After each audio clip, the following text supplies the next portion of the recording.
Welcome back, everybody, once again for another episode of Friendly Fire. PCS3 is well underway, and teams are fighting to claim the final prize of 2020, the PCS3 North American Championship. On today's episode, we have the men behind the boys. On one hand, we have Trevor from Oath, and on the other, we have Sologic from Sonic, the coaches behind the players. Man, how are you doing today? Doing good, Poro? Doing pretty good. Good to see you. All right, so Logic, right off the bat, Sonics is in the lead. They've been pretty comfortable. Had a 100-point week in the first week, but Oath a little bit slow to start. Logic, what do you think was the problem behind Oath being a grower and not a shower? I feel like Oath had a bit of a slow start, but, you know, as always, we know how capable they are, but, you know, we're always questioning, can they put it together to chase us at the top? Trevor, Logic is giving you guys a lot of credit and saying that you are clearly a capable squad, but he doesn't seem to be too intimidated. Why should Sonics be scared that Oath have now finally started climbing in the leaderboards? I think Sean, you know, he framed it lightly because he knows we're coming, and he's scared of it for sure. And I think that shows on Sunday. We had a 75-point day. But, you know, we hold a lot of respect for those guys over there in their camp, and but we're coming. Logic, if you and Trevor found each other in a 1v1, who takes it? As of right now, it'd probably be Trevor, to be honest. But I mean, if we could take it back, probably me. If we were in a competitive stage. We could refer to career earnings if we want to, but you know. I mean, you could refer to career earnings. We could also look at. It won't be high for either of us, but mine will be Yeah. Trevor, I know that Oath has a couple of the younger boys in the league. What is it like to have to coach that squad when you've got some little 18, 19-year-olds running around all crazy, looking at Fortnite and Travis Scott Happy Meals all day? Those who, you know, they stop doing, they teach. And I'm going to try to impart some wisdom on my young ones. And I think it's just a process of just earning their respect. And then once I have their respect, it goes both ways. And we learn from that together. I want to make sure that your players know that you're still 100% committed to them. So, Logic, tell me why you would never, in a million years, want to coach Snakers.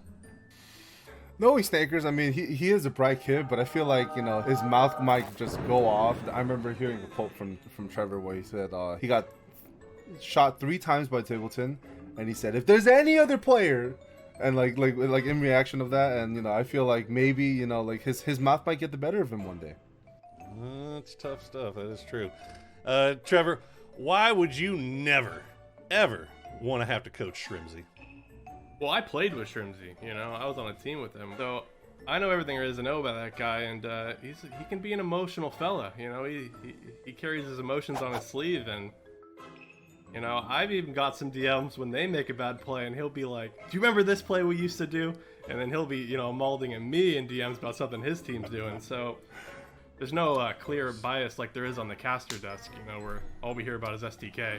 Oh, right, yeah, totally. Even though my team has been, you know, we've God, had three major events this year in North America, and Oath has finished higher than SDK in 2 out of 3 of those. But SDK is clearly the superior team.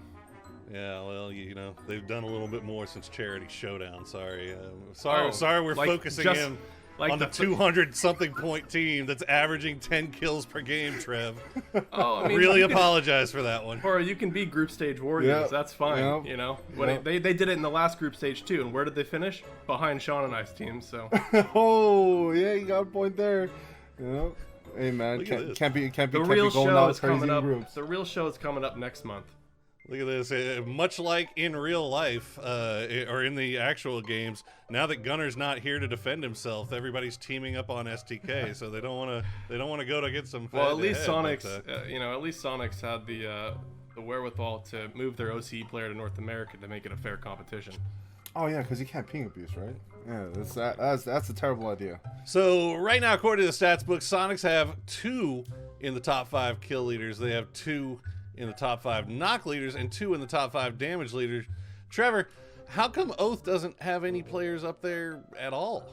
You know, we're team players, you know. We've had to kind of reform our identity, and we've been trying some new stuff out, and that's what the group stage is for, Poro. Logic, do the Sonics take the group stages kind of like glorified scrims just because you're that confident that you're going to make it to the top 16 in grand finals?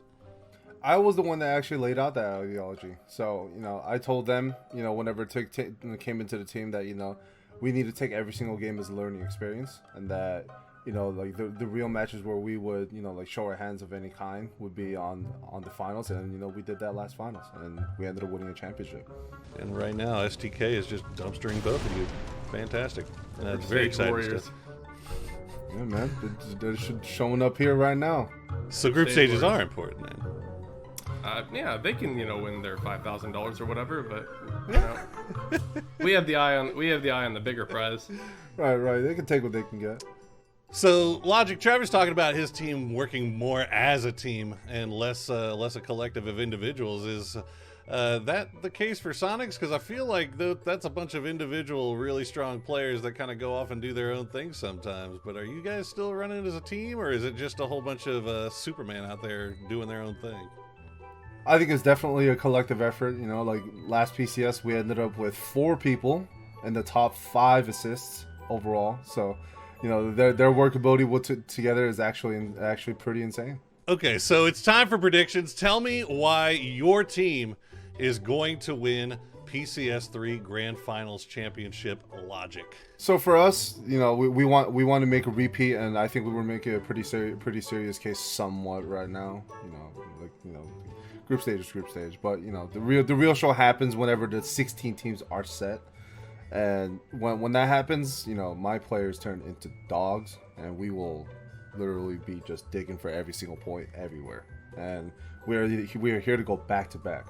Meanwhile, Trevor, the Oath Boys, are they ready to square up for a bookending 2020 with a charity win and a PCS3 Grand Finals win? If the script in NA is correct, all 3 big teams have won one, so I think we're back up now. And not only off of that, we brought Pat Caps in. We had a big roster change last tournament, and we finished second. We're proud, but we've put a lot of work in. I think we've shown a lot of growing stages here. Rello's our main caller now, and he's come a long way. Now you checked the stats last week, and he's learned how to frag and call. So he's back, and we're ready to rock and roll. And I think this is our time. I want both of you to commit right now that whichever team finishes higher on the leaderboard at the end of the PCS3 Grand Finals, the other guy has to make a congratulatory video giving props to the other squad. And I mean, I'm talking serious, just worship video. I want a K-pop stan level type video for the other guy. Will you commit to this? Are you willing to do that for us? I don't know. Well, I don't know if I'd have a problem doing that. I think, I put out a congratulatory tweet last time. Like I said, I got a lot of respect for the Sonics. Tri Bizzle was my first manager in esports, on the original Team Gates. I've teamed with Shrimzy, and I've known Sean since a similar time. So, sure. Yes. Let's do it. There we go, Sean. Let's make it happen. Let's do it. That's what I like to see. Commitment. All right.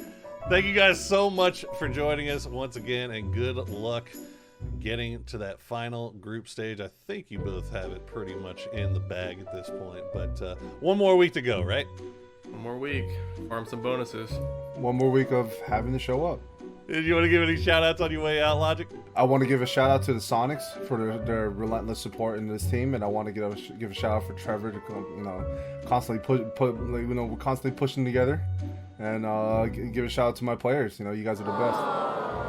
There you go, Trevor. You got anybody you want to shout out on your way out? Yeah, I want to shout out Oath, supporting us, and shout outs to Sean. Like you said, we've been doing a lot of content together lately and pushing each other in that direction. And of course, shout out to my team. I know they're working hard.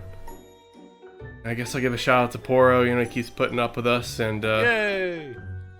Hopefully, my selective hearing goes away and I hear a little more love on the cast. We'll see.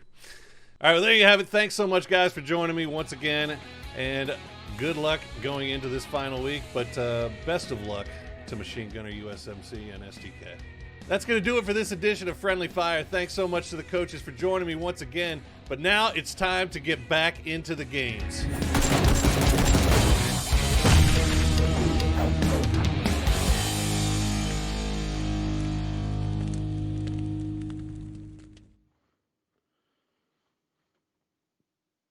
Good morning, good evening, good afternoon. Welcome back wherever you're watching from around the world. I hope you're ready for some awesome PUBG. It's time for PCS3, the final week to get underway.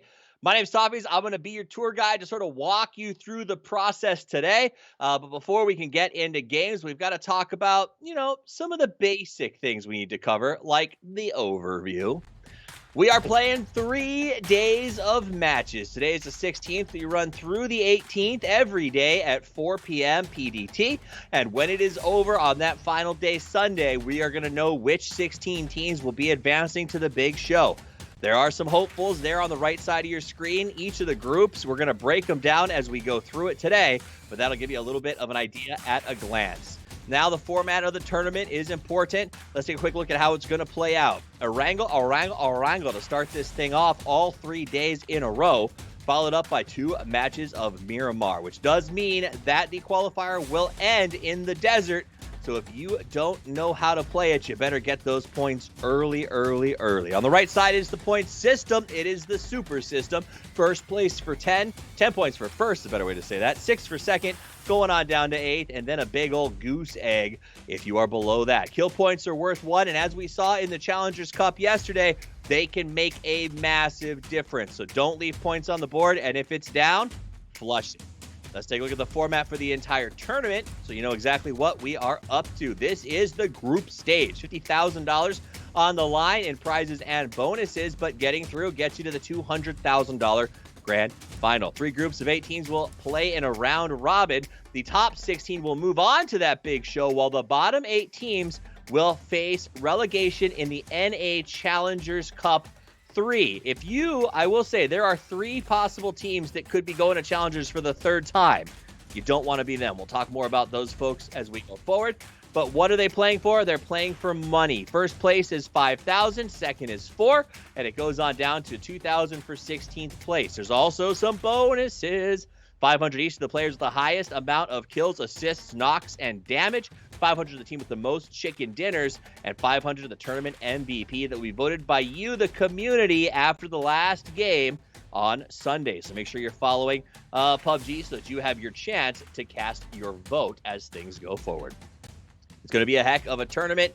Guys, we're excited about it. I want you to listen up. You will be choosing the PCS3 North American Group Stage MVP at PUBG Esports. You only have 24 hours starting after the last match on Sunday, October 18th. So make sure, even if you miss the games, you've got that on some sort of alarm. In fact, Alexa, set an alarm for October 18th at 10 p.m.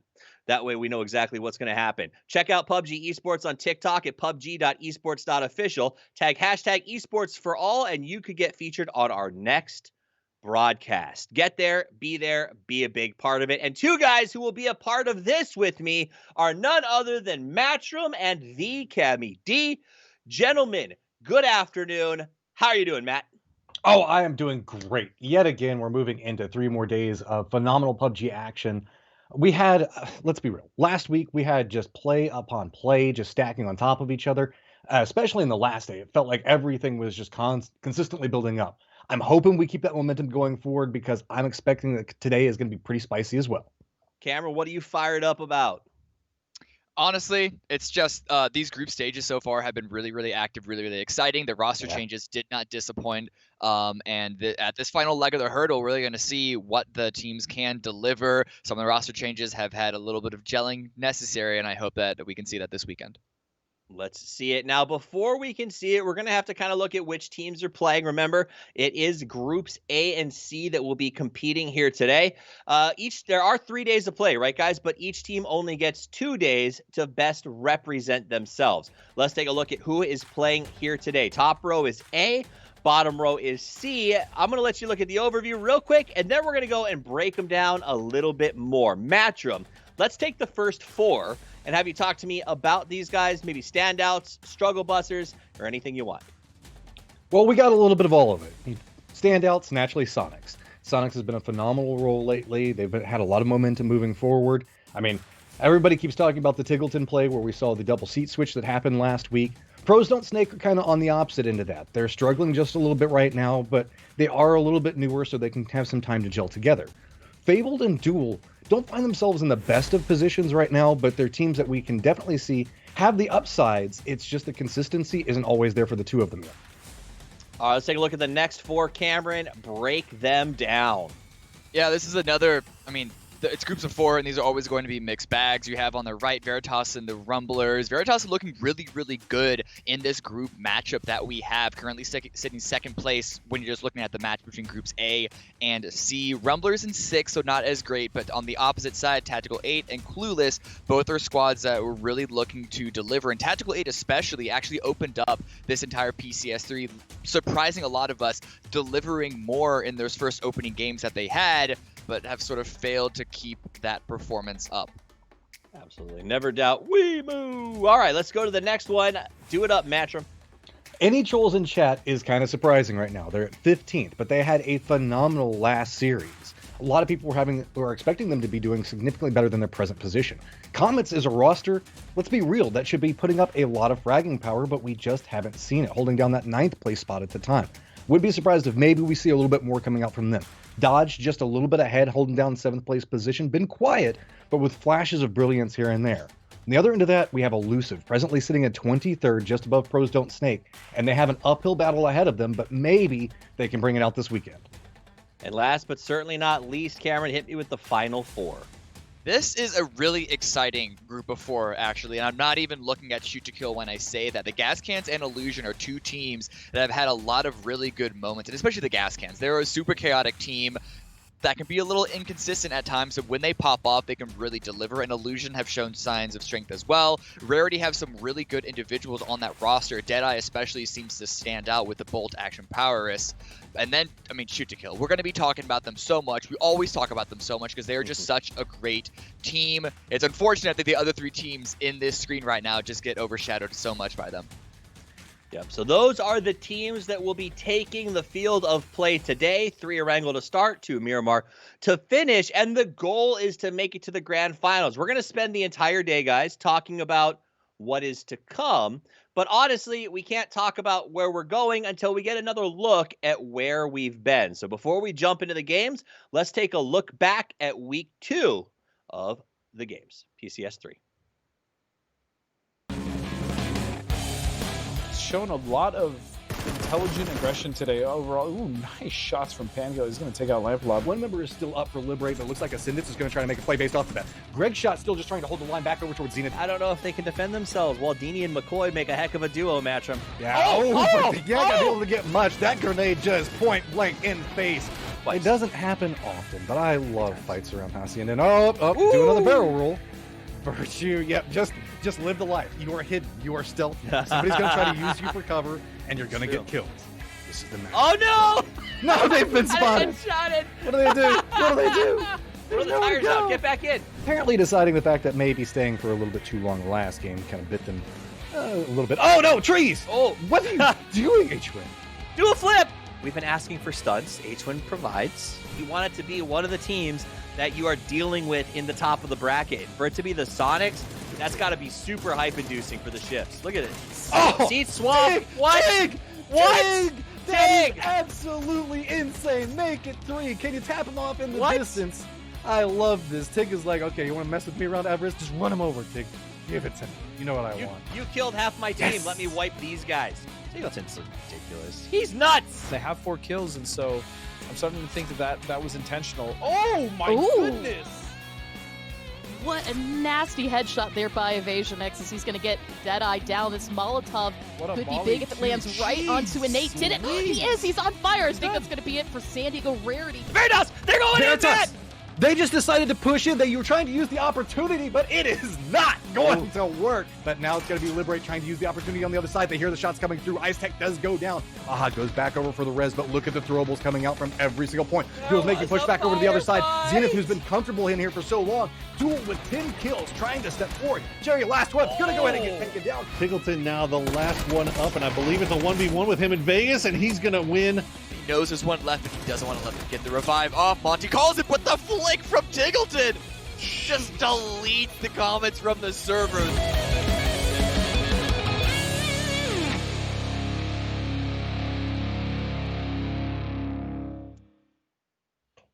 It was a heck of a week of play. Lots of fun highlights. We're gonna get the leaderboard up so you guys can look at it in just a minute here while our team breaks down exactly what happened. So Matchroom, any takeaways from last week that you want to see as we go forward into this one? Things carry over, need to change? Oh, well, naturally, we're at that point where we're about to lose 8 teams. So that's where a lot of my attention is going to be drawn today. Towards the top, it's seeming like we're starting to stabilize. We've got some front runners that are really taking advantage of just amassing points every single round, where we're seeing hefty point totals coming through between them. The real disparagement starting to happen in the middle of the pack. That's where we're still pretty close and pretty tight, and could have a couple of big changeovers happen the next few days. Cammy, let's pull up that leaderboard. You can talk to me about anything that stands out here, middle, top, bottom. I don't care. I want to hear your thoughts. You got to be looking at the top. I know everyone's going to be looking at Shoot to Kill, and they are, of course, in the lead with a 30-point lead over Sonics, but really it's after that it completely drops off. So it is going to be these two teams fighting over that first place spot. Matt and I got to a little bit of an argument beforehand during rehearsal about this, because a 30-point lead might look pretty tight, but I don't know, Matt. I'll give it to you, but I think Shoot to Kill consistently looks super, super strong. I don't see a real reality that Sonics can take that from them. But it is only 31 points is the factor. We have seen Sonics put up a massive point total before. Everybody knows I'm all about Shoot to Kill. I think that they're a phenomenal team. But the thing about it is sometimes Sonics can just mass these points together. And having Shoot to Kill and Sonics together, they regularly just try to monopolize all the points, all the kill points inside of every round. I mean, look, 164, 140, then 111 to be the third follow-up. These guys are killing everything. So really, it just comes down to who can mop up which sides. And if these guys bump into each other, if we see Shoot to Kill go down a little bit early, this could be Sonic's day. If I get to weigh in, it's to say that I think the standout team, as I've watched everything so far, has to be Shoot to Kill. So I guess I'm going to side with Matchroom just a little bit on this one. I mean, look at that. Their KPGs are alarming. Luke 12 almost at 3, but everyone else not just carrying their weight. No one is in a backpack when it comes to this team. Let's go to you at Matchroom. I want you to tell me the opposite of that. Who to you is the underdog today?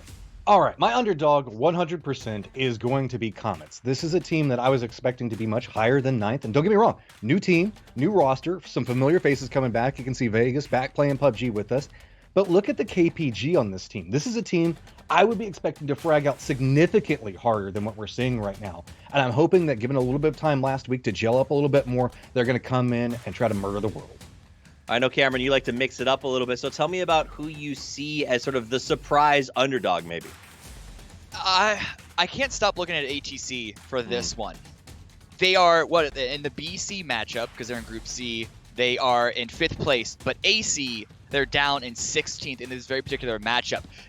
You never know what sort of ATC you're going to get. Are we going to get PCS2 Group Stage ATC, where they're really just doing whatever they want, basically trolling everyone, it's in their name? Or we're going to get Grand Finals ATC, where they put themselves in really solid turret positions and just mow down the entirety of the enemies surrounding them? You never really know, and they could be, or maybe not, be a big factor in defining how this lobby is going to play out today.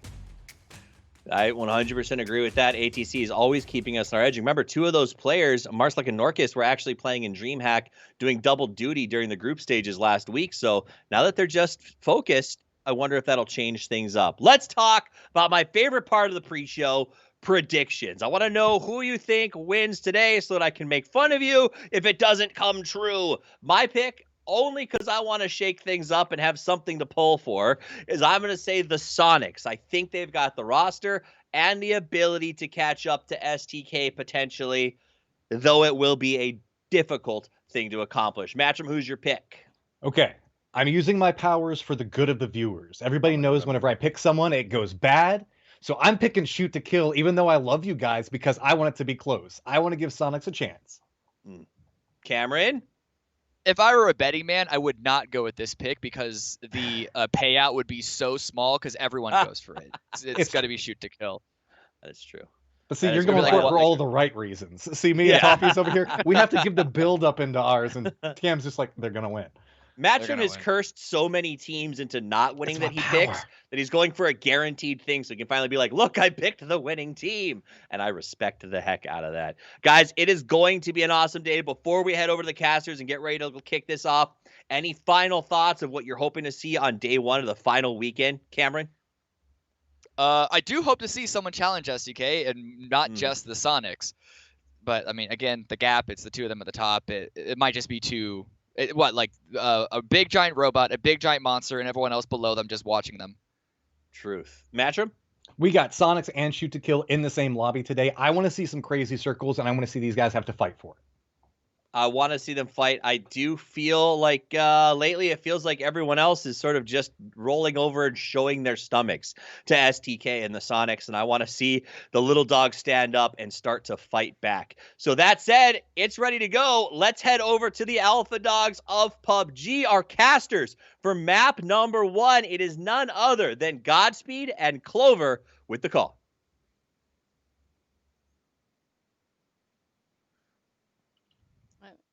And you heard it, guys. It is us, Clover The and Alpha Godspeed.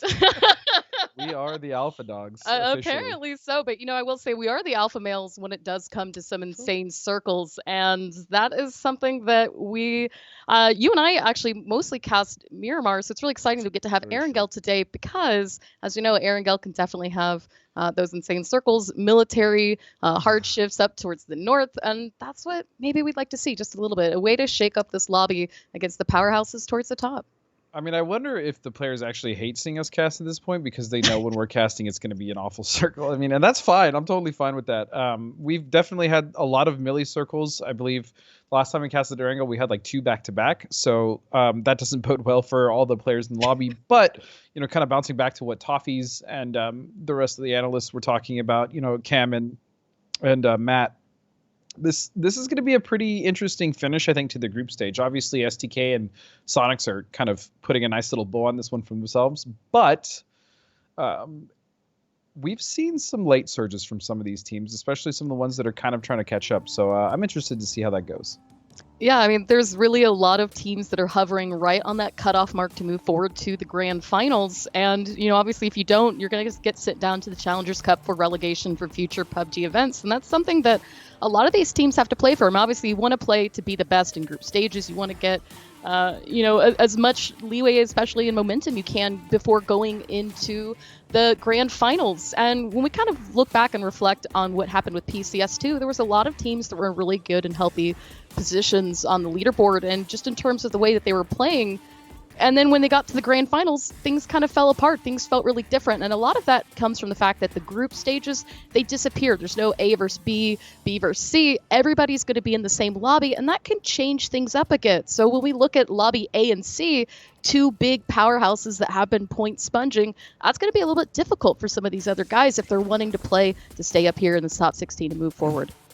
It's true. I think the only silver lining in all of that, Clover, is the fact that they are just playing for technically the top 16, right? So even if they are behind, they don't necessarily need to beat STK or Sonics here, but it definitely would help as far as confidence going into the next stages, obviously the grand finals.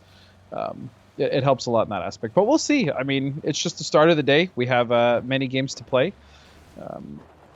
And so far, I'm not really seeing anything on the map that's going to indicate any sort of early pressure from any of these guys. I mean, everything looks pretty normal as far as drops.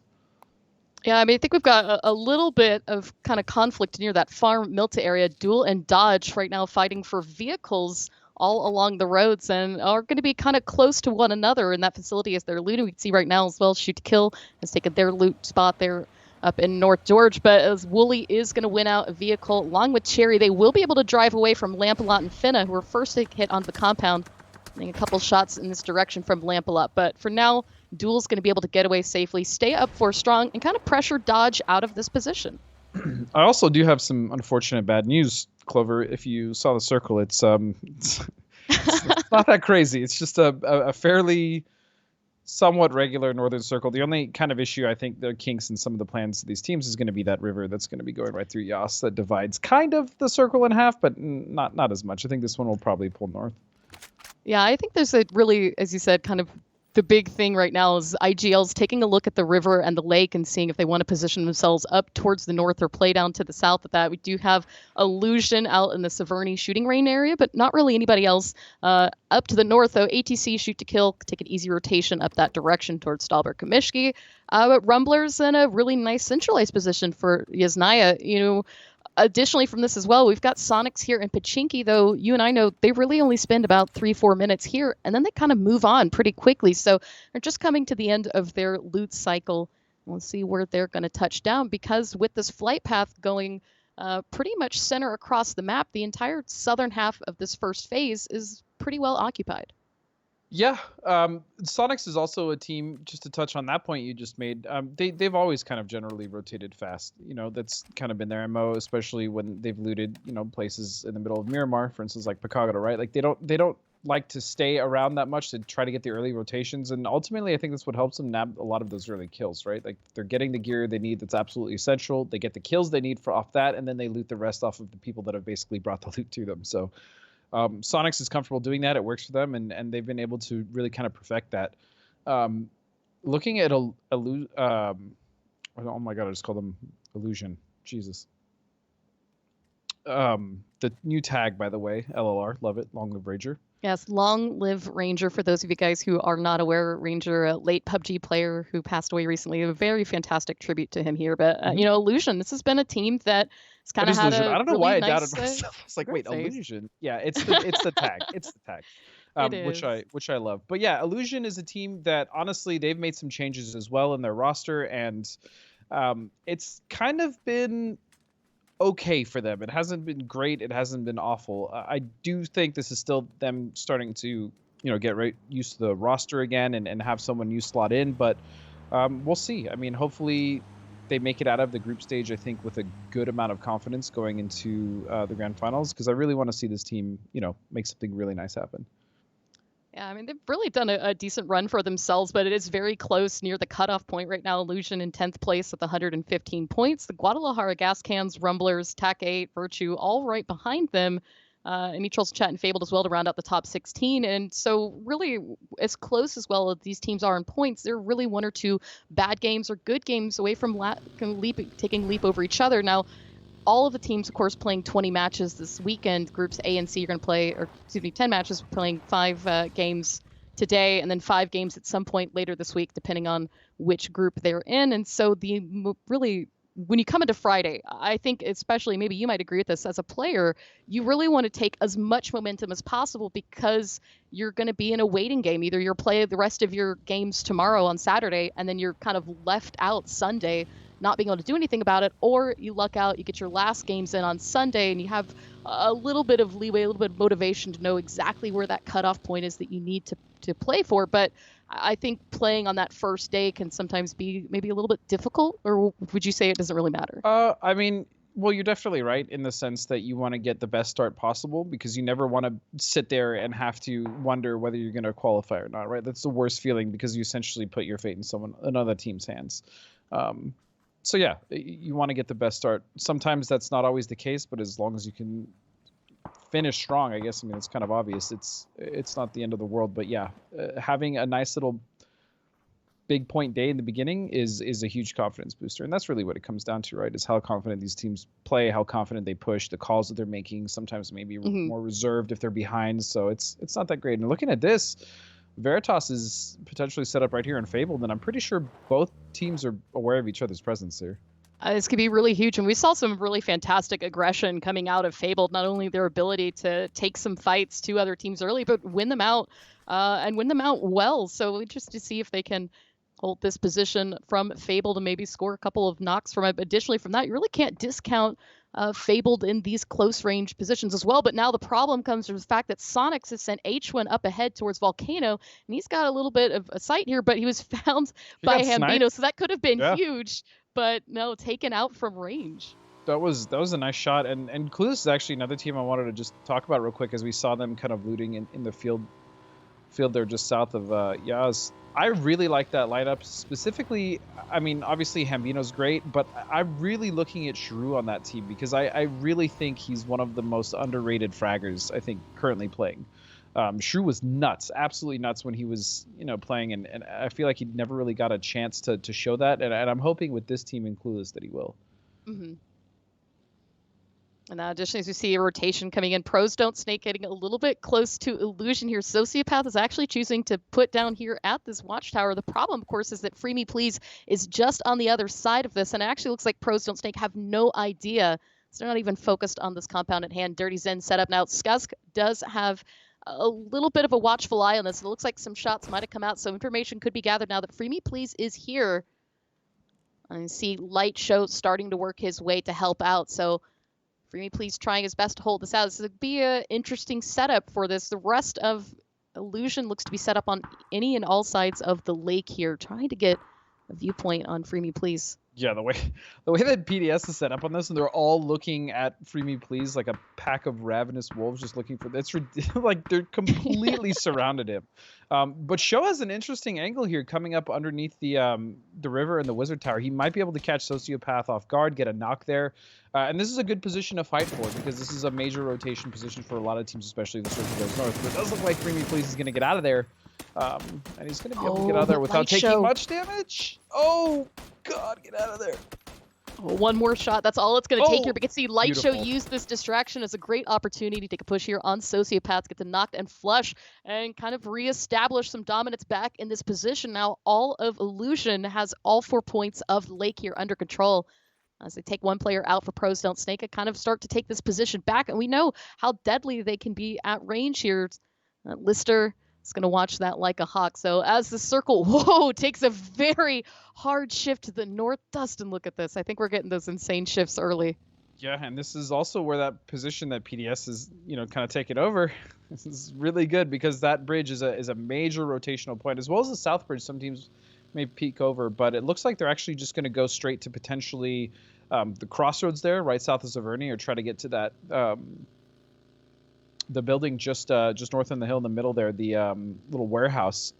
It's like a mini compound. It's really just a warehouse with some watchtowers around it, but it looks like that's exactly where they're going, and this is probably going to be one of the stronger positions in the circle as well. So PDS with a nice little position for themselves early in the second circle. They lost one early, but still with 3 men up in there, they should be able to do some work. Oh, and you can see a lot of teams have similar ideas right now as they're starting to try to race each other for various compounds. ATC was taking a few shots at PDS before he switched over to this view for Comets now, who are stuck transitioning right now beside Dodge. Adam coming up right behind Vegas. A little bit of a seat swap perhaps right there. Some damage into Finna, but they're going to continue on, try to find some safety. Of course, as I say that, Veritas now coming out of the gas station just beyond this. So Leda and Comets are going to be a little bit late to this. No. Oh, it's Jazza.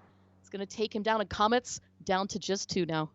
Talk about a trap. It looks like Veritas is the one that actually set it, and that is a very disgusting trap to try to get past. Vegas is just going to skirt by with his passenger down on the south side of the lake, and that's 2 down actually for Comets. Not exactly the best start. It is just going to be Vegas and Monty left alive, and there's a few little positions here that they can play, particularly a shack that they're coming up on, but other than that, I mean, they're kind of just driving in blind. They have no information on this. I mean, it's such a hard shift to the north. There really wasn't a good opportunity for some of these teams to gather that type of intel. The problem, of course, now comes to as Comets are playing just as 2-man, they're kind of taking themselves very close to quite a few teams. Now, TAC 8 has a really wild split in this area, so a little bit control to the north. Meanwhile, Sonics coming in from the southwest, and they're going to get this compound for free. The only other team kind of in the vicinity is Dodge, just on the other side of the hillside, but you also have Duel, who's working their way in a little bit late from Rozak, the only team yet to cross over the river. So there's a potential here that Sonics or Dodge could do something with this. Yeah, Dodge is in a good position as well. They have a lot of room to work with. San Diego Rarity, though, is rotating in the middle of quite a few teams. That's going to be rough. They're taking a lot of damage. There is a little shelf that you see the rest of SDR playing on. That's not a bad spot as well. It looks like they are going to park there, and there's a shack below them that they have vision on. They can see all of shooting range. So if they can just kind of hold this for a second, use it to scout, it's a good position. But staying here often leads to a lot of problems. We'll see if that's the decision they make. And I think as well, I mean, the big thing that a lot of these teams right now are trying to get a factor for is, obviously we've had this first hard shift. So what direction is the circle going to go? Are we going to kind of go towards the forest, the hillsides to the west, or are we going to go to the more open terrain in that Stahlber area? So the earliest cover that you can have, the easier position you can have yourself for that rotation coming back up, the better. But we can see right now, shots coming out. Jay All Day is going to knock down and then run over Honey Badger. And additionally, we could see Clueless is keeping a watchful eye out to the east. So most fight right now that is happening as at range. It's teams trying to catch others during these rotations or transitions for their next spot. But as a circle has come to a close, it is another hard shift this time up to the north. In fact, where most teams have kind of decided to position themselves. Yep, and I actually really like the way TAC 8 is playing this. I mean, they're obviously on that gas station, and then the other two are split there on the shelf just above it, and that's generally a spot where gas station can be attacked from safely, or as safe as possible for being in the open. But TAC 8 are controlling both points, so this should be good as far as their zone control up towards the north, and they'll be able to create a lot of space for themselves. So this is a good play by TAC 8. I like the split.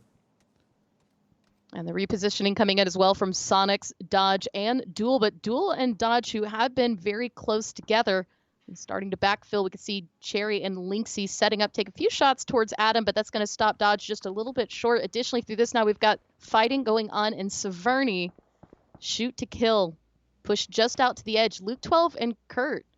As the other two, Civ and Alo, back down to Crossroads. So a little bit of a 2-2 split going on here for shoot to kill as well for this. And we can see Rarity set up down to the south. We've also got Elusive to the northern part of Severny. Yeah, this actually may seem like a somewhat greedy split from STK, but it's really not. They actually have a nice little bit of cover coming out from Crossroads, and if they need to get out, like let's say Luke needs to get out, he can just grab a vehicle, specifically a bike I think they had, and just drive back and should be okay. So that's not a bad split, but look at this, gas cans coming in. A lot of damage coming out from Comets, but it's not going to be enough. A trade there from Monty as he takes down Nikos. Voxic's down to 8 HP, but Vegas, who was the last still standing, stood no chance here. As gas cans, although losing one in this crash, should be able to mostly recover. Voxic needs to heal first before he can go up for the res. You can see TAC 8 at range, as well as Team Clueless taking shots at this fight. Oh, and Sonics are going straight up to PDS's doorstep. Sonics have been rotating, trying to find a place to put down, but they have been met with, a little bit of pressure from multiple teams at every place. And losing H-Win early is going to result in losing Tiggleton early now, as well as you see Free Me Please from afar. He's actually going to get a nice knock onto this. Take him out. Shrimzy trying to heal. Shrimzy's arms. That's devastating. I mean, he watched his good friend go down. Now he's just taking pills to deal with the stress. Let's see. ATC, they're right next to, they're just to the east of where PDS and Sonics are. This is arguably one of the better spots to play. I mean, it's kind of one of the only compounds it's in. I say compound, it's really just two buildings, but this is a very, very good vantage point, as well as cover from 360 degrees, and it's hard to push because it's just sitting on a hill, so there really is no cover around it. So ATC is they're pretty happy with their position right now. And that position's still going to do well for this hard circle shift yet again as we pull immediately away from the water, as well as Severny. And now that 2-2 split we talked about for shoot to kill could come in very handy, as well as Dodge needing to push their way into Veritas so they can get themselves into zone. We can see Lampalot doing a little bit of jump scouting, trying to spot out more information for Veritas as they are going to get back in their vehicles and transition away. But as this is saying this, Waldo sent it early here for Rumbler, spotted out as he was trying to scout a position for that rotation. We see pressure coming in from Danny G. Gets him down low. It might be close enough to do something with this frag. That might be good. Oh, it was money.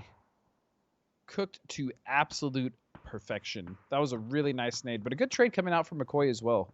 And I believe STK actually decided to consolidate on Crossroads, which is a great idea because I think it's way easier to push that hill and that warehouse from Crossroads than it is from the other position.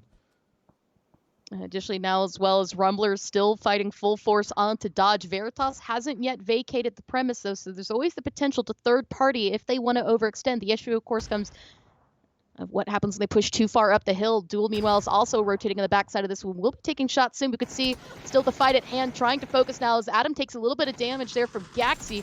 Hasn't been found out just yet, but Lampalot, very nice hit. Takes down McCoy, but immediately lying prone to try and heal, recover on this fight as we can see the throwables coming out, but going just too far from Los and Gaxi. And Los is getting super aggressive. but he's not going to see Lamp. Oh, and here comes Veritas starting to third-party this fight as well. We can see actually from distance, sharp shot. ATC from the north is going to land a shot and take out Gax. He steals that kill. Finna left to fend for himself here. Gets a knock onto Detreats, but is immediately spotted out by Keenan. That's it for Dodge.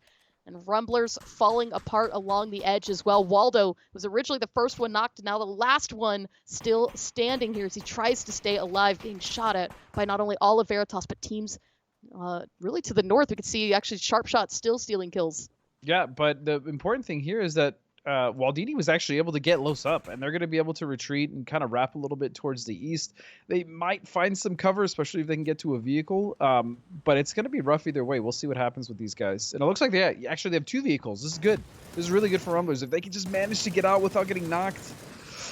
Oh, Los, survive. Oh, it's good shooting from Michael there, but he's going to be met in kind as Norcus takes a few shots, and the pressure coming in from ATC means that Veritas is going to have to let go of this fight. But as we say that, Sharu and the rest of Team Clueless was there to receive. Meanwhile, up to the north, Gas Cans and Elusive that have been trying to rotate off the beach are going to conclude this fight, and Voxic just barely surviving, dying to the zone. So we're now down to just 12 teams, 40 left alive here. But look at this, TAC-8 walking on the backside of Fabled, who's still been focusing on teams rotating out of Severny to San Diego Rarity.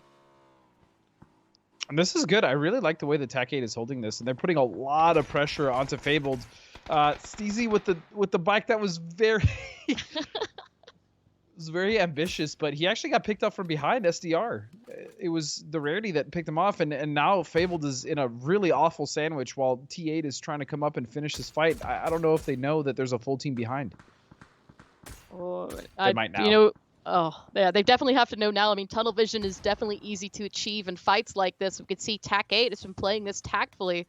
Only Lush and Zealot still standing, trying to make sure that they're alone up here to the north. Zealot keeping a watchful eye on the east. They do need to rotate in. The problem, of course, has been that we've seen through multiple teams out is the positioning for ATC. They've got eyes on so much of this open grounds. It's made some of these teams a little bit more difficult to rotate in, trying to create hard cover to stay alive. But now we see Hella getting a knock there on Innate. As the crew falls here as well, Zealot, TAC-8. So we've got two different teams continuing the onslaught here onto San Diego Rarity, but Smokes back out. Subtle and Deadeye trying to keep as many players as they can alive, and they need to do so quickly as the blue is about to move, and we're in phase 5, which means if they don't get these res ups before the blue zone comes over them, that's it. They've got to leave them behind, but they're going to try and keep their teammates alive now as Fable turns their attention back over to the east towards TAC-8. Good shooting coming out for Rip. Oh! That is most unfortunate. Zealot is still fighting, man. You got to really give credit where credit is due here for TAC-8 as they continue to keep the pressure here onto Fabled and Zealot getting another knock. This time it is Hella that goes down. Greg's shot is very low and needs to make a move quickly. As you can see the blue zone starting to close in, but Zealot rotating wide, wanting to get that flush. Oh my goodness, and that nade actually took out Fabled. Definitely a fantastic nade indeed, as you can actually see here now the movement coming in from SDR as they're starting to push for the zone. The issue at hand comes to the fact that all in front of him is a very open field, and it's going to put him right into the view of ATC, who's been watching this corner like a hawk. I mean, Zealot's on a roll. If he can get, I don't know, 4 knocks here on SDR, he'll maybe make it up, but no, I think he's got cracked from Skazka. Now it's just going to be up to William, last member of T8, to do anything, and he's just sending it. Yeah, I mean, he has to. He had to. He was pretty much dead where he was sitting, and that's kind of the issue with the circle. Though there's nowhere to play. He's going to go to the shack. Mime's going to be there. Oh, Mime is lying prone on a buggy. Yep. What a nasty angle. And Subtle is actually going to knock Deadeye, which is a little bit of an issue because that blue is moving in. Yeah, that blue is moving in, and so you see San Diego Rarity holding on to what little bit of hill they can to keep them out of sight of ATC. But ATC is just going to take this as a perfect opportunity to push the warehouse. They want that central position, that high ground, and that control to the south, which PDS is continuing to keep the pressure on. But the problem, of course, is you've got to watch out for Team Clueless. Hambino landing a nasty shot there onto Sharp Shot. And ATC now fully committed to this crash. They try to win it out. The circle is going to hard shift, though, and this compound still in. But now Waldo, Mime, and Clueless in a more centralized position here. To take a quick overview, look at the map. You can see, though, look at all those teams to the west. They've got to move in. Godspeed. Yeah, I'll be honest. I'm sorry. I'm just really watching this this play from Shard Shop and Marsalek, and I really love the utility here. The way that they're pushing this with the flashes, the smokes to block off the angles, they're just going in. Nice trade. Ooh. Beautiful stuff from ATC. I'm sorry, I was just really enamored by that. That was a very well-designed push from these guys.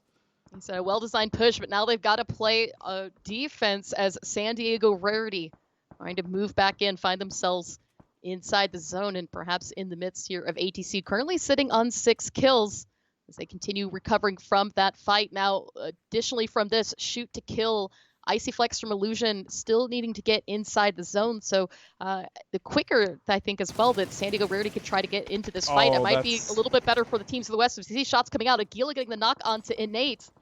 And that's Utility bad. Working its way out yet again. ATC was in a state of recovery, and SDR kind of waited a little bit too long. On top of that whiff spray on the first member coming out, that was huge. And now look at this, ATC coming out in full force, and they are going to absolutely dominate the Rarity. Love Ridiculous. to see this ATC now with 2 squad wipes for this vicinity, a total of 9 kills. But as this fight was going on, it relieved just a little bit of pressure for Shoot to Kill, try to engage into this fight, but are going to be spotted out. It looks like Duel is going to get a few more shots into Wooly, and only Alo still up. Additionally, now ATC continuing to try to hold that high ground position. We can see just, I mean, all that's really left is a lot of solos. Solos trying to lie in prone, stay in a couple of shacks, and what little compounds are available, depending on where this circle shifts. And it's going to favor either teams out to the south or perhaps even ATC, but regardless, still a lot of places not really you can hide anymore. Yeah, and that's very notorious with this circle, especially when it's just around that junkyard or that warehouse. There's nothing to play. It's just shacks. It's really just shacks. And so if you're not one of the teams that gets a really strong position early, it's very difficult for you to survive as a full 4-man or even 3-man or even as a duo. And that's what we're seeing. I mean, Illusion got there early. They've pretty much been at that junkyard, grandma's, whatever you want to call it, Alamo, for quite a while. And they've been, enjoying that position. They've been getting a lot of knocks, a lot of damage, a couple kills here or there. And everyone else is just struggling except for ATC. But they also earned that spot. I mean, they pushed the hell out of it and wiped 2 teams. And now as we hold our breath for the circle to close here in the next 10 seconds, Team Clueless trying to recover their knock right now, picking up NHS. You can see ATC still taking shots out in this direction. And that's also going to give Illusion a little bit of comfort to try to take a push up. Now the circle centering itself up onto Waldo, so ATC does need to come out of the warehouse. Veritas also will need to cross the street, but we can see that Illusion should be able to hold on to this angle for just a little bit longer, but Norcus getting a knock on Hambino. Team Clueless trying to return in kind, but focusing instead on Light Show. He's got an angle that is very deadly to them. Perfect sight line on that door. You can see Clueless constantly having to focus the heals, but ATC coming down could be really big for some of these teams right here that need to get a zone. The thing too as well, Clueless isn't in the circle either, and look how much open field is in front of them. Yeah, what are they going to do? I mean, realistically, they have to get a knock on pretty much every member of Illusion if they want to survive, but here comes ATC moving out as well, using the vehicles as well. Ooh, and good flashbangs here from Mime. He's going to do a little bit of damage into Marcelic, but Marcelic taking him out here should be able to recover as you see him lie prone. Quickly pop out that first aid kit. The rest of ATC slowly working their way down as well. The big issue, as you said, Illusion across the street, really needing to take them out. They're a threat to pretty much every team still currently live. In fact, Veritas has continued to lie low and hope to not be spotted out as they're going to play the snake game, crawl them away in. You can see good trade of knocks there. Norcus getting a member of Team Clueless down. Illusion still with this 2-2 split, but getting ready to send it. Free Me Please has a vehicle ready to take him and Top Dog where they need to go, but Top Dog still with that bolty out, trying to focus on what more damage he can get. And there you go, Illusion now with that rotation, a wrap coming in. Yeah, and they're going to drive to the east side of the circle and try to basically move their way up here, because once they get rid of Clueless, then they can start to wrap towards the north and try to take as much control as possible. Look at this fight coming out. Waldini! He's going to find a knock. 3 more members, but nope. It's going to be Team Clueless to take him out. Well, as you said, Waldo falls. Michael, the last one still up for Veritas, going to go ahead and lie prone, falls to the zone. So that is it for them. We now got our top 3 teams. Illusion sitting on 8 kills right now and still continuing that aggression onto Team Clueless as they've left their shack, working their way in the zone. Additionally, through this, we see Sharpshot and Norcus needing to recover from their fight. A little too close for comfort, but Light Show sending it just a little bit close to see if he can get himself within throwable range. And this is a very It's a very interesting finish because none of these teams are even close to the center as far as the circle is concerned. I mean, they're all going to have to run in and fight and use whatever utility they have, whatever vehicles they have, because that's it. The last circle is very much open. I mean, ATC arguably have the better spot just because of the fact that they have the shack to work with and now this vehicle graveyard that we see. But I mean, it's going to be rough either way. I wonder if it would have been better for Illusion to actually try to pull up under ATC and go for the wipe, but then TC would have had full angles on it. This is rough. This is a rough circle either way, but I love this show coming up. What can he do?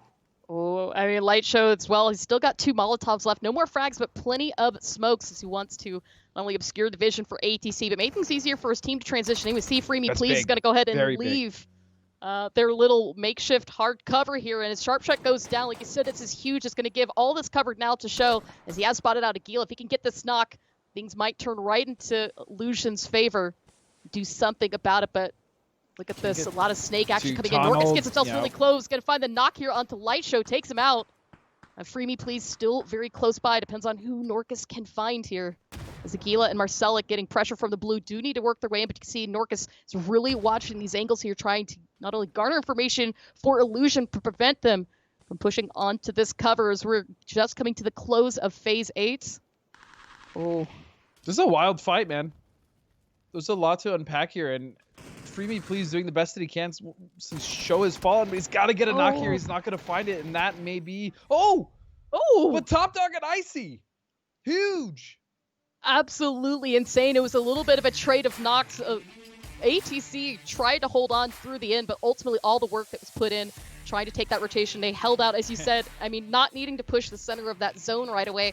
Illusion worked that angle, that hard cover they had created out to the east, and that gave them that vantage point to really do a number on the rest of the team still alive, and brought out the double-digit kills as well.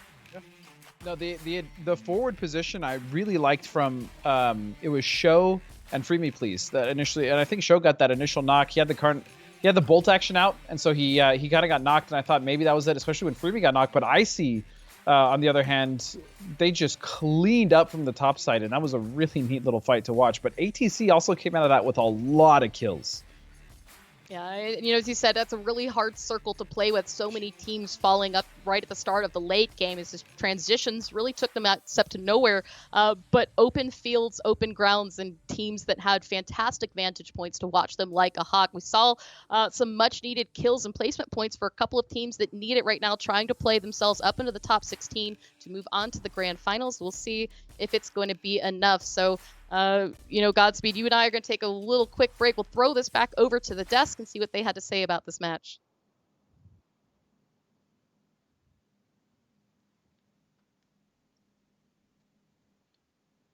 Good. Well, welcome back. Illusion knocks it out of the park. Great play there at the end, but take nothing away from ATC with a 14-kill game. Pretty impressive. Matchroom, give me your thoughts on that thing. Man, okay. I said the fact that I wanted spicy circles, and this game delivered it for some of the teams and made it a little bit easier for some of the other teams. It feels like from about circle 3 or 4 on, it was just ATC walking through the circle and walking through teams the whole way. Cameron, ATC has been on fire, man. You picked him. Yeah, I did. This was the PCS2 Grand Finals ATC that we sort of really started to enjoy to watch. And this is exactly how they do it. They find a position in the center of the circle, and they start to pick up a whole bunch of kills. They then eventually had to leave, but as Matchroom said, they just had a leisurely walk through the gardens, through the park, because at that point when they had to leave their compound in the center of that big giant field east of Severny, everyone else had already taken care of each other because of limited space to play around with, and so they had a lot more freedom to work with. They also executed very, very well on the attack on the warehouse, and then the defense on the warehouse, and then of course the push down onto H-Win's solo compound hanging out by himself. Well, you gave us a bit of a verbal look at him, but now let's take a visual look at him. Ladies and gentlemen, it's time for the highlights. Start us off, Cam. Yeah, so this game got completely turned on its head. I might be projecting here, but I think during the Phase 2 shift, if you listen very, very closely, you can hear the groaning of all 64 players over the entirety of the United States as well as the international. The joke's in there somewhere. You understand where I'm going at, because no one was in this area east of Severny, where the circle shifted towards. And so once it pulled away from Yasnaya, everyone just needed to bomb into the few playable locations. It became chaos on the outer rims. We saw some very early engagement between a number of teams, but this is the beginning of ATC's sort of juggernaut push throughout what was left of the area. And I love that. You saw the fact that they had the complex. They stepped out of the building to go ahead and contest against Rarity, who was pushing them. They had to make their way back down, and then there were just two teams. Back over towards the south, Illusion had pushed over towards the east, and then made their way back over towards the west. And this got very close and tight between these two different teams. But we were talking about point leads and teams just walking away with a ton of points. We were expecting, hey, maybe Shoot to Kill, hey, maybe Sonics. But we have the 10th and 15th teams coming away with massive point totals inside that last round. Over 20 for both of them. Yeah, it's like they're jump starting the inevitable conversation of sort of where does the mid-pack finish, right? For the next day or so, we're going to talk about the first place teams, but by the final day, it's all about that 16th place. Yeah. And these guys are doing the right thing, Cameron. They're getting ahead of the argument. Yeah, this was a very chaotic circle to play around with, though. There is extreme value to both ATC and Illusion finding those compounds. Compounds and just playable areas are at a severe premium in that part of the map. Whether they can keep this up when other teams might have similar opportunities in terms of playable areas, defensible areas, farming areas, essentially is what they became for both of these two squads. We're going to have to see, but it is definitely a good beginning for their qualification process.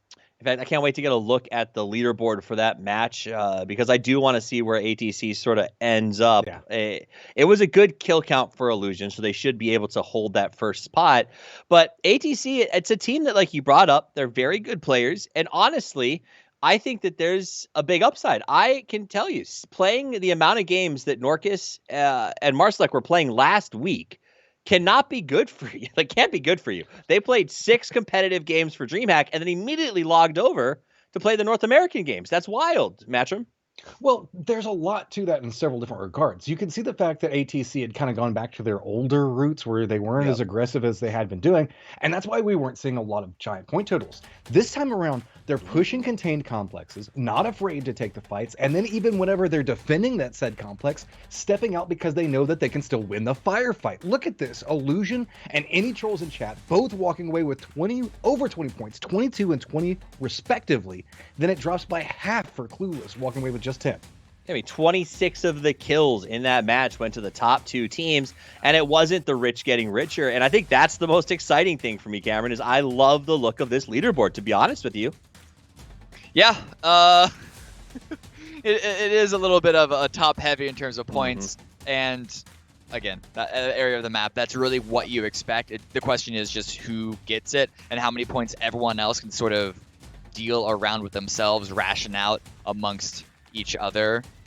Well, I mean, look at this. Guadalajara Gas Cans is in 5th with 4 points. They just got 4 kills, and that got them 5th place. That says a lot about what was going on inside that last round. I also want to give a shout out to my favorite Twitch comment that I've seen this week, which is, you think that you've seen all the names, and then Guadalajara Gas Cans comes along. And that made me chuckle. Let's take a look at the kills coming out of match number 1. Marslek puts up a big fiber to start the fight. Sharp shot right behind him, but I mean, it's not a huge surprise, I guess, that 3 of the top are ATC and the next 2 are Illusion, but that's a great way to start the final weekend, Cameron. Yeah, and just with ATC's performance specifically, this is a team that infamously does not like to scrim. And so maybe when you mentioned last week, Marcelic and Norcus were playing DreamHack, maybe that is too many games. Maybe that's why they avoid scrimming. But if this is the type of play that this squad can have when they're just hanging out and they're chilling around, they can be a little more casual with it, then other teams should be scared. I do want to give, on the damage charts, a big shout out to Light Show, because this man has been putting in a lot of work in the PUBG scene over the past couple of years, and something happened before he joined Illusion for PCS3. His game in some way leveled up. I don't know if that was strictly his own mechanical ability or what he's been doing with Illusion, but it was his initial knock, I believe it was on Sharp Shot, that I believe won Illusion the game over ATC at the end of this one. Well, we've been seeing, like, slowly and steadily with Show. I would even say in the last series, we kept seeing, like, independent plays made by him where he was performing in very difficult situations. For overall leaderboard, not too big of a mix-up, as we did see Shoot to Kill and Sonics both go down pretty early, not any big point totals coming out of them. You can see that Illusion, though, has moved up over into that 9th place position, and NA Trolls in chat up into 13. Yeah, it's a big jump for ATC, and that's kind of I want to see that. I like them as a team. Tactical 8, another team that's been climbing. To see them hopefully have a good day, it would be wonderful. And Illusion, I mean, I got to be honest, anytime I see the LLR at the top in the win, it makes me feel I like it. So having Illusion in 9th place is pretty exciting. Is there anything else that stands out to you on the leaderboard, Cameron? Not really, honestly. Outside of those two teams, because so few teams got any points out all, outside of ATC and Illusion, of course, this whole stacking of the middle part of this leaderboard, this is the beginning of of all 15 games that we are playing this weekend, so it's sort of whatever at this point. But this might become an incredibly close top 16 still. You know, they had 5 kills in the last game, but how do you catch Luke 12? 55 kills. Bring in this pain. They didn't do great in the last game, Matt, and he's still absolutely dominating the kill leaderboard. Well, it's not even just him. Okay, kickstart, win, great job. Proud of you guys for getting 2nd, 3rd, respectively. But 1st, 4th, and 5th are shoot to kill right now. That is the statement, man.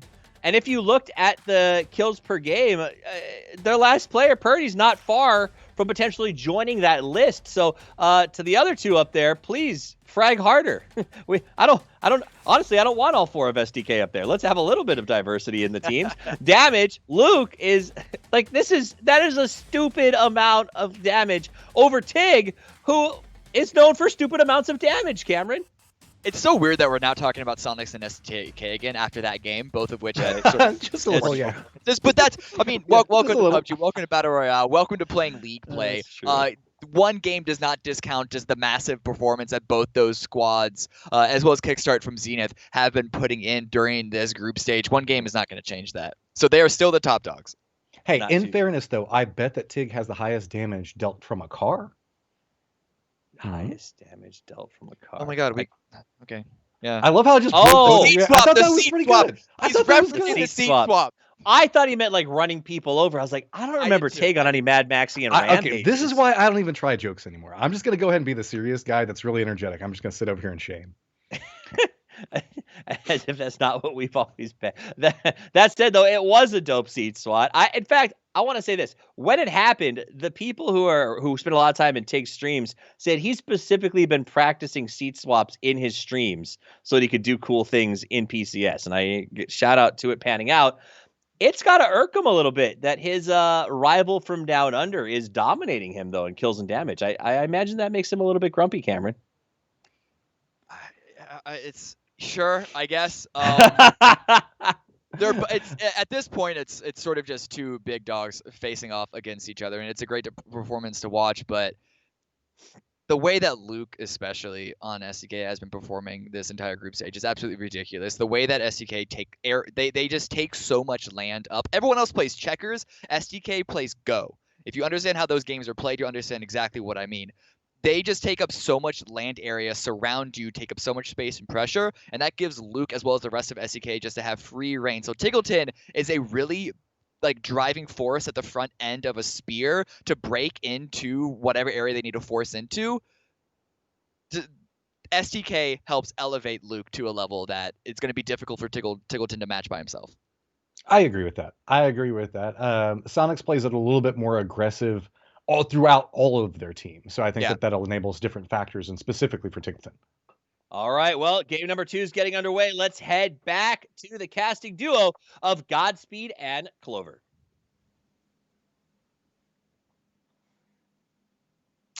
No alpha dogs this time. Yeah, it's still the alpha dogs. You know, I mean, almost as alpha dog as that nasty seat swap that Tiggleton did last week. Did you see that, by the way, Godspeed?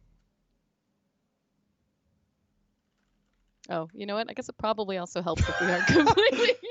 I was just gonna let you kind of do your thing, and with my eyebrows try to let you know that hey, but fantastic. Also, no, but as the guys were saying, I mean, we've been seeing some really nasty things from some of these teams. Obviously, the topic at hand of some of the teams that are at the top. Sonics, SDK had a little bit of struggles in that last match, so let's see if they can shake that off and do something wild this game. We've got 2 more Erangel to go before we switch the flavor back over to Miramar and Godspeed. We had some wild circles for this first match, so I'm excited to see what this next one brings. All that debris. Gross.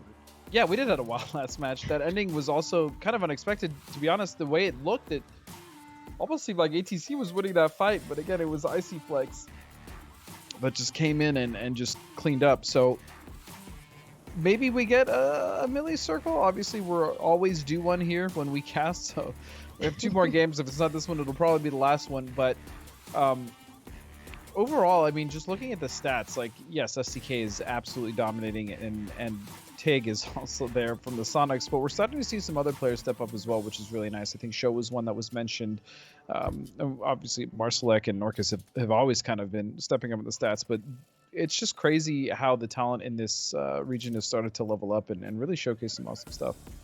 Even though half those players were European that I just mentioned, or Australian, but you know.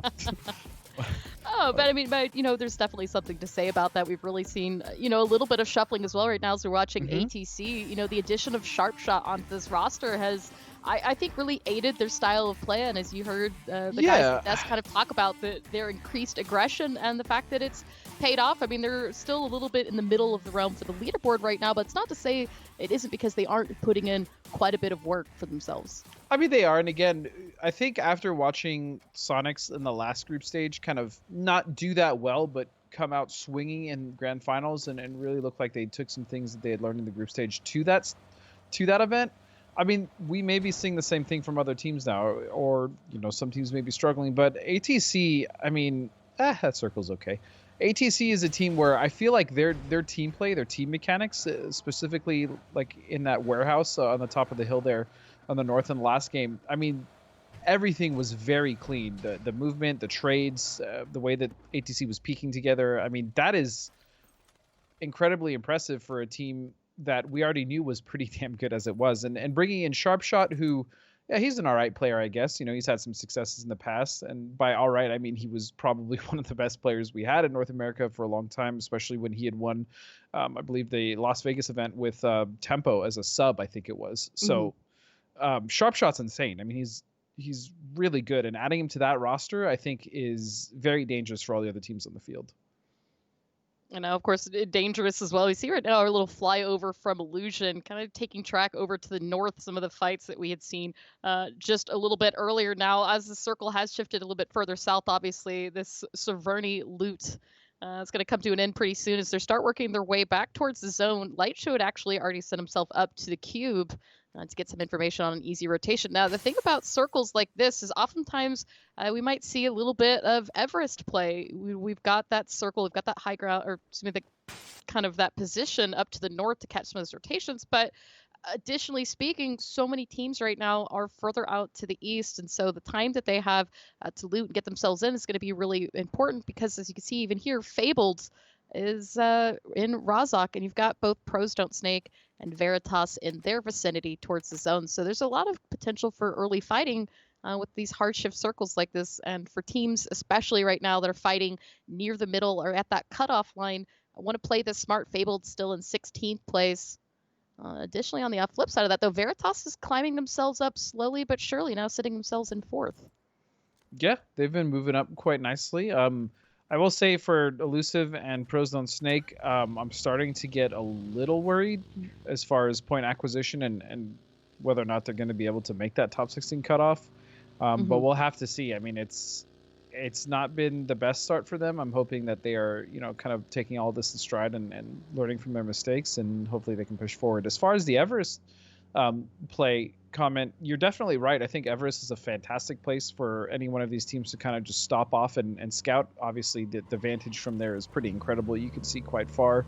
And I wouldn't be surprised if we saw any of these teams kind of hop up there for a second, get their bearings, see what's ahead of them, and then start to rotate in. We see shoot to kill. It seems to say that position for Everest could be really big, but as teams are starting to rotate, and rotating kind of on the opposite side of Gatka here, as we see Sonics going on a little scouting mission of their own to figure out where to put down, as they've already left out Pachinki. It looks like they're not going to go too far away from home. And this time HWin still up, though anchored at the top of the hill, needs to be a little bit careful. Veritas is starting to drive in on the backside of this and heading straight for HWin. And you see Comets also making a little transition across the field. Yeah, a lot of the teams like Comets are probably going to set up just around Quarry. I mean, It's kind of where the center of the circle seems to lie. Wait a second. This is potentially bad news bears for Veritas. Oh, I don't think Keenan realizes that I don't H1's think he right does below either. him. Yeah, I don't think he knows. But what is Swin going to make a move? That's what I'm curious about. Because if he does, it's going to be hard for him to get off that if Veritas chases. Because, I mean, the compound doesn't have a lot of cover to give him just because of the trees. And we can see him just kind of inching away a little bit, try to get a watchful eye on Veritas as they are going to pull back. Tiggleton, additionally, through that, was keeping some of the pressure. Watch, you can see right now bullets coming across the screen as they're coming from Tiggleton towards Michael. And the rest of Team Veritas are taking a transition. Additionally, from this now, PDS has a little bit of a visitor, I think. Nope. Excuse me, guys. That is just there's a little bit of a bug there. Now we can see, though, Veritas is going to crash compound of San Diego Rarity. So we're looking for that aggression coming out from right now. This could be a big nade for Jazz if it lands a C right now. Shots towards the nade, but it's going to be traded out here. Some damage finds the knock. Beautiful nade there from Jazza. As he looks for the flush, he's going to get it. I felt that was eternity that Innate was either looking at them or they were cooking the grenades, but it looks like more shots are coming in. A trade coming in. A crew gonna find Keenan and Michael gonna trade for Subtle. Oh, look at this Jazza. Only 26, but a nice hip fire is actually going to take him down there. And only with 3 still up, they've managed to do quite a number here. And San Diego Rarity. Deadeye is actually going to pull back away from this, try to keep the Dream alive, down to 39 HP, but switching to the SLR. We see Michael. All right, see if he can get himself a squad wipe on this, but Deadeye should be able to get away. There aren't really any other teams out to the west, so little breathing room for him. But unfortunately, lost at the cost of the rest of the squad. Oh! You get hit a tree. That is not what you want to do when your health is low. Tragic if he got that would be tragic indeed. But STR is struggling. I mean, this is now potentially the second game where they may not have the best start. We'll see. And Sonics is actually super comfortable to just sit in this compound. They haven't moved, and I'm curious if that's because they want to cut off rotations or if they just want to play from here or maybe get rotations out of here. We'll see. It'll definitely be, as you said, a very interesting 2-2 split for them to do. Definitely, as well, a nice place to gather that information from teams rotating in. Team Clueless, though, has to do a little bit of housekeeping, as unfortunately one of their players had a little bit of a whoopsie with the vehicle early on, so unfortunately that's how they lost NHS. But now, as they're trying to hold out this position, they can start to see if Gatka is for free. Fabled is starting to rotate in the back side of this, getting just a little bit close. We can see some shots right now towards Rip. That's going to push Fabled back away and back into the arms as well, into PDS on the opposite side of this. So a little bit of a risky rotation coming in for Fabled, but Gatka is open for free. Mini Gatka is also open for free, and still plenty of places for them to put down safely and continue this fight if they want it.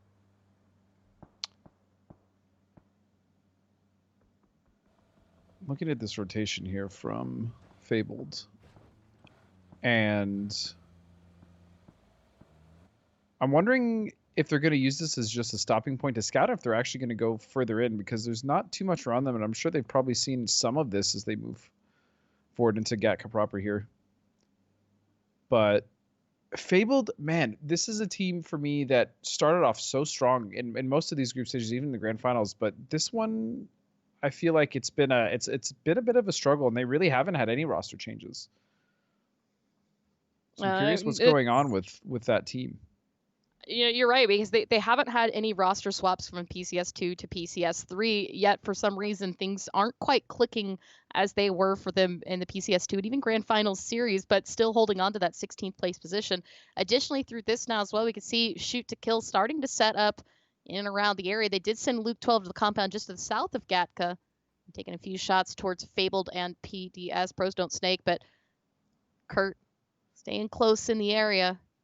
I think might be going to join Luke, turning this potentially into a 2-2 split, depending on whether Alo and Civ want to join in on this party. This could be a really fantastic angle to play from right now, especially if they can get some knocks onto Fable. But look at that circle. We can see centering itself up just about where everybody is. Good old Tempo Reds. This is what we used to call this, Tempo Reds, because this is pretty much where they'd always be when they'd loot here around Gatka. And this is, as you said, this is a fantastic position to hold, not only Gatka proper from, but as well as the rest of the field. I mean, you have vision all the way up to the radio tower, just there to the west.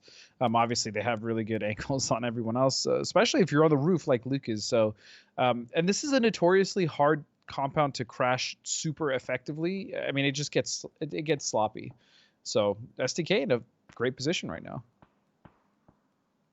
I'm really liking this roof play. I mean, though it is a bit risky, right? You get yourself knocked down here, it could be a little bit of a hard res. But as I say that, it looks like Veritas and the Chopsticks are kind of fighting off at range. We can actually even see from far Fable taking a few bullet shots in that fight as well. So it's getting a little bit crowded, but like you say, those positions are fantastic because of that vantage point, the viewpoint from all these other squads that are still in the area. Not only information you're able to gather, but the damage you're able to do. So as the circle still, I think, has given most of these teams enough room to play from, we're not really going to see any hard crashes just yet. And so mostly all this superficial damage and take away just a little bit from some of these teams.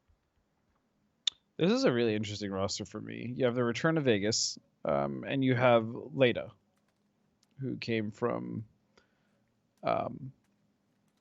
Zenith. So I really am curious to see how this shakes up. I wonder if Vegas is actually doing a lot of the IGLing now that he's come in. I know he was in the past, playing with him before as well. I know he was. And Comets are a team that, I mean, they've done really well. PCS2 Group Stage comes to mind where they really showed up. And then Grand Finals, wasn't exactly the same. So I'm hoping with these changes, with bringing in Vegas and later two very experienced, very good players, if they can start to kind of turn things around. But Trimsy is looking at a really cheeky angle to get onto Comets. But yeah, Elusive, again, this is a team that I talked about earlier as well. These guys are struggling right now. There's just no other way around it. Yeah, I mean, it seems like especially through the mid game has been a bit of their struggles. They find themselves often rotating onto other squads and falling short, sometimes struggling additionally, not only through those rotations, but from those crashes, whether being the person who's taken the crash or defending from one. And that's been, I don't want to say they've been out mechanicked, but it seems like depending on who it is that they're fighting, sometimes they're really sometimes it feels like that. Sometimes Yeah. it really just feels like that. And speaking of crashes, look at Steezy. Oh, He's just chilling and he's just looking around. He's scouting. I don't know if he knows that Dodge is actually just sitting here. Yep, here comes Zealot. this And could Adam be- and Danny G are going to have to perform quite the hold here if they want to have any hope of, dealing with the full T8. I mean, if you needed to have two players for Dodge, these are the two to have it. You've got your damage and frag leaders really out of this squad here. You see Adam doing a little bit of damage into Steezy. It's going to give him a quick pause to try and heal from this. Right now, watching that angle is going to get that knock onto Danny G. That is nasty, but he's taken quite a hit for himself. And once again, popping another first aid kit. The rest of Dodge stuck up the hill. This 2-2 split from TAC 8 could be big if Weem keep the pressure on Finna and Lampalot for coming in to join the party. Now, all the attention on Adam trying to take him down from out of this compound. Oh! Ooh! It was a good hit, but Zealot very badly damaged yet again. He's already taken a couple of fuse heals, but Lush with a nice grenade is going to find that knock here. And he gets the flush as well. The rest of Dodge is under the watchful eye now of Weem as we see a few bullets coming back out from range, but that's going to push Dodge out. The thing, though, and we just kind of missed it a moment ago, is that the circle did shift, and it shifted to the north. So all of these teams now are going to have to pack up and start focusing on getting themselves into the zone. And into the zone is this fight right here at hand, Comets and Sonics. Another member down, and this may be another rough game for Comets. We'll see. I mean, 3-up, you're still going to be able to do quite a bit, but Sonics is also the team that they're fighting right now, and Sonics is in a comfortable position to hold this if they want to. So we'll see. I also want to point out that Tactical 8 continues to impress me with their team fighting, man. These guys have gotten really good at not only breaching compounds, but fighting well together, and it's just, again, it's great to see because I really love those boys. I mean, you really want to see, like you said, that growth coming in from squads, not only in their ability to increase their team play and their game sense, but to really grow and play well from it. They are right now in a decent position on the leaderboard, try to move forward, but they've got to do some work today. And speaking of doing work, Rumblers, a nice position out to the north. They were another team starting out today that we're just kind of a little bit out of, I think, a comfortable position at 12th place before we started that first match. So they've got a little bit of work to do. But, I mean, this is still a nasty roster and players that we know are really capable of a lot. This is the team that usually pops off on week 3. And so it's kind of what we're anticipating. But as I say that, Gaxi taking just a little bit of damage there from ATC. Mm-hmm. I mean, I'm always just going to have an exceptionally high expectation coming out of Rumblers, just because, that's it's my old team, and I've played with those guys, and I know what they're capable of, especially Los and Waldo. And on top of that, you add, Gaxi and McCoy to that roster, who have just been so impressive in their own right on their own teams, respectively. So it's just a really good roster, and I expect them to be better than 12th. But at the same time, I know how the mindset of that team generally works, at least with half of it, and I know they'll show up when it matters. Come grand finals, they always do.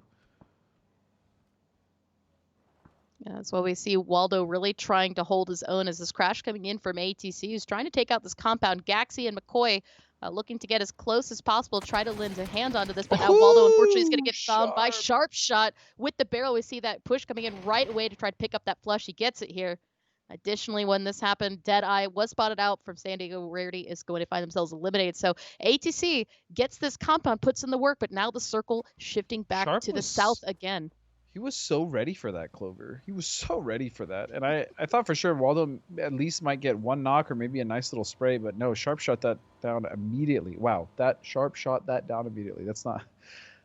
I didn't mean to do that, but that sounded pretty cool. And ATC now are actually going to rotate here to this dip right north of the yellows. This is a notoriously difficult dip to play at times, especially when nades and utilities start to come into play. Yeah, but at the same time, early on I as well, Team Clueless could be in a good position to use that utility. The big issue right now for ATC, who sent 2 to this dip, is you've got Rumblers while outside of the zone in a position to the north to take shots from this dip, so they got to be a little bit careful. We can see Marcelic being mindful of those buildings right now, keeping an watchful eye to see when Rumblers do take this rotation. Yeah, and I'm curious if ATC is going to stay. Looks like they're trying to move in duel now, in a lot of trouble in the middle of this field, trying to use these vehicles as cover. Smokes coming out. The res, even with Smokes, is going to be a little sketchy, as Sonics have not given up this position, and they are harassing team after team.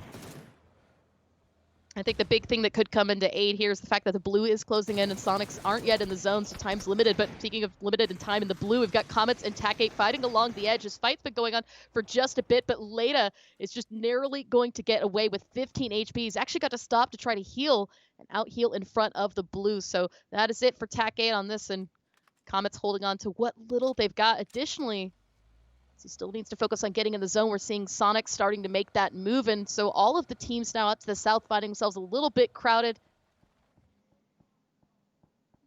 I think Leda should be just fine. Yeah, I mean, he'll be okay now. Comets with 3 kills. Unfortunate for TAC8, they also went out, but at the same time, they got a few kills, so it really wasn't the worst round that it could be for them, as Sonics are now finally starting to push up this hill right onto Guadalajara gas cans. Guadalajara was really set up for this. I've been taking a couple shots on Sonics as this push was coming in, but still fully committed to see Mime just at the base of this hill. Smokes out right now, try to stay alive. Those Molotovs just short of that watchtower. Additionally, though, gas cans gonna lose Honey Badger here. Tickleton with a very nice knock. Nikos tries to trade the down at range. H-Win once again holding that anchor point. Trying to do some damage into here, but Voxic spotting out Shrimzy as well. So this is being a little bit of a hard push coming in from Sonics, but they're not giving up just yet. Voxic, I mean, they're desperately trying to get any headshots that they can here onto Sonics. They want to save Honey Badger, but Sonics have this way of just constricting so methodically around these team fights, really taking their time, especially with Honey Badger. Like, sure, they could immediately go for a flush, but they're really trying to bait out the rest of the members of the gas cans. And I'll tell you this, Sonics are not necessarily in the best position for this fight either, but they're really making it work.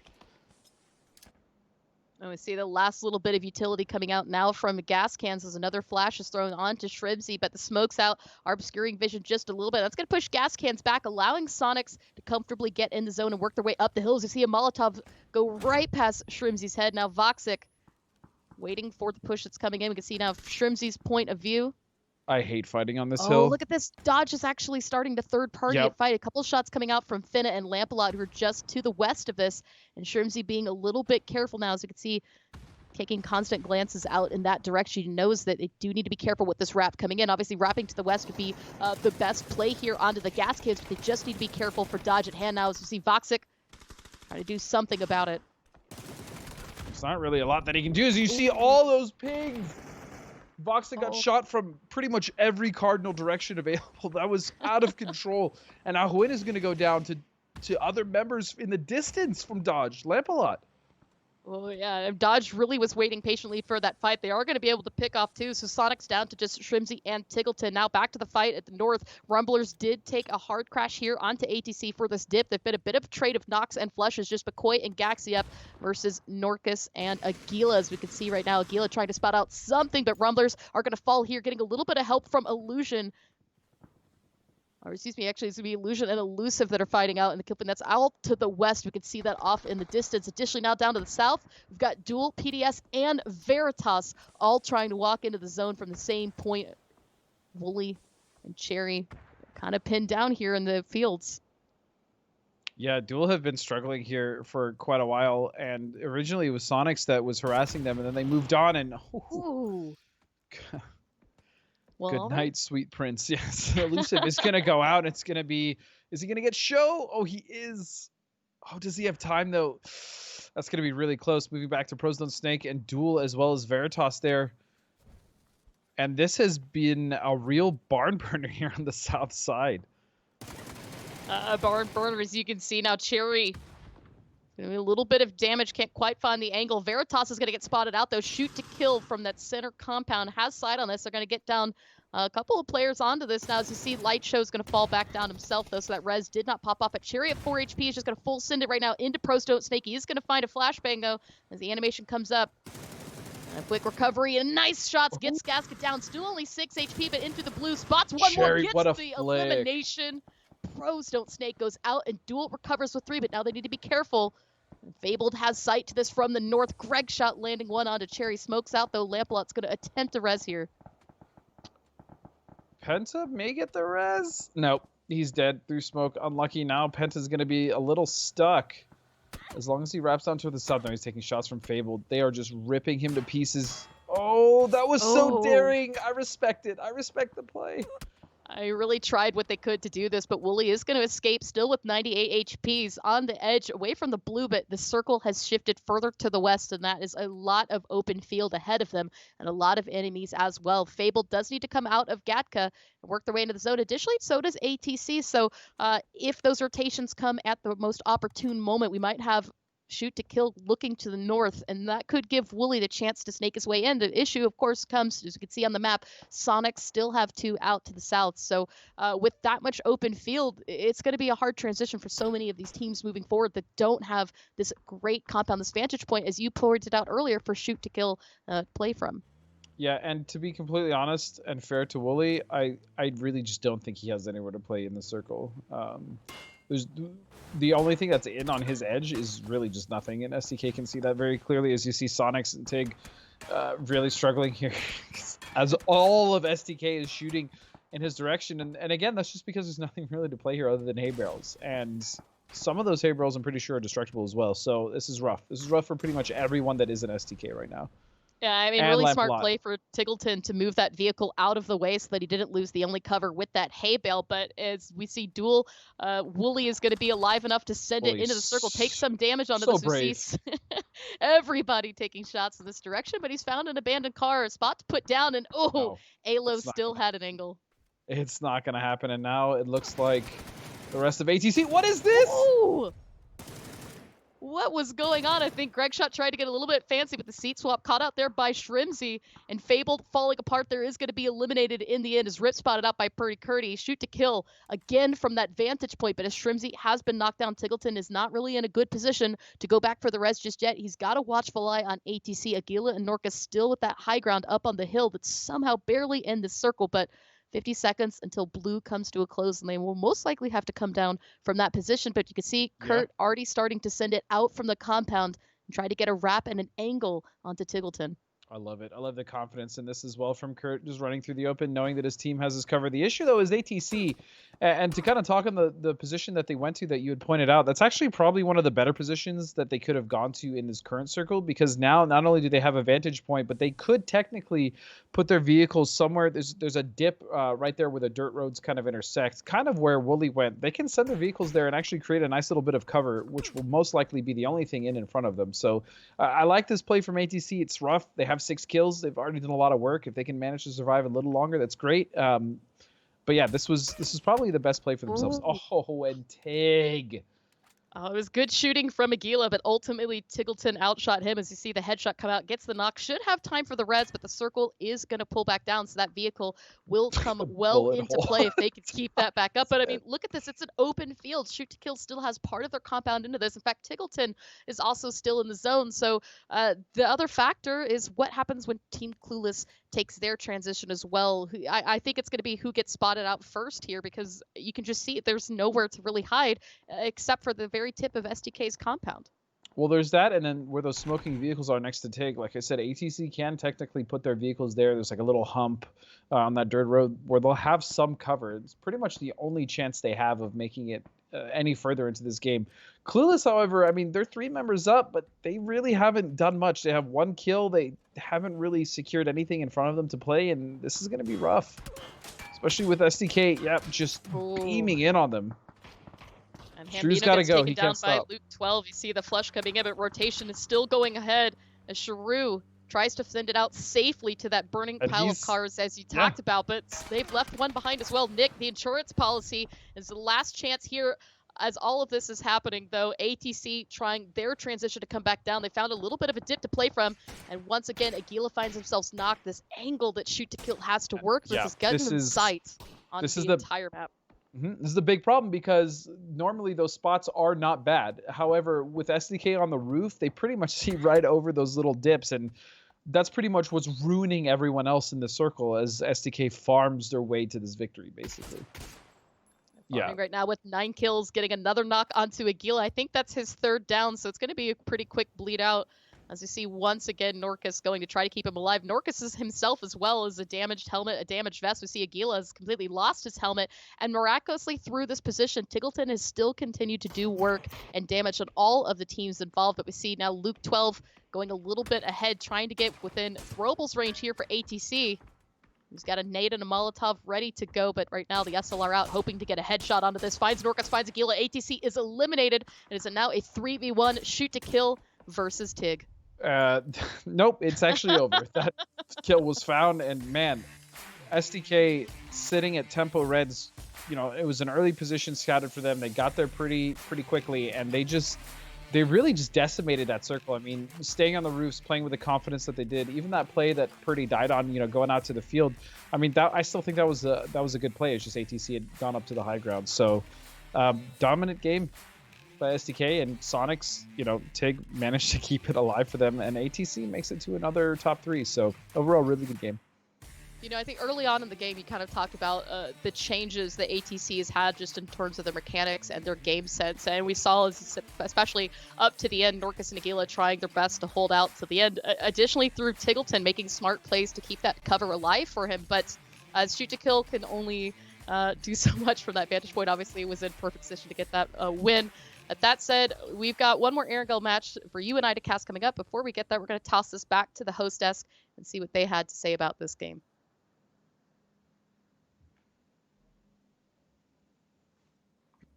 Well, in the last game we talked about, at least it's not the rich getting richer. And then game 2 happens, Matcham. Okay, let's be real. Shoot to Kill had themselves a great position. Gatka Field Circle, they have one of the few complexes that are in play. What stood out to me was somehow Tiggleton buying 2nd place off of some amazing shooting at ATC in a high ground spot to make him go, okay, we don't want to look that way anymore. And then just nobody else looked that way until the end of the game. When Tig shoots at you, you just don't re-peek and you tell everyone Yeah. not to look in that direction. Just go, no, we just don't look that way. We're going to go this way now. We're going to go at shoot to kills complex instead of shooting at the solo over there. I mean, it's a reality, Cameron. I remember at the peak of when Vitality and FaZe were sort of at the early days, there were teams that would say, yeah, we heard Vitality over there. We went a different direction. You just don't fight those guys when they're on fire. And I think TIG and Luke 12, the OCE contingent, if anyone sees OCE names in the kill feed, they just drive away, it feels like. Yeah, it's these guys are scary good, and we keep trying to find ways to talk about other people, but then games like this happen where SDK they win. That yeah, sure, it's a great turnaround from their game 1 of the day, but let's be honest, SDK didn't have to work that hard. I'd be shocked if they didn't get at least top 3 from that position, looking at phase 5, phase 6, and beyond. Well, I mean, shoot to kill had a very good central location in a Gatka field circle in circle 4. And so it was just a matter of just sitting there and letting people move around them for so long. Yeah. And move around them with completely massive uninhibited sight lines. Like that's the other side of a giant field, is that everyone sees everyone. And let's take a look at the highlights and see just how much everyone did see each other. Cameron, I'll start it off with you. This was actually the very beginning. I am shocked to see this amount of aggression come out from Veritas, much less any other team, for a compound in phase 1. And then there was, of course, this fight happening between Tactical Aid and Dodge. Outside of these 2 engagements, though, there wasn't a lot of action that happened in the early game because, yes, fields were a big factor in play, but compared to round 1, just last game, there was a lot more terrain for teams to play around with, which is why you saw a little more tactical approaches to a number of these engagements, not just Tactical 8, but also the Comets and then the Sonics as well, before they ended up having to go into the field. It wasn't as sort of chaotic. This here, by Cherry especially, and just the entirety of Field, sort of show why everyone continues to want to see them perform well. But this was a quick moment, Sonics staying alive as long as they could. Yeah, if you look back through all of those plays, it was just edge fight upon edge fight until it gets right here at the end. Shoot to kill with a dominant viewpoint coming through there. But so many of these teams, based off the fact that how the circles were playing into this, we've seen a very central favor meta that's happening in North America, where they just want to get to the center, they want to chill out there, take some pot shots back and forth at each other, but generally kind of be friends with each other. No real direct pushes. This time around, the terrain didn't allow that to happen, and it was just constant edge fighting. So it was. We're going to take a look at the match leaderboard here in just a second so we can see exactly how the rich did get richer, because that was an astronomical game for them. I think if we were to talk about just straight up kills, it was like 12 and 11 for shoot to kill on the Sonics, 22 and 17 points respectively. And then ATC, who Cameron, we'll go to you here. You said these are the guys to keep an eye on. They weren't the underdogs, but they're definitely an X factor. Truer stories have not been told. I said that they were able to sort of push throughout the field the previous game because so much had been cleared out because of teams fighting each other. This time around, they actually sort of played edge, like the best edge teams play, and that's not the team that we saw at their peak in PCS2 Grand Final. So HEC here, sure, they only got 6 kills, but they still got 3rd place, 11 points overall. They are beginning to show a variety in the styles that they can play, and that's scary. I mean, here's my thing, though. Sure, coming in the day, but we'll see how much higher they can climb. Where was this? Like, it's just like you're saying. Any trolls in chat, we've seen them putting on a whole bunch of different faces. They can play edge. They can play off the fighting off different positions. We've seen them like constantly morph into a newer team. But for the last 2 weeks, where was that team at? And why is it taking until today for them to start to show up? I'll be real. I'm gonna say it again, Matchroom. I think it's because they're playing in DreamHack. I was a host in EU today, and which means I sit on my butt and watch games and don't do any real like heavy duty stuff for the morning, and I'm tired. I cannot imagine 6 games of hard focus followed by another group of 5 games of hard focus, and it seems like it's showing when you look at these numbers. They are absolutely stepped up in a new team. Yeah, they're so much of a better team. Unciv coming away with the most amount of kills inside this one. Damage, Uncivil yet again, but he's got Tig chasing it back behind him. Boy, Greg Shot from Fabled stepping up again. We saw Greg Shot a lot during PCS number 2, starting to make a little bit more of a dominant appearance today. Yeah, that's a bit shocking to see him there. Fabled weren't one of the teams that had the biggest noise, but then again, I mean, of this round, being honest here, then again, Greg Shot has been the shining star of Fabled. So if they want to, I guess, qualify for another grand finals, because they're just under 16th place, if I'm not mistaken, they need to figure out a way how to heighten his abilities even more, because he's by far consistently the best player on that squad. Yes. On the other hand, I would argue that this is the third time that we've seen them fighting to be above 16. There's more than just Greg that need to be heightened when it comes to a team like Fabled, and I just don't know what that bandit is. Let's look at the overall leaderboard. Matchroom, Shoot to Kill, and the Sonics at the top. We're going to talk about them ad nauseum, if not already done so. So talk me through some of the other teams on this board. Well, just going back to what I was saying a second ago, any trolls in chat now over in 12th place, just 1 point back behind Guadalajara Gas Cans. Comets just a little bit ahead of them, as well as Illusion. See, a lot of the teams that we've been kind of bouncing back and forth between talking about today, Dodge, Duel, Illusion, they're all in the 7 to 12 pack. But in my opinion, any trolls in chat is not a 12th place team, and we're going to see them continue to climb off of this. I would love nothing more than to see them sort of continue to rise up. It will be fascinating to watch. Cameron, any thoughts on sort of that mid-pack? Not really. I'm just sort of watching Veritas slowly edge up onto Zenith. Yeah. It's good to see this squad turn things around from the disappointing PCS2 overall. I mean, definitely not the worst team in the entire leaderboard, of course, but coming off of their PCS1 second place, just barely. They were expecting for better things, and I'm hoping they can continue to level it up going to the finals. I mean, to be blunt. Go ahead. Sorry, go ahead. I was going to say, so we've got the rat race at the top. It's only separated out by a few more points, and we still have 3 more games to play through today. You can see whenever we're looking at the overall kills, it's still consistently Sonics and Shoot to Kill balancing back and forth with Win. Tickleton now tie it up between them. The factor comes into play is Sonics need to have themselves a big game. We just had Shoot to Kill get 1. But Sonics are slowly letting that lead get bigger and bigger. And while 31 points is approachable, 37, 40, 45 just makes it rougher and rougher the longer the day is going to continue. Civ at 43 kills, 8.3k in damage. I'm not going to say who it was, but somebody on the panel referred to him as arguably the worst player on STK in the last phase. And I think that a sleeping bear may have been woken. He has been playing very, very well so far in these group stages, Cameron. It's a complete toss-up. Every single every single PCS, which STK member is going to go big. And that's what you need to be a top team in PUBG, because there are so many unreliables in the game, including your teammates, because you can't always set them up for success. No matter, there are so many things that go on, and so the ability for any of your players to step it up, even just a little amount, right? Surely that's one extra piece of the puzzle of why STK are so dominant. Okay. Well, in fairness, for teams like STK, Sonics, these types of things, right, it's if you're the worst performing player on a team in a phase, that doesn't mean the fact that it's not going to change the next phase, right? Because you just string together a couple of good games. When you're talking like the best players in North America, and then you're like, well, gee, look at the 4th player, he's the worst. God, but I mean, I don't think that that's a confirmation statement. Like sometimes you have utility players, or sometimes you have players that are just playing more aggressive angles, or just have like 6 people walk into them and they go, ha, take that. Now I have the most amount of kills on the team. You know, well, and I was going to say, to caveat, I say he stepped up, but he stepped up from S tier to S tier, right? Like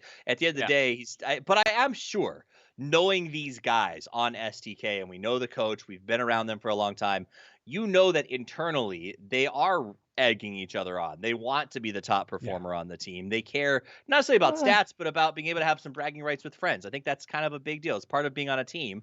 So I'm sure it's exciting when you sort of get to be finished the day and be like, hey, I got a bunch of kills. You don't on think a side tangent with that, though, I think that they might pick on each other a little bit. But STK feels like it's a very team-oriented team. You know what I mean? Like, so I don't think that any one of them would ever be like, oh, well, I need to make this play so that way I can get ahead of somebody in kills. They'll still, even with banter and everything else like that, be like, oh, well, Luke's in a better position to take that angle, so I'm just going to alert him to that. Because sometimes you do see the banter become a factor where somebody just doesn't let somebody know somebody else is in a position so that way they can flank to try to get a kill. Those types of things do happen sometimes, but I still think that team system always wins with Shoot to Kill. Yeah, Snakers even said on Twitter at the end, I believe it was in the group stage, he basically told everyone on Twitter, hey, we actually performed terribly because I was so focused on trying to get, I believe it was the kills MVP he Gotcha. we're in the same vein. Either way, look it up. It is there. He basically said that don't play for yourself. It's never going to be the best results. And so while there might be some fun ribbing between them, the only reason they're able to do that, being friendly with each other, is because they're already performing so well as a team. It's just sort of this like extra sort of sprinkling icing on top. Yeah. No, it's like watching the U.S. Swimming team back when Phelps was on it, right? Phelps dominated. Everybody else was winning as well, and they gave each other a little bit of a hard time. That said, it's our last chance to listen to Godspeed and Clover for the day. So tune in, turn up. Let's go to our last match in Erangel.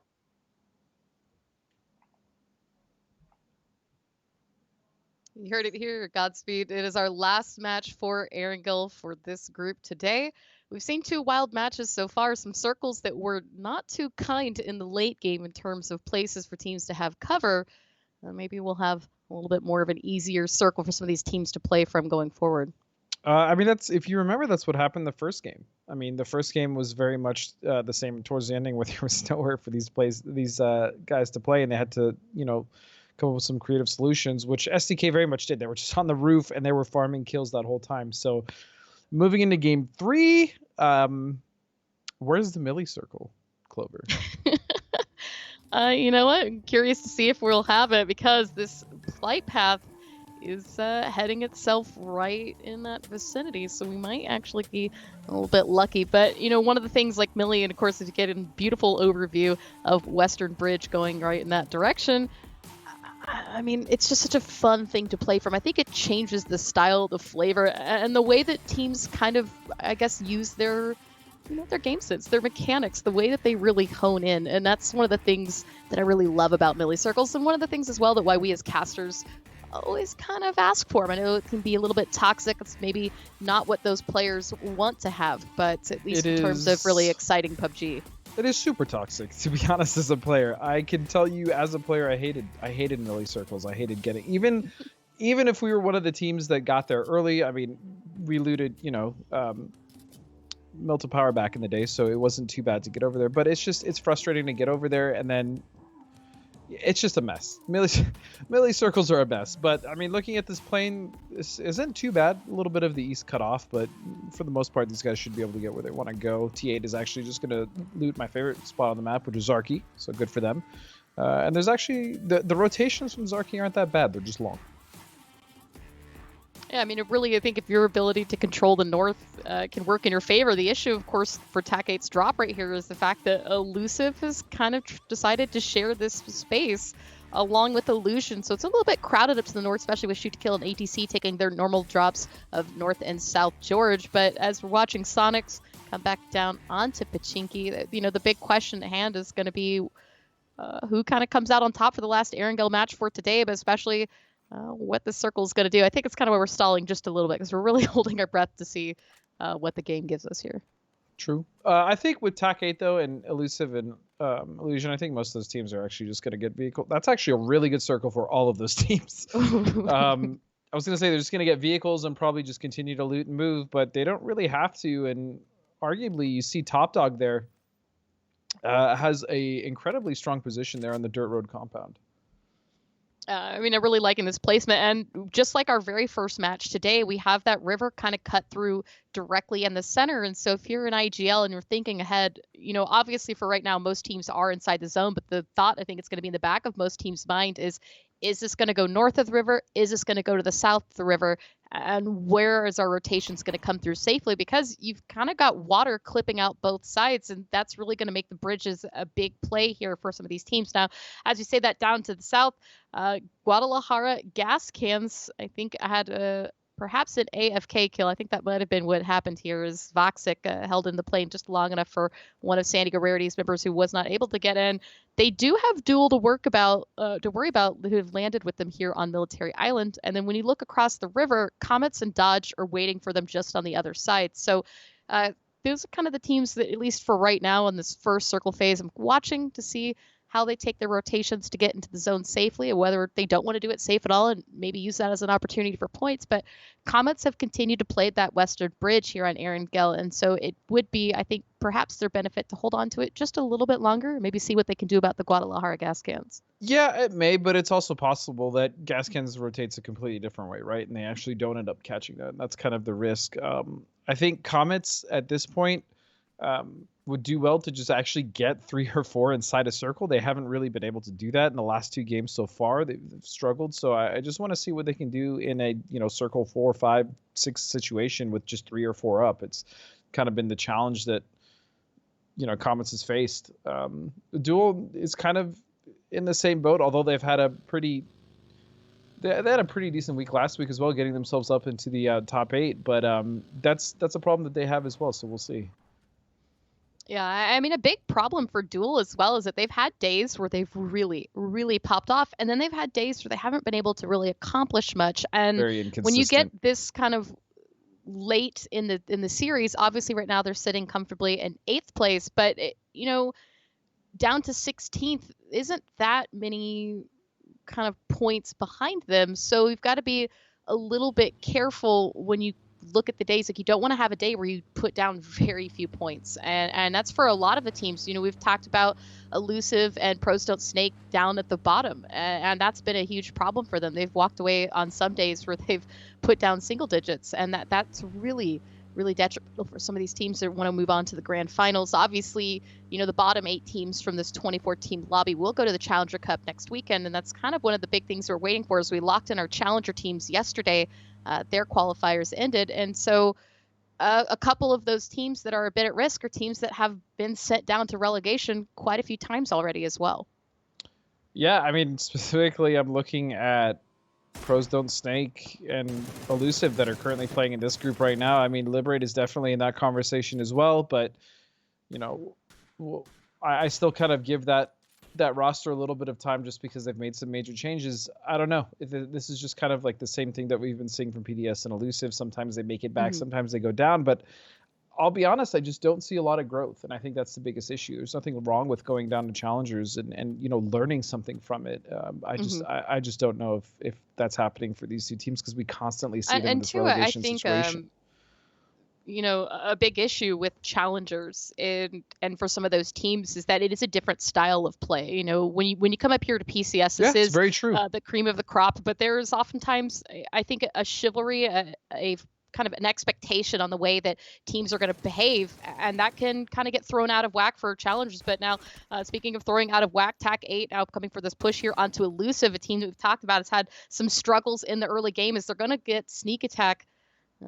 Already knocked down once. Jail Day looking for a res. We see Fizzle offering a little bit of assistance there in the forms of a smoke, but Wiemu did take some damage. Is going to lie prone to heal, and that might give Jail Day just the amount of time he needed to pop this res off. We see a nade come back out. This could return itself right back into another knock.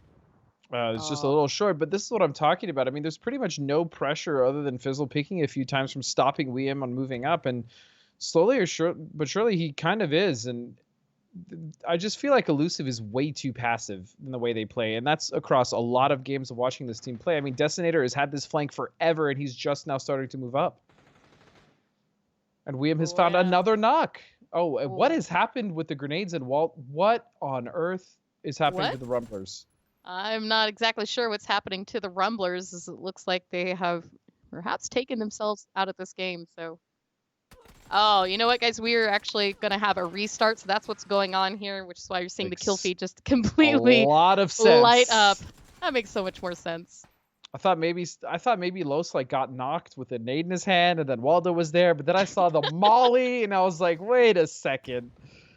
Just, and you know what? Kudos to TAC 8 and Elusive for fighting this out as long as maybe they knew, and that's why they were, just kind of waiting, or I don't know. I'm just going to chalk all that up to a restart. I'm just going to ignore it. We're going to move past it. All right. Well, it sounds like we're going to do a quick game restart for this one. So, one of the things too about a game restart, that circle that we just spent so much time talking about and the way that teams are really going to have to play this rotating drop spots, that all gets washed because we get a brand new circle, we get a brand new match. So we're going to go ahead and get that one set up, and I'm going to jump into that as well. But, kind of back to the topic at hand, we've been talking about leaderboards, teams, their performance, their placement. Obviously, this is the last week for group stages. Godspeed. We've talked, I think, ad nauseum about some of the teams to the top, a little bit at the teams at the bottom, but it's the teams in the middle also that have to play just as hard because they don't want to drop any farther than they already are. Yeah, and I think the cutoff at top 16 is actually going to be really competitive this time around. I mean, it always has been fairly competitive with a few teams just barely squeaking in and a few teams getting squeaked out. But I think it's, for the most part, especially with as much as PCS has started to be established and it's a regular routine now for the teams, they know when they're going to compete. The schedule's been great. And I think we're starting to see more of a competitive middle ground as far as the teams. I'd even put Duel in there. Obviously, we saw them struggle a little bit in PCS1. They went to Challengers. They came back, and they've been doing better now. But, yeah, I think it's getting a lot more competitive, and the cutoff should be interesting to watch, on Sunday. I think that's going to be really telling as far as who really wants it and who's going to actually get relegated. Yeah, now, of course, now today, each team is playing 5 matches. We've got teams from lobbies A and C. And then tomorrow and Sunday, each of those lobbies will play an additional 5 games. So it's going to be a little bit of a shift to see when we're completely down, locked in. One of the things, as well that we have kind of been talking about is some of the teams, obviously, that are not in this lobby. And when you have really the top 2 leaders, Shoot to Kill and Sonics in this lobby right now, Shoot to Kill 260, Sonics 223, and that's on their points. Their kills also in triple digits. We've got 179 kills Shoot to Kill, 152 to Sonics. But what that does for lobbies like today when A and C play together is that some of those teams that are in the mid and low range are going to really struggle to lose those opportunities to put down some points. Yeah. And so that fight we just saw with Elusive and TAC8, Elusive has been choosing a little bit of the passive, their hope to try to make it up through the mid to late game and give that as an ability to put down points. So when they get into these fights early on, fall a little bit early, it kind of results in their inability to put down much. And that's why we've really been seeing them circled near the bottom of the leaderboard. On the flip side of that, TAC8 is a team we sometimes would see that behavior from, has dropped that. They found their aggression. They've really found a way to play the game since. Take these fights early on, pick up some kills, and move forward with it. I agree 100%. TAC8 is definitely one of those teams that has at least leveled up so far in the group stage. We obviously haven't seen if they're going to make it to grand finals yet, or even if they do, how they're going to play there. However, that being said, I still think there's a lot of improvement to be shown from that team. And I've been impressed with it. I know Pac has as well, especially when we casted the first week together. I just don't see it from Elusive. And Pros Don't Snake, it's sad because I don't really feel like we get to even watch a lot of their team fights, so I don't even know where to begin with, what may help those guys. I'm sure they're going back, at least I hope they're going back and reviewing, the games, but it's been rough for the teams on the bottom. And at this point, if they're not going to show any aggression, they're going to continue to play passive. It's just going to be another ticket down to Challengers yet again.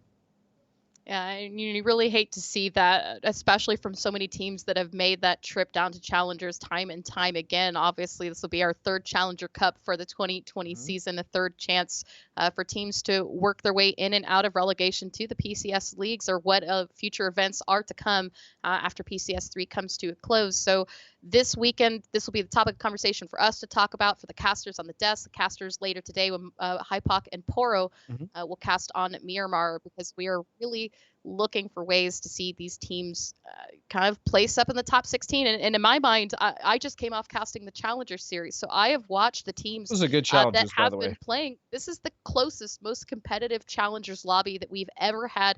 Yesterday, which was the last day for those teams to play, 14 of the 16 teams were playing for position because it had just become that close. And if your teams like Elusive, like Pros Don't Snake, and you're still playing this game a little bit passive, a little bit hesitant, and you're afraid to commit through some of these fights, you're going to get sent to the Challengers Cup, and you're going to have people that are hungry for those kills and damage, and you've got to be ready for it, because it's not going to be a walk in the park going to the Challenger Cup. No, and it was a bloodbath. Watching some of those Challengers games were out of control, and I love the way it ended as well. But as we're heading back into the game, Clever, I'm going to just kind of take a page out of Toffee's book because he loves it. Let's just do our own predictions. Why not? Since we're here on the table. Not for group stages, but who do you think is going to win the grand finale? Who's going to come out on top in your opinion? Ooh, this is exciting as well, because all of us have also been talking about this in private. And I think the thought is either, are we going to have a repeat winner You know, are we going to see Right. Oath, Shoot to Kill, Sonics come back on top, win a second event?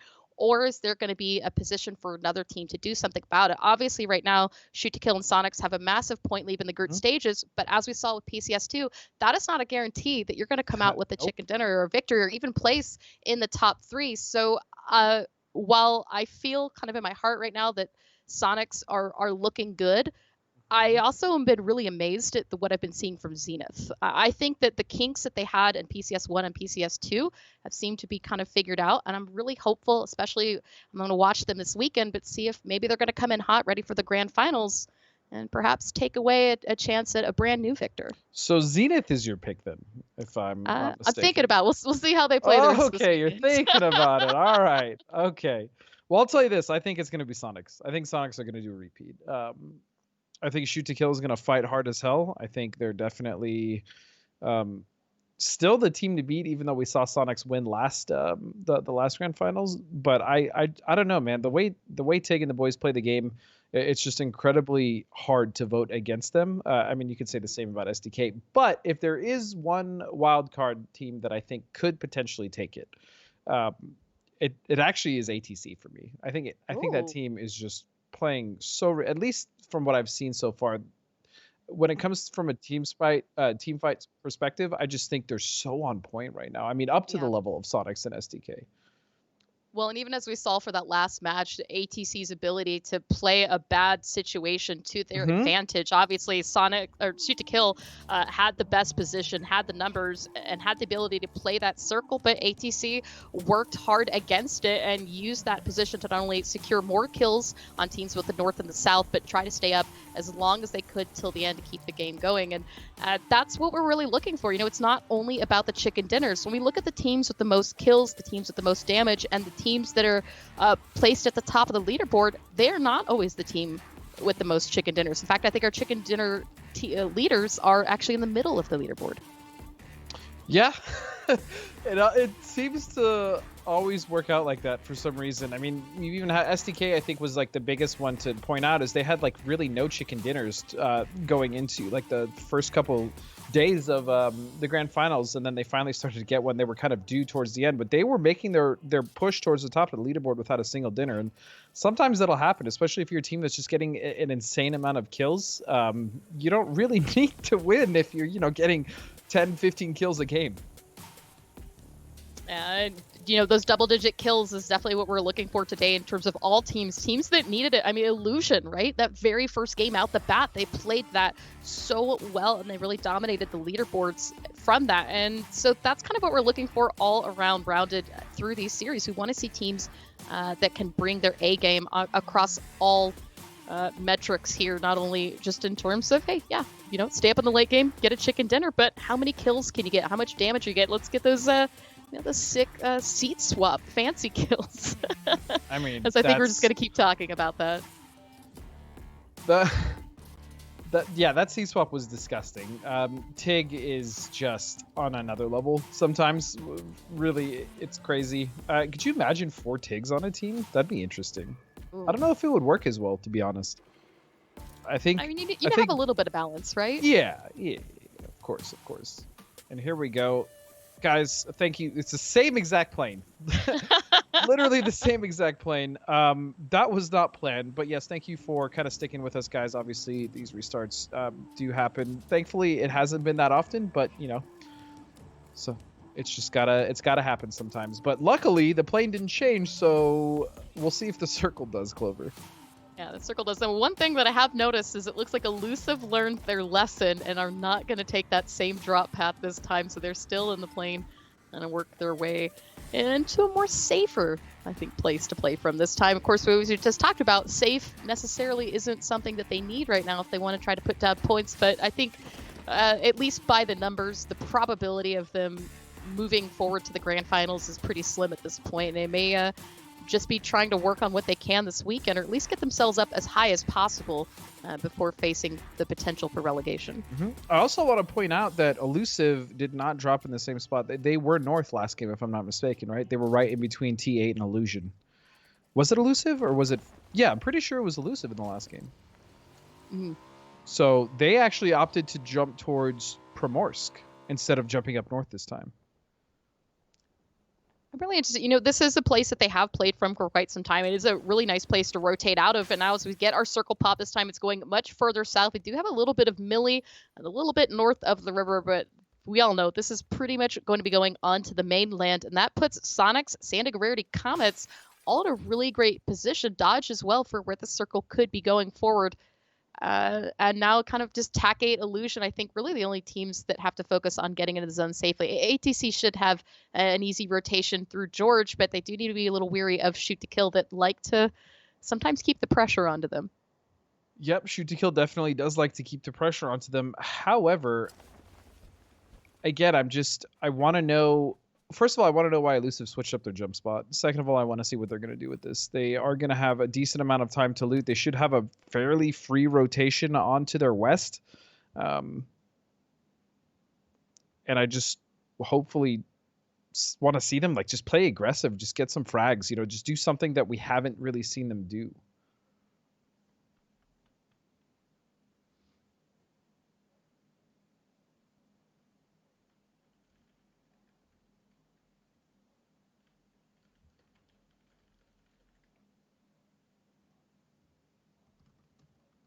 So we currently see the Rumblers looting their new home, Yas.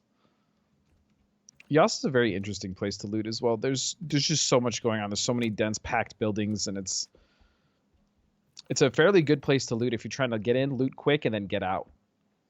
Yeah, I think this has been a really interesting position for them to loot from. The issue, of course, has been that a lot of the circles haven't really been favorable to their position in Yasnaya, and so oftentimes you see them chasing zone for that first circle as we see it yet again. I kind of miss the days where we'd have all those Stalber mansion circles, and that could be a fantastic drop place for them to play from. Additionally, from this as well, TAC 8 out in Zarki usually gives them a little bit of breathing room and that nice position to come into the north, though oftentimes finding them in that early fights as well towards the other teams as well. You see Illusion, the other team kind of out towards Severny. But, Zarki, as you said, one of your more favorite drop spots, I don't think it gets the credit that it needs. I don't even know why it's my favorite drop. Every team I've been on, fortunately, at some point we've dropped here, and it's actually worked out really well for. I mean, Rumblers, we've gone here. I went here on Cobra Kai, went here on Noble, and some of the other teams. I think I've even dropped here once or twice subbing for one of the other tier 1 teams. So, I don't know. I just really like the loot here. It's secluded. It's nice. You have a beachfront view, you know what I mean, of the ocean going on. The rotations, although they can be kind of lengthy, are actually not bad at all, especially if you scout ahead. So I just really like Zarki. This is definitely my home on Erangel. I get it. My home is still mini power of the Milta drops. I love the Milta coastline, especially. That was my home too, so I don't blame you. It's a nice. I like the coasts. What can I say? My other backup was Severny. The 3-story just north of Cafe. Those were my. Sure. But you're right. Coast is where I like to What go. about I Lip? always want to work myself on the edge. Oh, I love That's Lip. also But always the warehouses, right? You've got to fight for those warehouses. I actually at Lipo. don't like Lip, to be completely honest with you. It's not my favorite Oh. spot to loot. San Diego Rarity has an interesting loot spot here. I mean, I'm pretty sure they've actually settled here. They've looted around and settled here. This is a good compound. This is a really good compound actually to hold. As we saw Sonics here earlier in one of the previous games, and hopefully STR can do something as well coming out of this position. They're another team that I've always been an SDR fan. I really like the Rarity, but they've been in and out of challengers as well, Clover. They have, and it's a little heartbreaking to see because they have these moments of brilliance where things really come together, and then other times where things seemingly fall apart. And you kind of hope 10 points out of the cut line right now that they really need to try to get ahead from Fable to try to push their way back in to the top. It's definitely doable, it's feasible, but they've got to find themselves in position to fight for that, get themselves a couple of points. But speaking of fighting, Sociopath driving himself very close here to Unciv. Shoot to kill setup just across the street here. We can see Alo also taking shots, and the rest of Shoot to Kill in good position on this. Alo actually getting a hit on the Sociopath, taking him down to about 70 HP, but he's going to wrap back around, rejoin the rest of PDS, and that scouting mission, while a little bit scary, should prove successful for the team to at least have information on a couple of the squads in their area. I really do also think that teams should be taking note of the way that STK camps these rotates. We see that from them quite often. It's not just this specific one, in between the church and the yellows there on the hill, just north of Pachinki, but they do that kind of everywhere. We've seen them set traps everywhere, and it's obviously worked quite well for SDK. They're the kill leaders, and they do get a lot of frags, and they pick off a lot of teams as well. And we don't really see that from any of the other teams. I know Sonics, basically it's the top teams that are doing that, and I think that's something that a lot of these guys should take a page out of their book, because it's obviously strong and it works. Yeah, we've seen I think quite a few traps set up today. Veritas, Sonics, Shoot to Kill, some of the teams all at the top, right, have been the ones that have got themselves early onto a gas station, set a player out at another angle to kind of anchor a position, wait for those teams to just drive right in between them and just lay in the damage, get those easy squad wipes or knock off three players or so and pick up points. And that's one of the reasons why these teams are our kill leaders in all of these lobbies, because of their ability to think ahead on ways to capitalize gaining points in the early to mid game, something that some of these teams that play a little bit passively off the start struggle to do, because they're, I think, hoping that right now there's a lot of open area, there's a lot of open compounds, there's a lot of things kind of up in the air. And the teams that are at the top of the leaderboard are the ones that are really able to use that to their advantage and not wait for everybody else to come to them. Or I guess in a way, I guess the whole point of of a trap is that people come to them. Yeah, I knew what you were saying. I knew what you were saying. I just gave you the simple. Yeah, it's true. It's a big truth. Big brain. It's been an interesting day so far, Clover. It's okay. It has. So excuse me, guys. We're still just recovering a little bit from our recovery early on, but as you can see, so are the rest of the teams that they've gotten themselves set up. Here's the end of phase one of the beautiful shot from. Look how far that is. Yeah, Shramsy fragged right there. I mean, it's insane. He's at the church in Pachinki. That's actually I think that was 2 clean shot. Yeah, look at that. There's definitely a bullet wound right in the temple. Of Marcelic. So really nice shots from Shrimsy.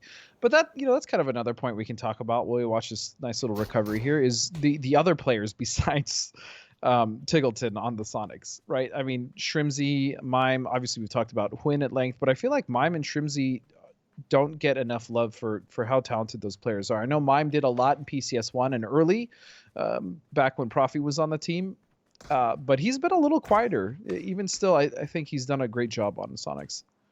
Yeah, I mean, really all, as you said, 4 players have put in quite a lot of work as support, and not just, passive support, but aggressive support and their mechanics, their utilities, the kills, and the what they can bring as a whole to take down other teams, push teams in a direction that they want. And again, we kind of talked about traps. That's something that Sonics has done fantastic for. As this circle's going to take a shift, Mime and Win are actually going to come back and rejoin Shrimsy and Tiggleton and kind of anticipate the next movements coming back in from squads around. And because they were the squad that looted Pachinki, they've already got a comfortable feeling not only for this position, but for all the teams in and around that area, as they haven't gone too far. The question, of course, now comes from the rest of the teams that are taking those rotations, where it's going to take them. Rumbler's getting a little bit close to Veritas here as they circle around Potato Hill. Looks like they might have heard Michael, who's driving just to their south, so it's going to send them just a bit further north. But for the most part, this should be an easy enough transition for most teams getting in the zone. Duel's really the only one that needs to get themselves in, but teams are starting to center up, and that's kind of what's pushing everybody together here. Yeah, and while we were kind of watching Rumblers and following along with them, I noticed that ATC and STK actually got very close to rotating on top of each other. I think even Veritas was there up to the north of them a little bit at Ruins. Or no, it was just ATC and STK. It looks like they split off. One team has decided to go to Ruins. It's going to be ATC, and STK they've actually played this compound quite a bit. This little 2-off in the forest there, just in the woods. We see a split between STK as well. And that's another thing that I really like about STK is that the more confidence they've gained over the last couple of PCS, the more they're also starting to play really split. And those splits are actually just taking out teams just on their own, which is crazy.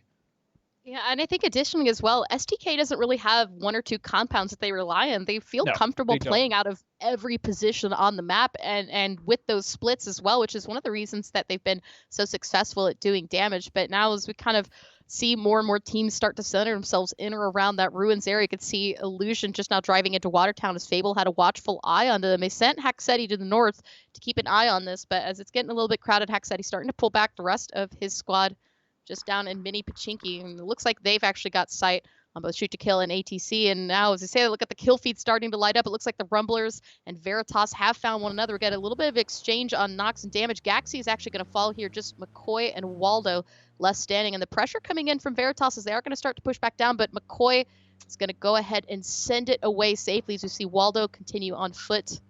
And I think now the focus is just try and stay alive. And that feels bad, man. Rumblers have really had a rough day so far. I mean, they're still okay in points, and again, I'm not worried about this team, but it's been a really rough start for them. I feel like for whatever reason, it's been more difficult, at least in this group stage, for Rumblers to just keep more than 2 up past Circle 3. It's been a struggle for these guys. And like you said, it's not really sure exactly why it is. Now, Rumblers do have that drop position in Yasnaya, and the Circle hasn't been doing as many favors as you'd really like to see so far today. But no, you're right. But it's that rotation, right? Coming into the zone very close to a squad with Veritas having that bit of a pause. Do we take this fight? They do, unfortunately, come out just short players. I mean, Veritas is a team that's had so much growth this series. I mean, adding Michael has been absolutely huge for this team, as well as the addition of D-Treats. And we see Jazza, Keenan all feeling, I think, really comfortable together. This is a really good mix of players here. Now, as the Circle is going to pop, we see it takes a more Western shift again, but I mean, look how much open fields we have in Erangel. I mean, this has kind of been the day of open fields for those mid to late games, potentially, if we don't have another hard shift to the north. Yeah, this is again one of those circles where it's gonna start being coverless around circle 5 and 6. I mean, a lot of these teams are gonna get very packed. They're gonna get very condensed. They're gonna realize that they're gonna have to move up through each other, and then that's where we're gonna see the bloodbath. This field, these Gatka fields are very unfriendly when it comes to terrain that's actually playable, let alone compounds. A few shots coming out right now from Veritas, putting a little bit of pressure there onto Duel. We see Cherry sent it just a bit ahead of the rest of the squad. And now as they've got that information, Duel is quick on their feet to try to get close out and do something about Veritas. They're hungry for the kills. Additionally, as they're saying that, Rumblers, what's left of them coming up onto Watertown here, Illusion, and it's actually going to be at range. Norcus from ATC who gets the knock. This could be a good opener for Rumblers to do something about it. See Top Dog being a little bit careful. Here's the Rumblers coming in from the east and still trying to stay focused on the fight off of the distance coming in for Bruins. Additionally, as all this is happening as well, Haxetti for Fabled is also close by. So this could be a little bit hairy for some of these teams involved right here. Yeah, and this could also be hairy for Haxetti depending on what his play is here. Waldo trying to find some sort of angle maybe, or just survive without being seen just on that lip there on the other side of the compound. But it looks like Veritas is going to crash. We saw knock earlier, kind of a trade from each team here, as Duel was able to get up their knock, and now it looks like Keenan should be able to get up Jazza without any issues. I mean, the energy that Duel's brought to this fight is really commendable here, because not only did they come in to support Cherry, but they did this well as a squad and really put the pressure in onto Veritas, pushing him into the corner of Pachinki, giving him a whole lot more area to play from. But we can see right now smoke's coming out from D-Treats, try and minimize the vantage point that the rest of Duel has here. But I mean, we're still inside the circle, and the problem with those urban fights is you've kind of got to wait for the fight to come to you here if you can't get that vantage point through the windows. Now, as we say this, south of Pachinki, up on the hill, Guadalajara gas cans trying to contest Comets, who've been up here for most of the game so far. Yep.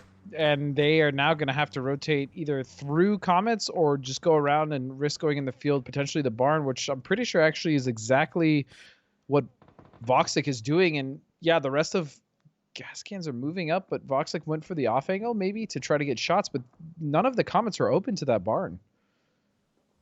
Oh, and San Diego Rarity actually taking a really hard push on the backside of this as well. We could see off of the distance a little bit of damage coming out now as they actually wanted to try and third party this, but even at range, Pros Don't Snake also taking shots at this, and that circle is going to shift back in the direction of Pachinki. So we'll pull away from the open field, but now we've got these open hilltops to play for, and this position for Pachinki Hill could be huge for the South, or whichever three of these squads could win this fight out now as Guadalajara gas cans trying at range to take shots here, and this is a really bad pinch for Comets. Yeah, this is really bad actually for SDR as well, as they're getting picked off from the back on the other side. The gas cans have found quite a few shots to land, quite a bit of damage, but really it is Comets suffering the worst, and this is what I'm talking about. I mean, this is just Circle 2, and these guys are struggling just to make it out with more than just Vegas up. You hate to see it. I mean, Deadeye right now is trying to do something about this here as you see more shots coming in from San Diego Rarity. And Vegas now having to protect himself with a hard push coming in for Guadalajara. They're right on top of him now. And this is a good potential for Guadalajara Gascan to confirm some kills and steal some knocks as well from San Diego Rarity. Voxic is going to find, actually it looks like Nikos was the one who got Yaxley out, but now immediately comes the play onto San Diego Rarity here to see Guadalajara Gascan spots one. Nice shot, but it's not a knock here. And Nate actually trades and gets Honey Badger down. He ran out of bullets in the magazine, and that's so unfortunate. He's going to find a knock, and looks like they are going to get a second, maybe. Oh, this is a good angle. Bloody fight. Oh. All now left standing is Deadeye and a Cruz. They try to reposition themselves, get a better angle here onto Guadalajara gas cans. The utility comes back out as it keeps blowing off here. We see Deadeye actually gets himself a nice angle inside the zone, but additionally, this fight needs to kind of work itself a little quicker. PDS, who was third-partying this, is trying to hang out. It looks like they've actually taken down Team Clueless to crash them. So this fight between Guadalajara Gas Cans and San Diego Rarity has a little bit of the pressure relief from that. But as I say that, San Diego Rarity getting a few more shots there, knocking down Oldless as Deadeye finds another one. And the odds almost evened in their favor here. But now Guadalajara going for the wrap, trying to get behind him, but spotted out by Deadeye. Amazing job, and a crew now could potentially clean this up. Oh, this is huge. Voxic finds him. There you go. And they will have time to get these reses. They're inside the zone and now should be able to stay 4 up. But it's all that was happening. What has happened here? Crashed this compound that PDS had crashed onto Team Clueless. It's been an absolute bloodbath. Sonics have actually extended themselves just a little bit out of their compound to try to third party this. We could see Elusive with all of utility waiting for him now, trying to clear out PDS to hold this position for themselves. Yeah, this is crazy actually to me that Elusive and Jay isn't getting shot somewhere else from another angle. I mean, he's just kind of out on the open here, but I guess no one is set up behind them, so they can really take their time with this. Because normally playing on the outside of this one building is it's very risky, but because of the way the circle is, Jay is actually able to. In fact, Elusive is actually able to kind of stay on the outside and really just take their time. We can see exactly that. Oh, and actually right as we switch to ATC, who have been working hard as they can to try to push in north from the zone, unfortunately falling out there to Illusion. Lightshow going for the res as they try to keep 3 still up at range. Fabled was trying to do something about it, but just didn't have the vantage point. So as the circle's coming to a close, as are all of our fights here, and the circle is going to shift away from this compound. So Elusive and Pros Don't Snake, who have been playing this one out a little bit patiently, are going to have to speed up the pace, especially now that the Guadalajara gas cans have taken a little bit of interest in this. Yeah, but this is kind of what I was also talking about. Circle's already posted. I mean, these guys know that they're going to have to rotate, and Elusive is still kind of just taking their time. Obviously, they have to. It's a difficult building to push, but, you know, at the same time, someone just has to go for a play. You know, because as you said, here comes gas cans. Yeah. This is all that gas cans could do, is completely crowded that the South was. Gas cans wanted to rotate here around the western side, but they're going to lose a couple players in this. JL Day was in a prime position here to do something about it. The Fizzle is going to fall, and so Elusive now down to just 2 players. We can see that bike and exit strategy is not yet exploded, but badly damaged. But Nikos trying to just, I think, is he going for the res here? He might. That is quite possibly the worst case scenario that could have happened to gas cans after they had just done an amazing job cleaning up the mountain on south of Pachinki. And Fabled is also struggling, as it looks like Veritas is coming in, and that's a burning Haxetti! Oh, a Viking funeral at its finest there. Keenan getting the last kill onto Hella as Fabled finds themselves eliminated in 8th place. Fabled tried to rotate late back into the circle just as Veritas was pushing out of Pachinki, leaving it to Duel. They were in the right position to receive. Back at the house, once again, another knock there into Guadalajara. Gaskin gets JL Day. Elusive is out, but you've got to remember, there's still somebody upstairs. And it was Sociopath. So Pros Don't Snake aren't going to survive this. And there you have it. That house that has just had so much action is going to get one out by Pros Don't Snake. I mean, what can you say? I mean, I'm honestly kind of surprised that the gas cans went for that. Yeah, it's a decent foothold to get, you know, rotation going a little more. Obviously, they would have liked to place themselves ahead of the compound. Basically, right here where Sociopath is going is, I'm pretty sure, where they wanted to end up, but it's just that crash did not work out for them at all.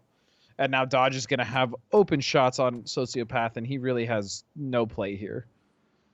I mean, the play really is for placement points at this part, but we can see right now Dodge really wants this position rotation, not only the high ground to play on against Sonics that are in those compounds, but to protect themselves kind of against the rest of the squads. Looks like Finna was going to try to do something about Sociopath here, but those throwables are going just too far to see him constantly trying to keep a heal up in the smoke with that second nade, doing a tiny bit of damage, but again, no true knock. You can see Finna is not going to let this one go easy, as that Molotov is going to land right on top of him. That's it. Sociopath might be burning it to a crisp here in the end, but oh no, he's just barely going to survive this. He just refuses to go down. Well, unfortunately for him, the circle has made his journey even more difficult as it's shifted more to the north. And in fact, Sonics now have to get off their very, very nice plush little spot. Meanwhile, back on Pachinki as well, we could see Veritas rotating back into Duel, trying to keep the pressure and gatekeep them from coming into the zone, which is shifted out to the north. It's Michael doing wonders right now to hold angles, try to prevent them from wrapping around and getting a good, really light of sight here onto Veritas. But we can see it doesn't matter. The throwables that Duel have been working wonders now, as Wooly, after getting 2 knocks, goes, this is the time to push, but Michael had the angle here. Can he spot someone, get a knock? He's the last one still up here for Veritas. We see Keenan bleeding out, but Duel has already wrapped right back around, trying to confirm those kills. Unfortunately, Michael in a rough spot. Doesn't matter. He gets a knock onto Pentalil, trying to do something with this nade. It could actually be enough to take down another member here, but it's going to bounce just too far, doing a little bit of damage to Wooly, but Amali out. Well, it's going to get him down kind of low, but he gets a second one, finds Wooly up, but Linksy says that is enough, takes him out, and now a quick work towards recovery, but the blue is closing in quickly. This is phase 6. It's going to be close, Godspeed. Yep, that was a valiant effort, though, from Michael to try to do the best that he could. He had 2 really clean knocks, almost got a third potentially there. And yeah, I think he's been a great addition. Kind of go back on your earlier point real quick about Veritas. I think he's been a great addition to that team.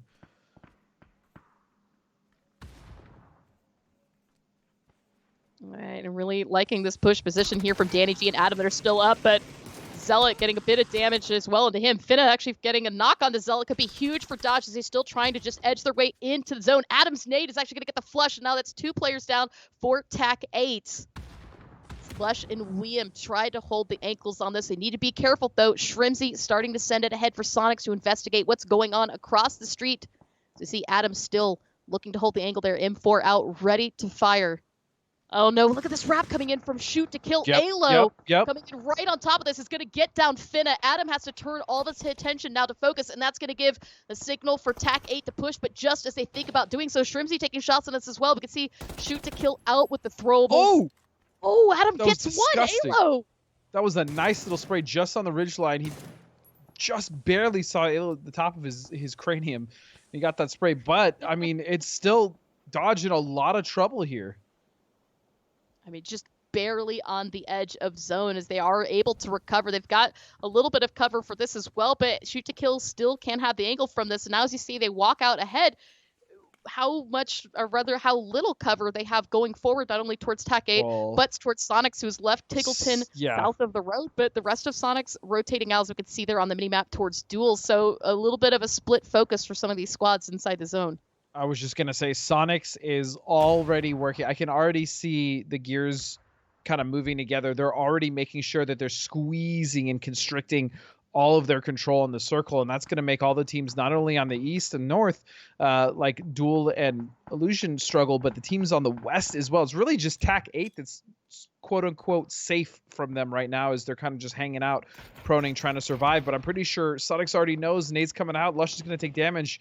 This is going to be a rough game to take away from Sonics. Oh, and rough, as you say, Tiggleton getting a knock onto Lush. Only 1 player left up for TAC 8. If Shrimsy can find William here, and that's going to open up this position for them to play every angle of the circle for all the teams that aren't yet in the zone, which is really, at this point, everybody.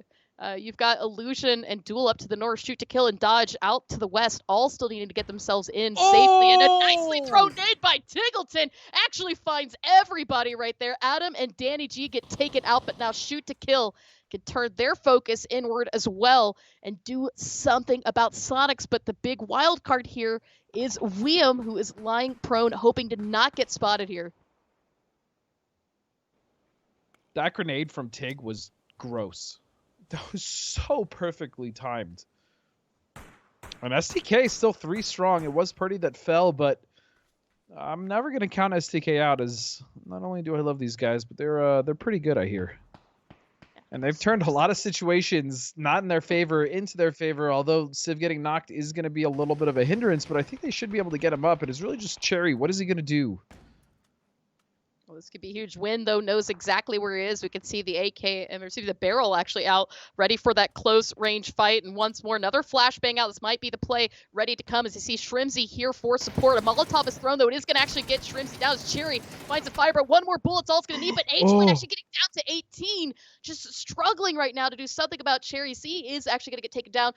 And now Win, as he heals up, should be able to focus on this res here towards Shrimzy, but that's kind of taken away the Sonics and their ability to do much about Shoot to Kill, giving them just enough breathing room to push themselves into the zone.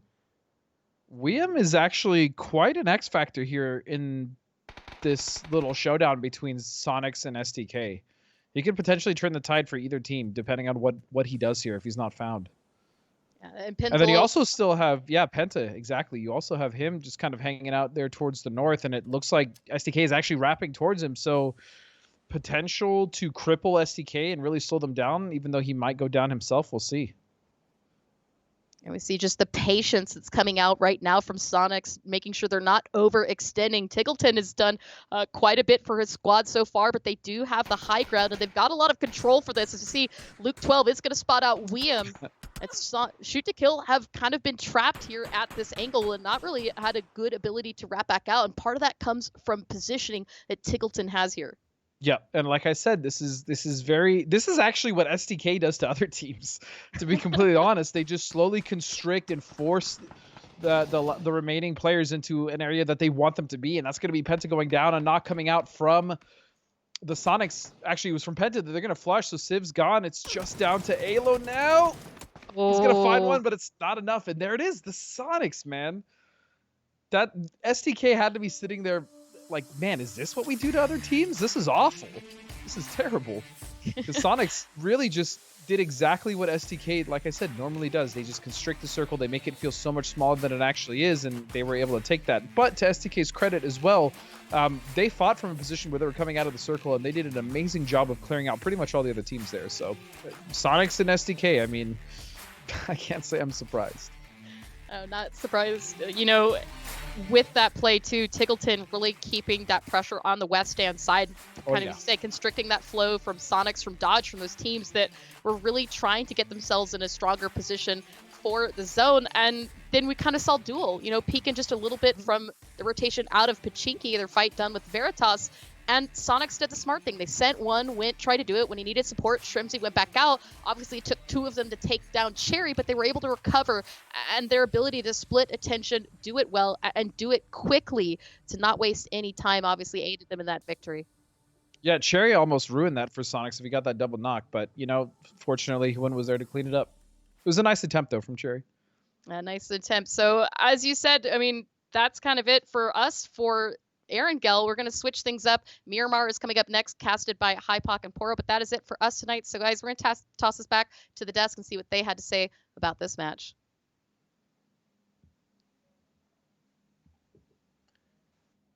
Thank you so much, guys, and thank you so much to both of you for the first 3 matches of the day. And I do want to give you a bit of kudos on a very long and unexpected fill in the middle of that that you guys are champions. So much respect. All right, much respect for the teams at the top yet again. Match them. Yeah. Sonics. All right. And All SK. right. Chat, I know you guys just keep saying, why do they keep talking about Sonics and Shoot to Kill? Why do they keep talking about Sonics and Shoot? Look, this is the second game in a row where it's Sonics and Shoot to Kill at the end, and they're number 1 and 2 on the leaderboard as well. We would love to talk about something else other than these two teams, but it's just such a reoccurring theme. It's just them over and over and over again. Cameron, any thoughts about those two or someone else? I mean, I can't say regarding those two playing off. In this lobby matchup, A and C, Sonics aren't actually as dominant, not nearly as dominant as they are when they play off against B. And it hasn't been updated from this previous game so far, but from the first two games, they're still standing 5th place in this matchup from every single time A and C have played against each other from the beginning of group stage. So this might be a little bit unexpected for Sonics to be this good, but still, it's the two teams at the top. Well, you make a very interesting point based off of that. So with everything going back and forth between the two of them and how they function all together, right, Toffees? Yeah, absolutely. Let's keep that conversation going as we take a look back at exactly how those two teams matchup. Well, let's be real. It was a very comfortable circle until we got to a couple of stages. We went for a very long period of time having no one really die, but then this thing happened where gas cans decided to run over to Elusive, who was caught up in a fight with Pros Don't Snake. And it was a very interesting set of situations as every vehicle in the world was apparently around that complex. So you can see a lot of these teams constantly forced based off of like off-centered positions, playing close to edge, even though it was a very centered set of circles. It was, how do we say it? This was a very, very straightforward Erangel game, quintessential Erangel game as I used previously, before we came onto the desk. Which is why we see a little bit more even of a spread of kills. Until you hit the end game, that's usually what happens. It is a lot more expected of an Erangel performance for most squads compared to the first two games. There isn't a single landmark team or a landmark instance this time around. It was just teams playing Battle Royale, playing PUBG, fighting each other on the edge, slowly making their way towards the center. You could talk about how the center was a little more open than on average, which is, as Matt said, there's a lot of fighting on the edge. But other than that, it was fairly standard. It felt a lot like the kind of games that we might see, with a higher skill cap, obviously. Let's pull up the match leaderboards, but it felt like just a regular game of PUBG. Nothing wild, nothing crazy, no bridge camps, just execution. And the team that executed the best was the Sonics. 11 kills, 21 points. They put themselves on top. Now, Shoot to Kill got second place, Matchroom, but they actually ended up in third. That's just due to the amount of kills that Duel got. Duel was stacking up a lot of kills towards the later stages of the game. Specifically, most of the kills really kicked off at those different sections of it. So, we were talking about, the Sonics need to not let Shoot to Kill start to run away with too much of a lead. Finally, we're starting to see them cut into that lead, walking away with 10 more points than Shoot to Kill, and that's big for them. Guadalajara, Gas Cans, Veritas, Pros Don't Stake, Dodge, and Illusion. Again, reoccurring names. Pros Don't Stake we haven't had a chance to talk about a lot, but they had a very interesting mix-up that we went into a second ago between them and Elusive, with also Gas Cans getting involved. But we're starting to see the left side of this table constantly being the same. It's Dodge, Illusion, Shoot to Kill, Sonics, with Duel stepping into there every once in a while, any trolls in chat sometimes stepping into there. Excellent. The separation of scoring seems to be showing itself.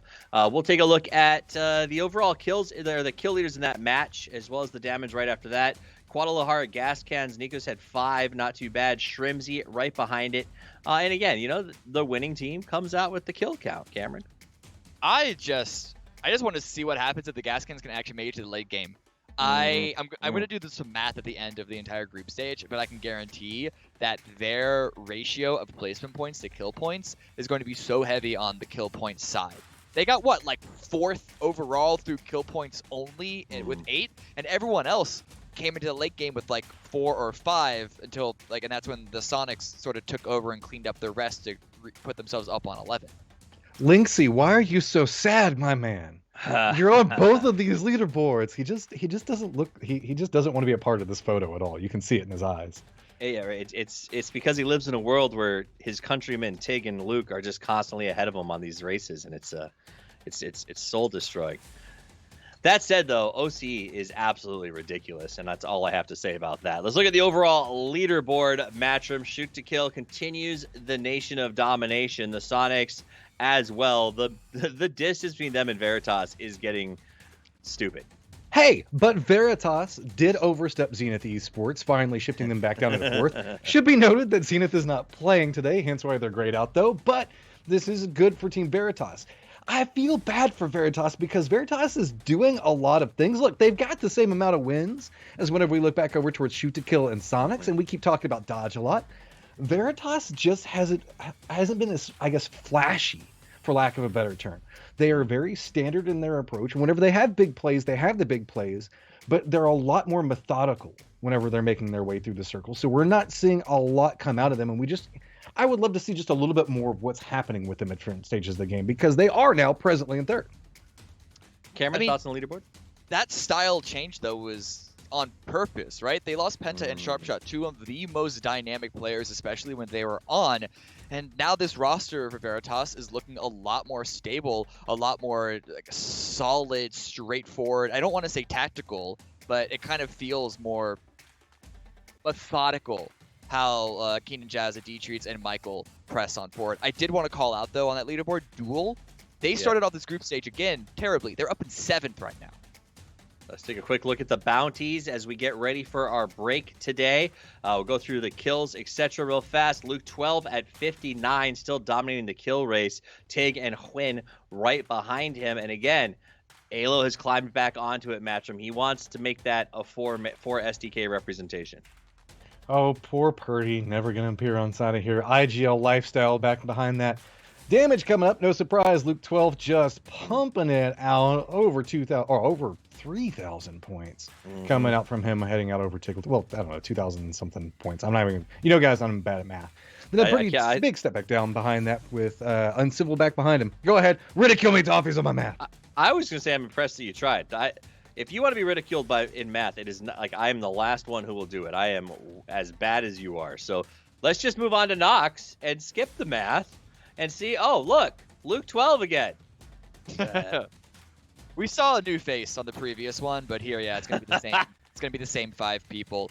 All this talk about SDK and Sonics, though, is going to give Kickstart a little bit. I hope it gives him a little bit of fire lit under him heading into the rest of the weekend, because he plays 2 days straight, and he's going to want to show up for him and Zenith. I personally haven't seen a lot of them. I think I've been involved with ANC a lot so far. There assists, man. I knew we'd see him. I actually expected that we'd probably see him pop up here. He's been taking a very team-oriented role lately with the 26 assists. But again, Luke 12, who is our kill leader, also in the top 5 for assists. But see, look at this. Tig over here with 35 assists leading the way. It's Hwin. Hwin's taking all the last shots. They're taking Tig's kills, man. That's what's going on. I see what's happening, Sonics. No, look, really, guys. They're just shooting at things that are around them.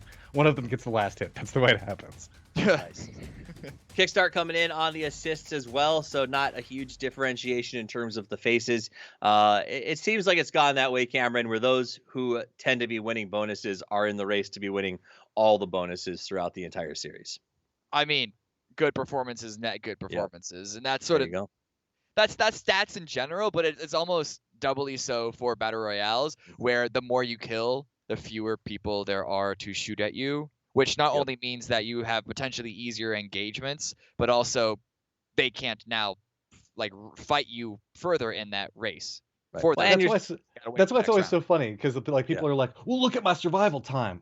Yes, you're the team that wins the most, so you should have the highest survival time. And by the way, if you win the most, you should probably have the most amount of kills as well. This is intriguing how all of this starts to stack together. Chicken dinners come with an inherent amount of bonuses, and it's more than just the 4 points. That said, a lot of fun. We are going to have a very short break so that the teams, the staff, everyone else can take care of whatever they need to. Cameron, final thoughts before we take a quick break? No, Miramar's coming up, and I'm excited to see how things switch up with the new map. Matt? North America, Miramar. I want it. Let's go. Let's go. When we come back, it's time to have our dessert in the desert. Don't go anywhere. We'll be back with more PUBG action in just a few minutes.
Welcome back. We're more than halfway through. We've got some new casters on the docket. Before we get into the matches, let's do a quick recap for those of you who might have joined us halfway through. Let's kick it off with the format so you know exactly what to expect throughout the rest of the day. We are playing 3 Erangel, 2 Miramar. That format will continue through the week, and that means that we are headed into beautiful Miramar for the remaining 2 matches of the day. 1 kill equals 1 point. First place equals 10. It's less than that for the rest of that. Let's take a look at the prize pool because honestly, that's what people are playing for. First place is 5K, 16th place is 2K, and you'll notice everything below that gets a whole lot of nada. We do have extra prizes, 500 each. The players with the highest amount of kills, assists, knocks, and damage. 500 team with the most chicken dinners, cluck, cluck, and 500 the tournament's MVP as voted on by the community. Definitely get there. It's going to be this is going to be a lot of fun. We've got 2 games today and then a whole bunch coming up through the rest of the weekend. Matt and Cammy D going to be joining me on the desk, and I think they, as well as you, should check out PUBG Esports on TikTok at pubg.esports.official. Tag hashtag esports for all and hashtag PCS3 NA on your PUBG TikTok content, and you could get featured on our next broadcast. So send them TikToks so that I don't have to talk as much on the panel. Gentlemen, welcome back. Let's take a look at the overall leaderboard as we think back to match number 3. Matt, kick us off. I'm just caught up in the fact that if more people post on TikTok, we got to do less work. Hey, guys, right? It just occurred to me. Yeah, help us out. Everybody's like, oh, when are the casters going to show up and get a game? See, you guys could be putting up TikTok stuff. Do that. Okay, oh, so don't tempt us. We all TikTok saying get in game. Yeah, disaster. Yeah, that'll be a thing. Look, there you go. You got something to meme about, guys. Things to continue meme about. What should we talk about? Gee, I wonder if it should be shoot to kill and Sonics with a massive lead, but still vying for those 1 and 2 positions. Cameron, shoot to kill and Sonics with a massive lead, but let's be honest, shoot to kill has a massive lead over Sonics. I mean, they have 100 extra points almost over team number 3. That is insanity. Yeah, over Veritas. It's Veritas have had a really good game for themselves, and they've actually, not even just today, almost, I believe it was like the second day that they played of week 2 that they really turned things up. It was a struggle from the beginning, but it's good to see them really come back into form. We've mentioned this already. It's just unfortunate that they're still, from the past 2 rounds as well, getting overshadowed by SDK and Sonics. But I think at this point, what really matters, not just for them, but a number of the other teams, is making it into the grand finals and really showing up then. Because, as we've seen, just because SDK and Sonics, or no matter who it is at the top, doesn't mean that they cannot flounder at the start and may have a difficult time catching back up. I'm having flashbacks to international events where shoot to kill You don't have to look wins that in far. first I'm place, referencing and then shoot to kill. suddenly things happen afterwards. I don't know what to do. I don't like it. It feels bad. I mean, that's the beauty of grand finals. Make the top 16, and then everything starts over fresh. And SDK's got to come out and play out of their mind. But I got to be honest, the way that they've played the last 2 PCSs, I'm ready for them to go fight the Europeans. I'm ready for an international where we can send SDK out there and see what kind of metal they really want to put in that fire. Because here in North America, it is crazy dominance. Right, Matchroom? Yeah, I mean, okay, so we've been doing a lot of conversations about shoot to kill today, and Yeah, we naturally have Sonics to. as well. We have to, given the positions and the fact that we've had 2 rounds end with shoot to kill and Sonics.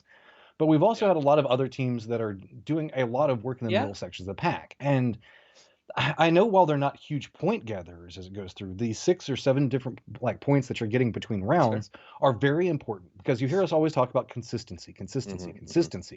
Well, we have a team. I'm trying to remember off the top of my head. I've started a topic, but I don't remember specifically. I think it's Dodge that is sitting on 4 chicken dinners as well, but hasn't had the same consistent streak, so is not vying for those top positions with those other teams. If we see Dodge kind of stabilize a little bit more and not have their super detrimental rounds in comparison to their very good rounds, then we would see them massively climb up through the leaderboards. So these teams that are in still that middle ground pack where they're getting 6 to 7 points per game are hugely influential, because that's turning those spots very quickly. You know, Cameron, we can't have top dogs without the middle of the pack. The question I have, though, are we hitting a point where the middle of the pack is just becoming career mediocrity? Can those teams that are seeming to be in the middle every single time take away the mantle? Because let's be real. If we go back to international play, maybe 4, 5, 6 tops get invited to international events? I would say probably less than 4 even, potentially. What if you're just a chronically middling team? When is it not enough to be middle? I mean, welcome to competition, honestly. That's the same with any sort of field that broadens. There's, of course, going to be even more competition for the top, and what was 2nd place in the region might be considered 8th place internationally, all that, which only shifts everyone down. So I don't think that this is going to be necessarily anything new. They just have to figure out what it is that they can do to overcome Sonic's, SDK, anyone's superiority, and sometimes there's not much that you can do. Talent is a real thing that people don't talk about a lot. Well, I've got 2 talent to talk to you about right now. They're the guys who will be taking us through the first Miramar match of the day. It is the living legends of Porosaurus and Hypoc.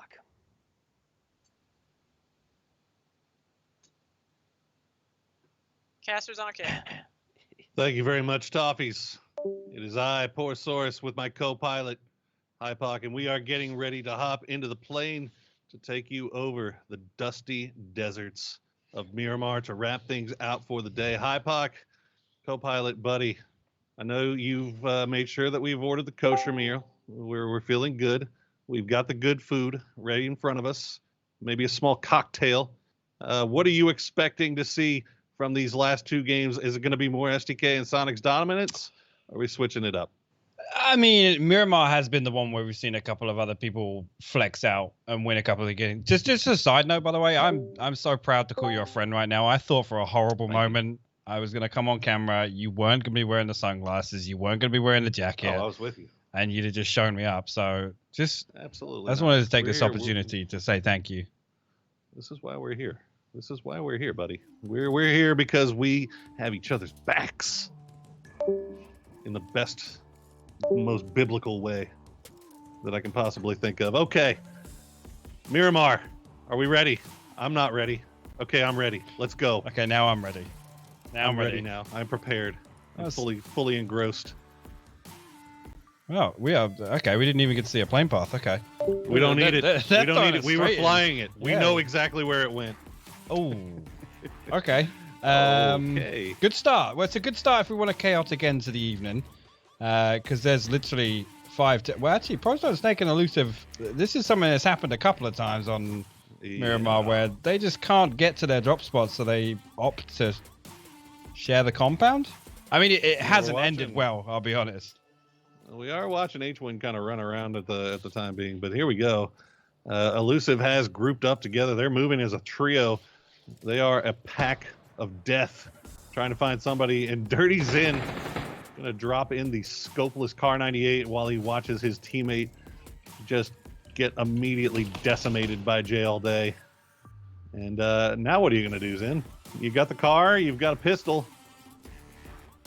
You've got, let's see, Lister and Sociopath are in Junkyard. They're still plenty distance away here. It looks like Lister might be heading over in this direction to provide some support, but, oh, they know exactly where you are, don't they? Yikes. All right. How many do you think you can even, wait, can they even get up there? Actually? I don't think they can.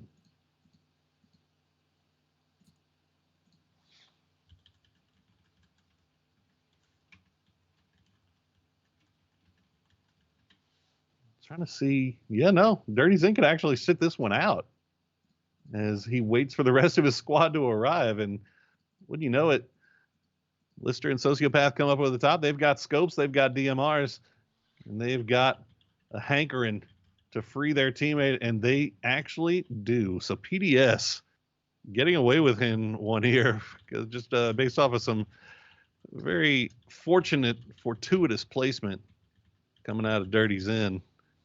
Meanwhile, there's a lot of rotation still going through here, as it looks like Sonics has already been on the move. They're going to be pulling right into a compound just in between Purdy Curdy and Uncivil here. So Luke 12 and Alo still up in Hacienda as STK continues their rotation. H-Win still looking like he's trying to find somebody.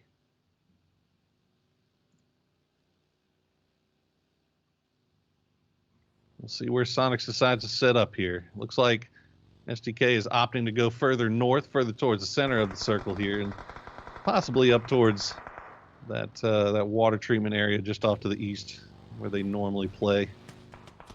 We shall see. A number of teams still way off in the distance that are still trying to figure out how they want to get into this circle. This far northern circle presents a lot of difficulties. If you're an IGL, you got to figure out exactly how you want to approach it, because you anticipate there's going to be some teams playing the edge, but you want to avoid those as much as possible as you try to make your way in.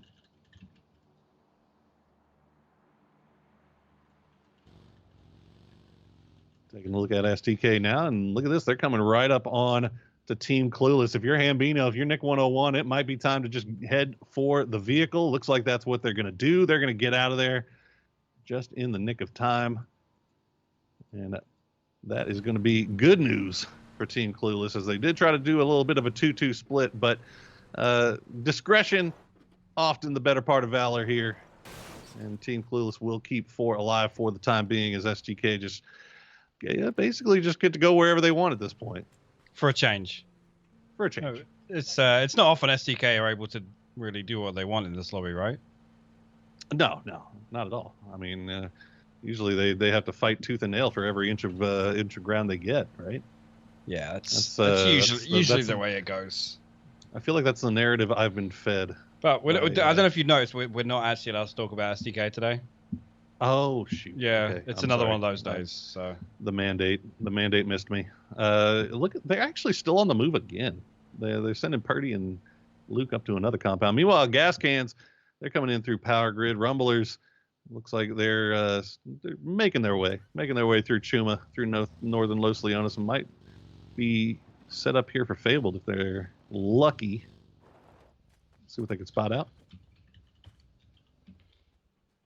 And I don't think they're going to settle for this area. You can see they're kind of trying to leapfrog. But how far they're going to opt to push in here. Again, just trying to sniff out some of these rotations. But I mean, we were having this conversation earlier, watching the games back, right? And yeah, the Rumblers was a team we obviously. Oh dear. Okay. Oh dear. A second, nearly. That's fine. At least Hella stuck the landing. Yeah. And so she can kind of flip him here. Easy. Really? Okay, maybe not so Easy? easy. Easy for some. But anyway, back to the Rumblers. And okay, this is just get out of the car, Greg. Greg, just get out of the car, dude. Rip's coming over now. Here we go. Oh, this'll work for sure. There we go. There we my go. gosh. This is like watching those. And now they're late to the scenes on circle. National Geographic, and this is how baby pickup trucks are made. Really? I mean, kind of. I got it, dude. I got it. It's fine. Okay. Thank you.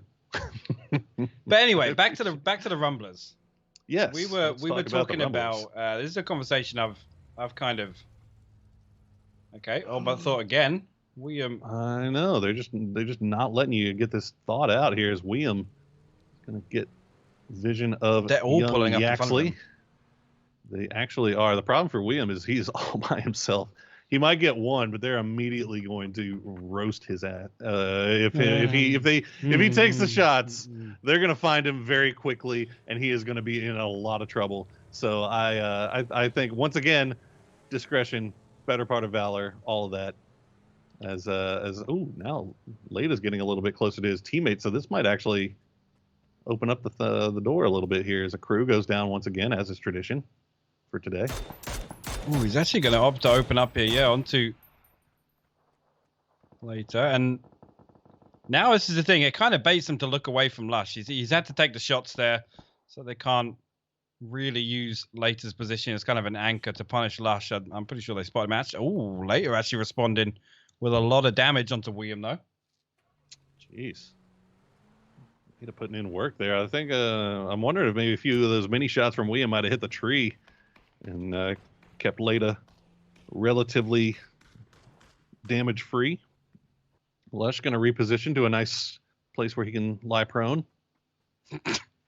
I'm glad somebody else has started joining me, because like everybody just thinks I hate Lush, like just because I make the joke. Would you look at this circle high puck? Shocking. I didn't see that one coming, actually. I honestly did not either. I mean, I've always wanted a Tory circle, and this is probably the closest I might ever get. Well, it's good because Tierra Bronca is literally my least favorite circle. I have PTSD from. There was a week of, I think it was GLL Season 3 qualifiers, the online for the Americas region, and we had like 2 back-to-back Tierra circles. Oh, Luke. Oh, my goodness, Luke. He's going to find Hambino. His team clueless. Once again, all they want to do is just drive down the road in a motorcycle, and Luke 12 says, no, sir, this road is closed. Hambino gets knocked. Nick 101 gets out of it. But you can see right now, still on the move, Alo and Uncivil going to rejoin Luke 12 and Purdy Curdy, who miraculously have found a center circle compound yet again. Never would have seen it coming. The script is just writes itself sometimes for you. No, and it's pretty typical. Some of these northern water treatment circles and kind of like out to the northeast of water treatment, SDK do tend to move a little quicker on those just because of how much space they are. I don't want to say given, but how much space they have access to, just with obviously some of the drop spots here, and obviously the plane didn't help that situation this time around.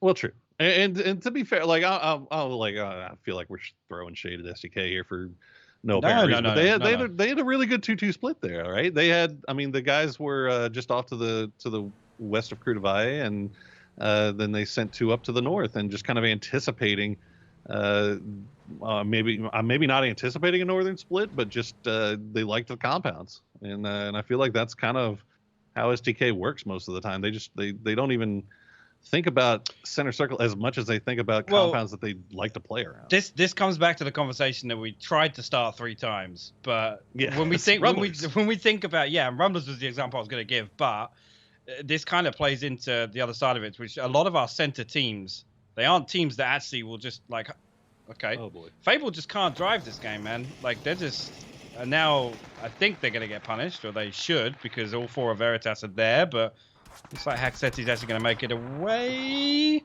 That vehicle's hurting though. But a lot of the center teams that we have in North America, they're not teams that you often see just like circle 1, circle 2 that will hard crash something.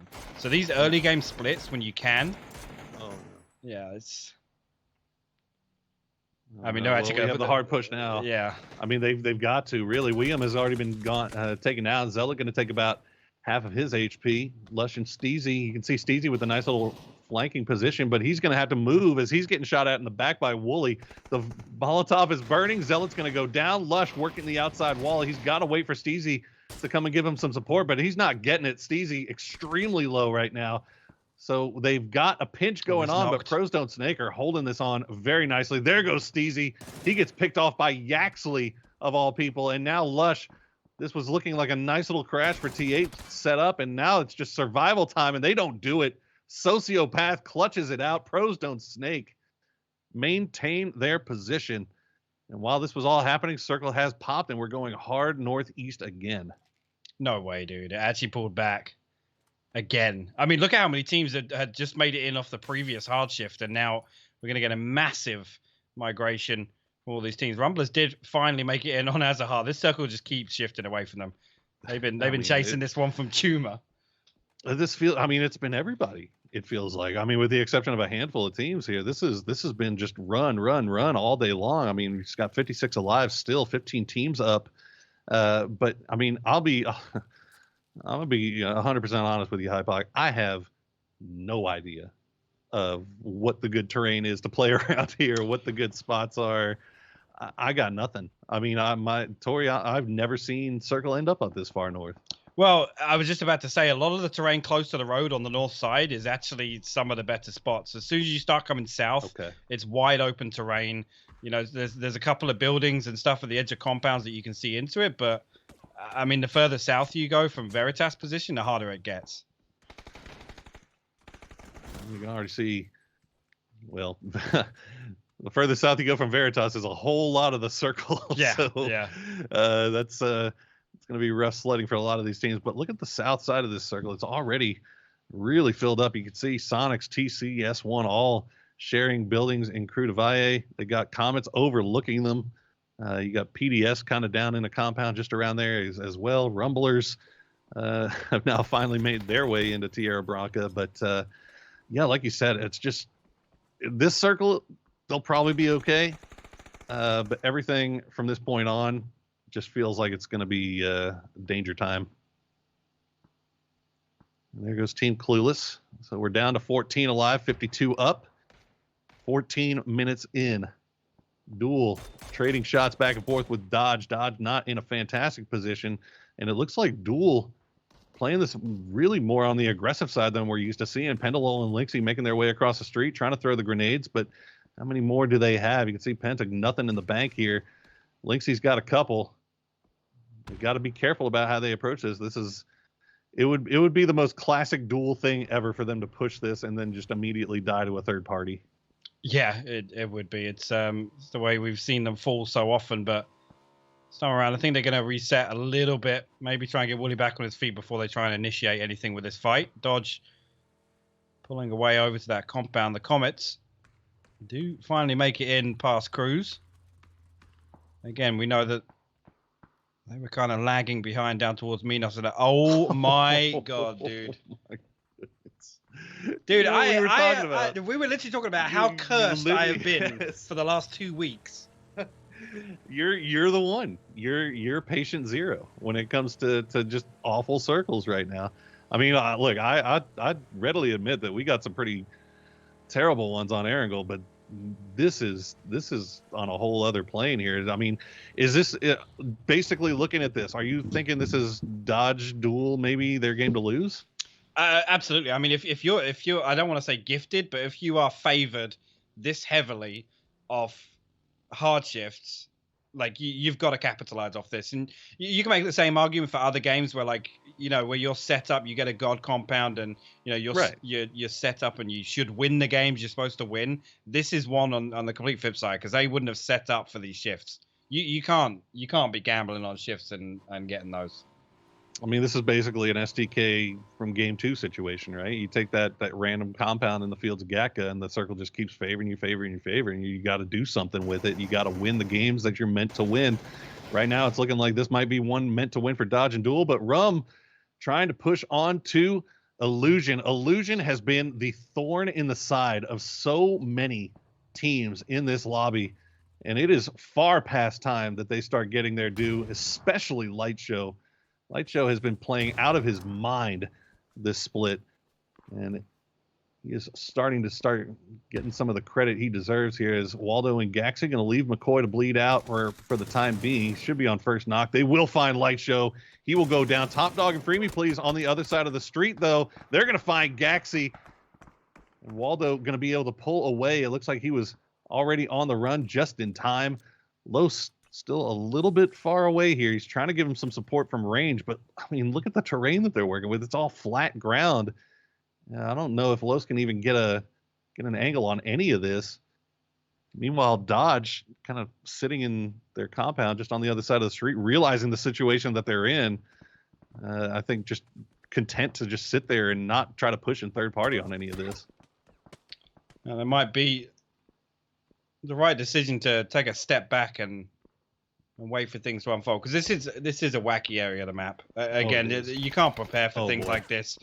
Let's see, Sonic's moving right up, and San Diego Rarity going to fall there. H1 getting the final kill. Sonic's got themselves up to 5 kills already. But it has to say, oh my god, the kill feed. ATC taking it to SDK right now. Oh my goodness, that's another fight going on around these oil tankers. And it looks like ATC, Sharpshot has the high ground over Luke 12. Purdy still alive, but he's kind of off in the distance, giving some support from range. But it looks like, okay, yeah, that's going to be him getting the shot into Sharpshot there. And actually, he's going to get the down as well, as Purdy is rocking the Alm. Are you scared? Are you terrified? You see Purdy Curdy with an Alm in his hands? I don't think I've ever actually seen Kurt use a bolt. I don't think I have. Like, ever. So yes, it does terrify me. It's a wild card. He doesn't know what's going to happen. Well, he's not going to find the last grenade. He is going to hold off the push from ATC, however, as they do get the res back up to 3.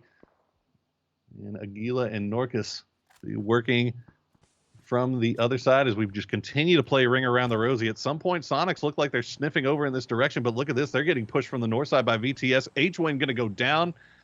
I believe Mime will trade it back onto Jazza. So these two fights will remain separate for right now, as once again, Dodge and Duel do get that circle favor.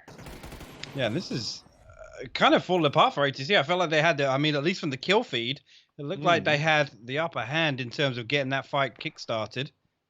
But let's see what you did there. I don't think you meant to do that. I didn't. You did it. I didn't. You did it, and I'm going to claim that you meant to do it for the rest of my life. Anyway, Mime and Shrimsy will stay alive as VTS will pull off of pushing in onto this fight. It looks like they're content with working from the northern part of this circle, which makes sense given the terrain that they've got, really. Luke 12 starting to get a little sniffy here, getting right on top. He's going to find Shrimsy. Mime will go down to the blue. And that's one more picked up to go into the pocket of STK, and you got to believe that Luke's feeling happy that he got that one on Sonics. Oh yeah, yeah, you know, that one means the most out of any of the ones they picked up. As soon as they see him in the kill feed, it's like, yeah, okay with this. Luke's gonna go out solo. He'll deal with it. Yeah, we take this. We take this, and so now we're down to 32 alive, 10 teams up. So we enter into Circle 5. Dodge and Duel still holding down compounds. Rumblers have all reconnoitered inside their compound. They've got Free Me Please and Top Dog from Illusion still knocking on the front door from the north, but a little bit of a ridge line going to keep them safe for the time being. You can see the throwables just keep coming out, but nothing finding a home just yet. I imagine Okay, there we go. Waldo going to throw his last Molotov, and again, not going to do it. And Los, okay, here we go. Los HD is getting pissed. Yeah. He wants to finish this, but look at the cover they've got. I mean, he can't really. There's not really a whole lot Los can do. No, the problem is they can't overextend on the top side. McCoy actually going to find the first one to freebie please. The utility coming over the top now. That's second one looked like it was going to be decent, but it's not. Now, not sure if he's going to be able to find anything uphill here. It's a really tricky angle. They're trying to blow the vehicle up just to put some time pressure on this fight, but here comes the full push from McCoy. They want to deal with this. Top Dog actually going to find Lost HD. McCoy goes for a little seat swap. Doesn't end up being too important, but I like it. He learned that one off Drassel. I'm telling you that. 1000%. I still remember the Drassel getting stuck inside the shack and having a seat swap to get on the other side to win the 1v3. That was actually one of my favorite Drassel moments. As we check in on VTS, they got knocked a little low in their push against Fabled, but they have not been cleaned out yet. Greg shot the last one up. He's not going to be able to get the res onto Haxetti as STK is still pushing in from the north. They've got nothing going on to their south, although Elusive is driving around for some reason, trying to run over Vegas, I think, and Vegas going to say, no, sir, you don't get to do that to me. As Comets yet again making their way to late game. Yeah, I know Cammy will have a lot to say about that one once we get back, but for the time being, they're going to get themselves a decent spot down on the south side. And they actually have control of a pretty big piece of terrain, to be honest with you. You can see STK still sending one out. I mean, Rumblers Dodge now just need to set up the defensive line. Rumblers have to push them here. It's all on Dodge to hold it down. Los has been left behind, and he's kind of got the blue nipping at his heels right now. We'll see if he can stay alive. You also have Veritas taking shots from downrange at all of this. Not sure if it was at Rumblers or a Dodge. I think it might have been a Dodge. As Adam's going to find Los. Finna going to find McCoy. As Waldo now the last one. He's got the M4. He's got a little bit of a ridgeline to play around with. He's going to find one. Gets the down onto Finna, but he's already so low. Lamp-a-Lot just going to come over and clean him up. And that will do it for Rumblers. Keenan will finish off Finna as they were looking over the top. But look at this. Maybe keyed in a little bit too much on that fight. STK has gotten right up on top of them. Yeah, all this time, you could see STK flexing Luke again out to the northwest side to try and pressure. Whilst the other two were licking into the circle. But now you can see Luke going to get the open onto Jazza here. And Veritas backs to the blue. They got to fend them off. Oh, Keenan, the accidental jump. Oh, no. Oh, boy. Well, it's down to just D-Treats. He does manage to get the heel to pop off, but he's going to get knocked from the back by Danny G. The headshot from way across the map. Comets now on the move, wrapping around. Looks like they might try to sneak in on the southern side of STK. Dirty Zen from PDS somehow manages to get inside Duel's compound, and Duel is scattered running around. They know something's up, but they haven't been able to spot him. Lynxy will finish him off, and that'll do for Duel as they remain 4 up. They get a little bit of circle favor here on the last part. They do have to cross this street, I would imagine, pretty quickly here, as Dodge is currently a little bit, Dodge kind of distracted at the moment, right? Yeah, I was going to say the earlier Duel get across and get control of as much of this space as possible, the better. I don't want to see them sit in the compound here. Leave one, get him on the second floor. He can look over. But what I don't want to see is them give up this space to anyone else. You can see they're still inside the compound right now. I want to see them go out, get control of a couple of rocks, a ridge, something. I don't want them to have to fight into it. This has kind of been a criticism of Duel in the past here, is when they get to these late game type situations with 4 up, they are a little bit hesitant to pull the trigger on making moves. Looks like they are finally going to send Cherry across the street here, as Dodge has already sent Lamp in. He's got, a whole lot of nothing really to play around. Comet's going to send a few throwables over towards STK. STK will weather that storm fairly easily. And a lot of terrain, a lot of rocks in this area, and a lot of little hill lines, ridge lines to play around. So I imagine we'll see this. We may see some knocks here and there. But I feel like this is going to be one of these fights that's a little bit slower to play out. Yeah, a little bit of a stalemate. SDK 11 kills. Opportunity to get some more. I do see Linksy opening up onto comments now. I think that's Duel finally opting to flex out a little bit. You can see Wooly still back at the compound, as I said, second floor, trying to look into the circle for them. Maybe just drop some markers, point out where people are playing. SDK hear this fight, or at least see in the kill feed, and now they want to come over and deal with it. Luke actually landed some dirty shots onto Yaxi there. The follow-up nade looks fantastic. And it's going to get him. Yeah. God, it went right down his throat, didn't it? Leda, now the last one up. He's about half HP. He's going to try to get the heal off. Does manage to do so. Will pop up over the ridge line. We'll see if he can spot any before they spot him. No siree. SDK will clean that up. And Luke 12 now up to 7 kills, 13 for the boys. As STK proving it doesn't matter where the circle goes. They feel confident and comfortable. Yeah, it's a shame to see Kurt swap the Orm out, though. I know. That's a real beta kind of a move. bummer.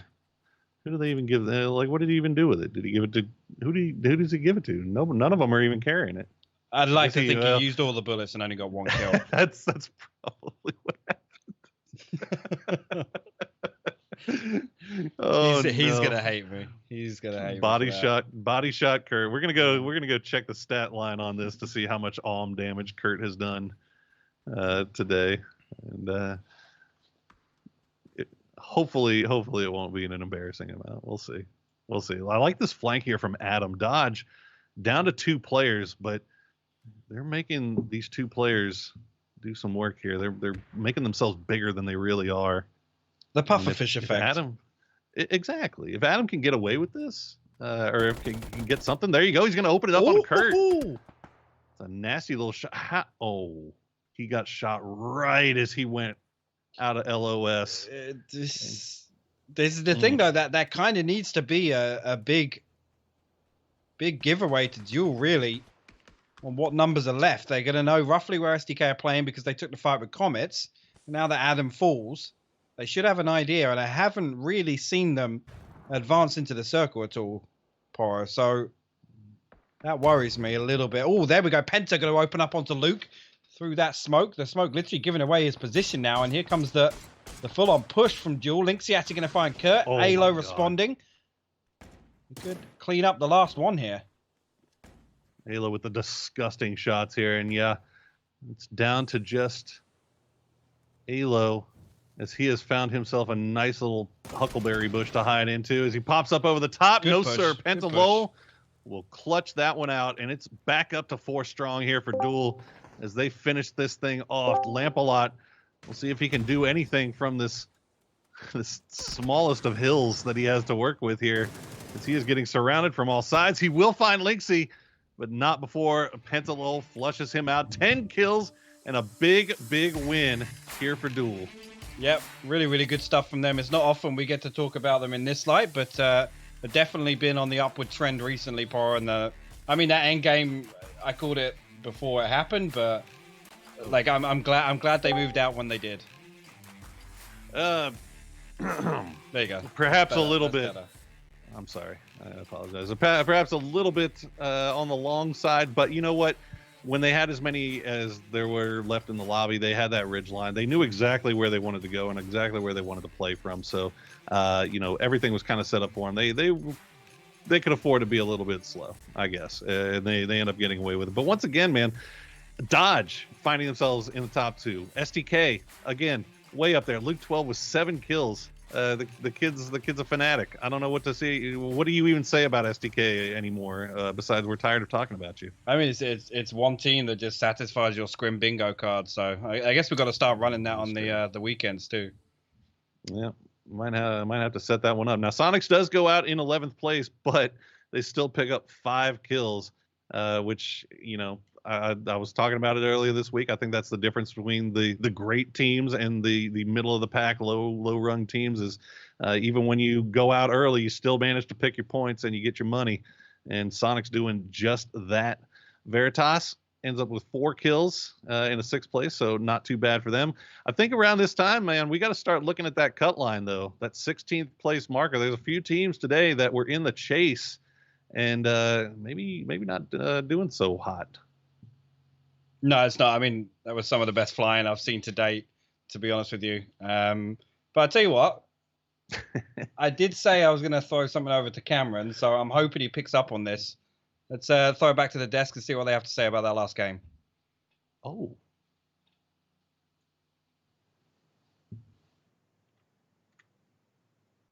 I just wanted to seem cool too. They seemed so cool. I see. I didn't know you were gonna do that. Otherwise, I've got my glasses from whenever I was trying to like be the that PUBG character a while ago, sitting right here. I could have joined in, Toppies. I could have been there for you. I just saw how cool they looked and was like, I got to get there. All right, let's talk about that game. Duel comes out on top with the win. Big kill count for them. Dodge right behind, and then of course SDK still in the top 3. Cameron, jump us off. Talk to me about Duel. Duel, it's so great to see them perform in this way, because we finally get to see what happens when they're in the late game with like an actual advantage here. Yes, they got to the late game on the last Erangel match, but they were quite wounded limping in. They made it with all 4 up. I'm sure their communication was on point, and this is sort of the Duel that we really came to see. There's the timing that they had on putting 2 across the road away from the compound, and then just sort of flexing out when the carnage happened up top of the hill between Comets and STK. They played that end game very, very well. It was off of the back of STK helping sandwich Comets between them, but still, it was a much-needed win. And again, for a team that came into this weekend around, what was it, like 12th place? They're now sitting in single digits, I think at 5th at this point. I mean, well, is this finally, after all this time, after 3 phases, is this finally the Duel that we all have been wanting to see? Well, I'm not going to hop on the bandwagon for that one just yet, but we did see them play very well. The fact that they went into a 2-2 split says a lot about how they're wanting to play the later stages of the game and the confidence that they're bringing into it.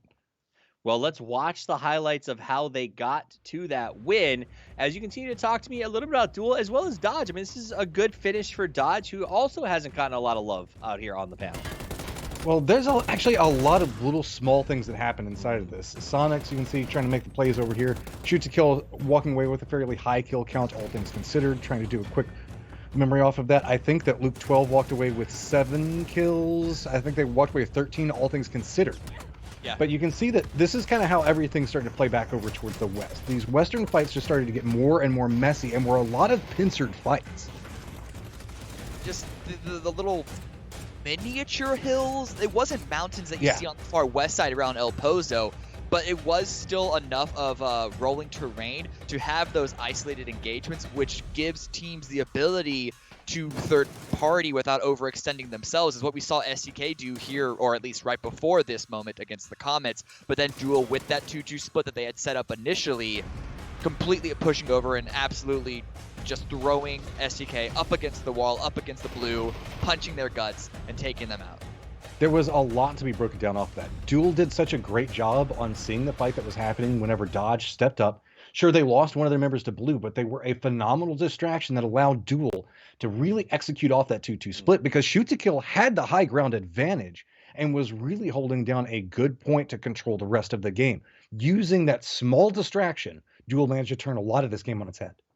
Very nice. Let's take a look at exactly how the game turned on its head as we look at the leaderboard from that match. 20 points going to Duel, 18 to STK, who despite finishing in 3rd, still manages to get themselves up to 2nd. Dodge in 3rd place. And Matchroom, what stands out to you? Anything else on the leaderboard that jumps?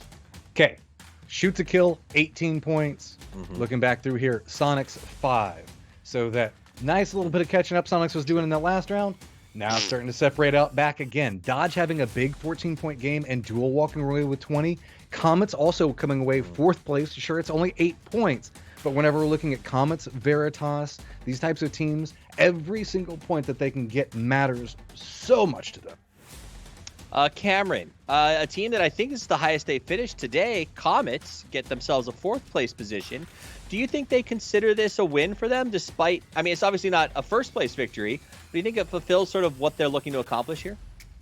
I've actually talked to a couple of members. What they're trying to accomplish is make it into the top 16.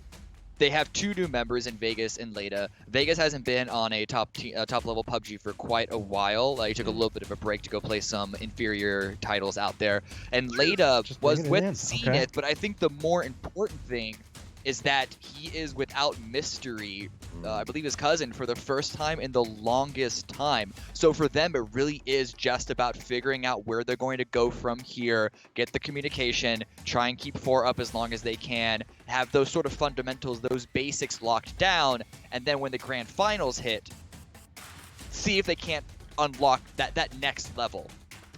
As kills come up, Matchroom, before this match, we talked about Lynxy maybe being grumpy that he's the 3rd wheel on the OCE tricycle. He's made it into the top kills for this game. He steps up. Tig's nowhere to be seen. Regularly starting to appear inside there, and that kind of shows that Duel is getting more active, as well as his teammate. You know, everybody always makes the joke about me and Drassel, but you can't forget about Penta. Penta's part of the family, too.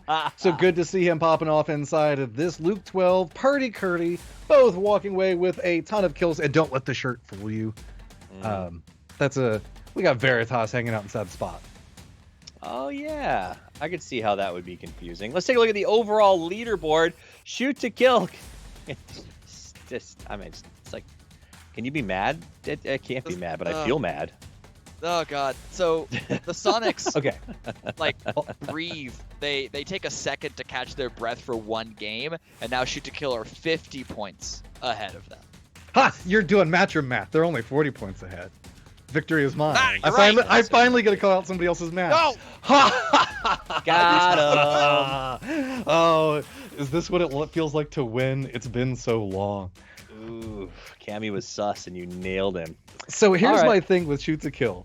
Everybody's gonna see this. Everybody's gonna get excited. We're gonna have potential skins coming in. Everybody's gonna vote for Shoot to Kill. The pressure's gonna mount.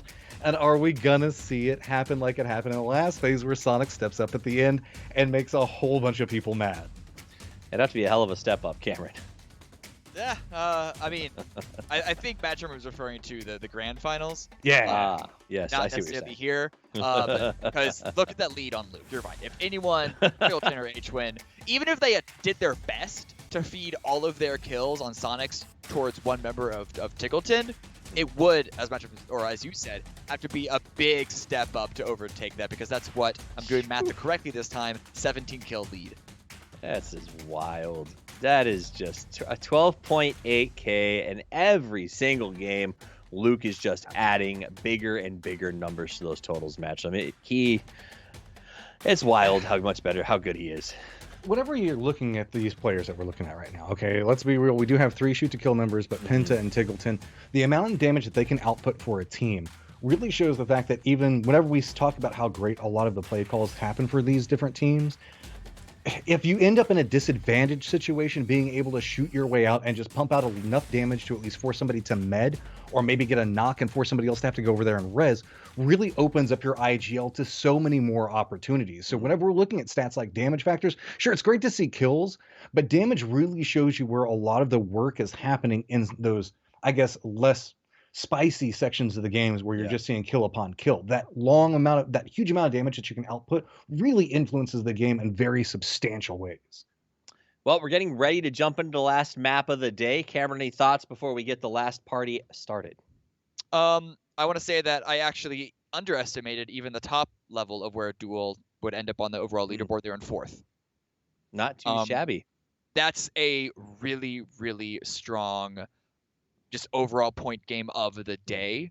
Yeah. So they have one more round on Miramar before they head into their second day, whenever it is this weekend. This is, if there's a team not STK or Sonics that teams are going to want to watch, Duel, this could be one of them. Matchroom? It's always been like that with Duel. We always know that this team has so much potential, regardless of the roster, They're the way actually that they step delivering it this through. time. But they're actually being very consistent throughout the day. So the big question that I have is, can they continue to keep the momentum going here in the last sections of it, and can it carry over towards the next day of play? Because by God, momentum is on their side right now. Momentum is on their side. We'll see if they can keep rolling forward, not even to tomorrow, but finishing out today strong. Double would be awful nice. I'd also love to see some teams like Comets maybe just come up, and get the big victory. Something, Comets. Give me something. I mean, Right? 8 points is great. You got 4 kill points, got 4 placement points, but come on, Comets. You're better than that. You're better than that. They are. And while I'm sure that maybe their communications are improving and things are getting better, that's not a win, right? Like at the end of the day, 8 points on one game is not going to cut the mustard. We need these guys to go deep. They've got the talent to do it. We are getting the game ready to go, and should be up in just a second. So let's touch on, let's see. Pros Don't Snake. That's a team that we haven't talked about very much. It has been in the middle of the pack. We've left them also almost completely untouched. Give me your Middle quick of the thoughts pack on is PDS. Middle of the pack is not where they're Wanna go hanging look it out up at. again? Yeah, they're chilling down in a spot that's not too comfortable to be in at this point. They've fallen deeply. No, they've What? just been living Pros there. Don't Snake, I they love have Pros had- Don't Snake. Fair. I love the players on it, but like, nah, they've been having a rough go this Well, series. but like That- today, signed for gotcha. a while. Okay. Today, I feel like they've been in the 8th place or so and just have kind of been getting the average 4 points. But They you're have right. had some later stage games today. I will point that out. We have seen them making it into the end games, and then there was also the point whenever 2 different teams, Gas Cans and I believe Elusive, back on Erangel, both tried to push over towards them. They got a lot of kills based off of that. All right. Well, I'm getting news that the plane is in the air. So let's get the squadron up and running and send it back to PUBG's own Maverick and Goose for our last match of the day. It's Porosaurus and Hypoc.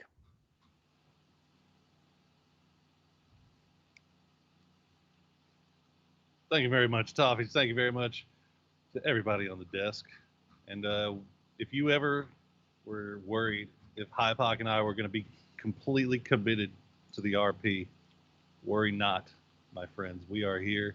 We are sticking it out. You can keep putting your ha-has in the Twitch chat. You can keep talking cringe. We don't care, though, bruh. We got one more game on the docket for the day. We're heading back over to Miramar for one final game after we saw a duel with the big W there in the last game, Hypoc. And, the boys touched on it. Duel, we were wondering how long it was going to take them maybe to get things squared away with the 2 new additions. Looks to be about maybe 1 week. That's what it took them. Yeah, something like that. I mean, remember, boys, there's no points for second place, right? So that's always something to consider with Duel in particular. I mean, when you think about it, like going way back, Duel was a roster that's just they've gone through the motions. We've gone through names. We've gone through. I mean, God knows how many different iterations of Duel now, but it's good to see some signs of life. And again, it's group stages, so take it with a pinch of salt. I want to see them deliver like this in the grand finals because I think they've earned it now. Like they've been around the block. Well, look, man, I mean, you go back to week 1, right? Duel had 18 points and 23 points. Then week 2 comes along, 53.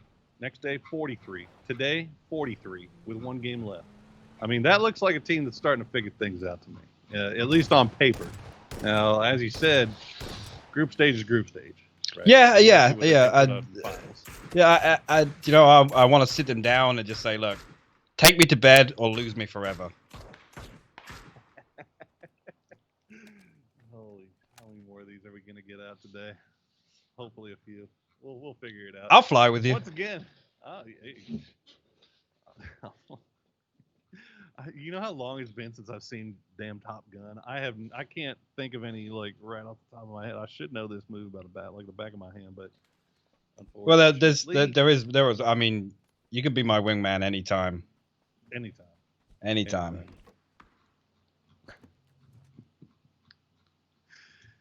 All I remember is talk to me, Goose. At this point, that just seems like that's just like the lowest effort, you know.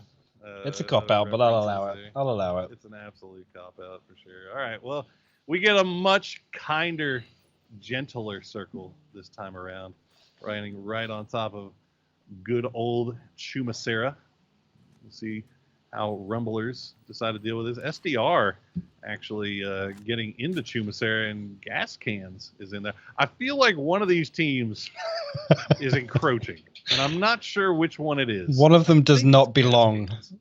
One of these don't belong, and I feel like maybe is it SDR? Because I know, okay, so, and I'm thinking that Hardships lobbies, right? So I know Hardships drops Chuma, where Gas Cans is. And I feel like I've seen SDR drop around the same area. I mean, we know Rumblers drops around there. So I'm not sure who is encroaching here on uncharted territory. Oh, Either way, no. Well, regardless of who it is, San Diego Rarity going to be the one paying the price for it. wow. Okay. Really putting them on blast like that. They lost 2. What do you want? Well, SDR usually drop Tumor. So okay. So it's I don't think if it's well, gas cans usually go Monty. That's what I thought. Okay, so it is Gas Cans that's dropping in the wrong place. I think it's just a plain path audible that's kind of not fully intended, but they're going to see it out, I guess. Because usually in this scenario, do you know what I mean? Grab a vehicle, head west, but. Right. Well, I mean, looks. Hey, Voxic's been causing trouble all night, dude. So do you know what I mean? I know, right? I mean, I feel like at this point, San Diego Rarity and Gas Cans are just gonna go at each other's throats everywhere. After a crew got yeeted down in Southern Military Base in the spot where Voxic has literally looted every single game for the last 3 weeks. But we'll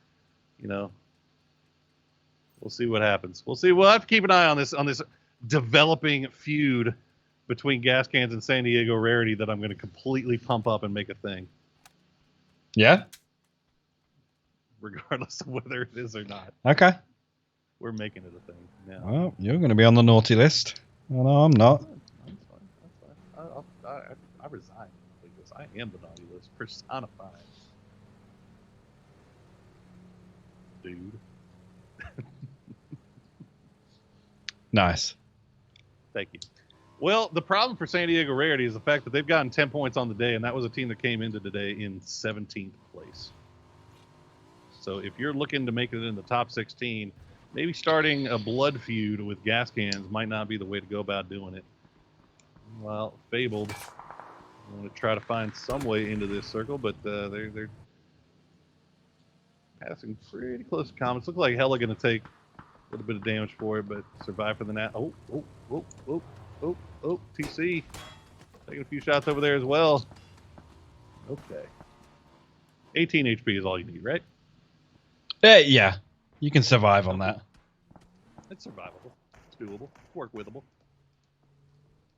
I mean, if I'm not mistaken, we've seen Fabled kind of, I don't want to say commit, more like settle for this compound early on Miramar on a couple of the like Leonis circles, and I don't know. It's not often you see a team dominating and winning games from this compound.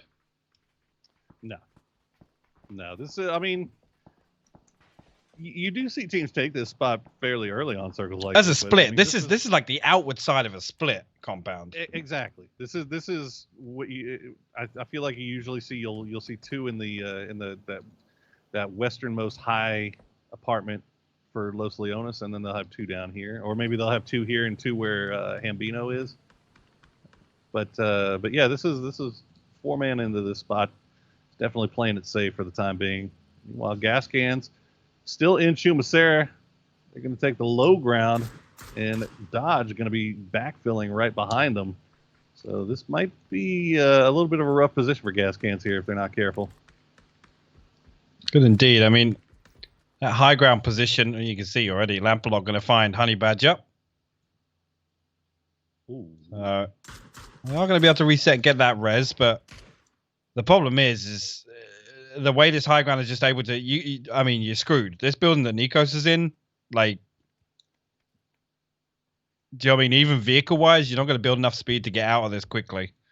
It's going to be difficult, really, for Gas Cans, because especially considering their split.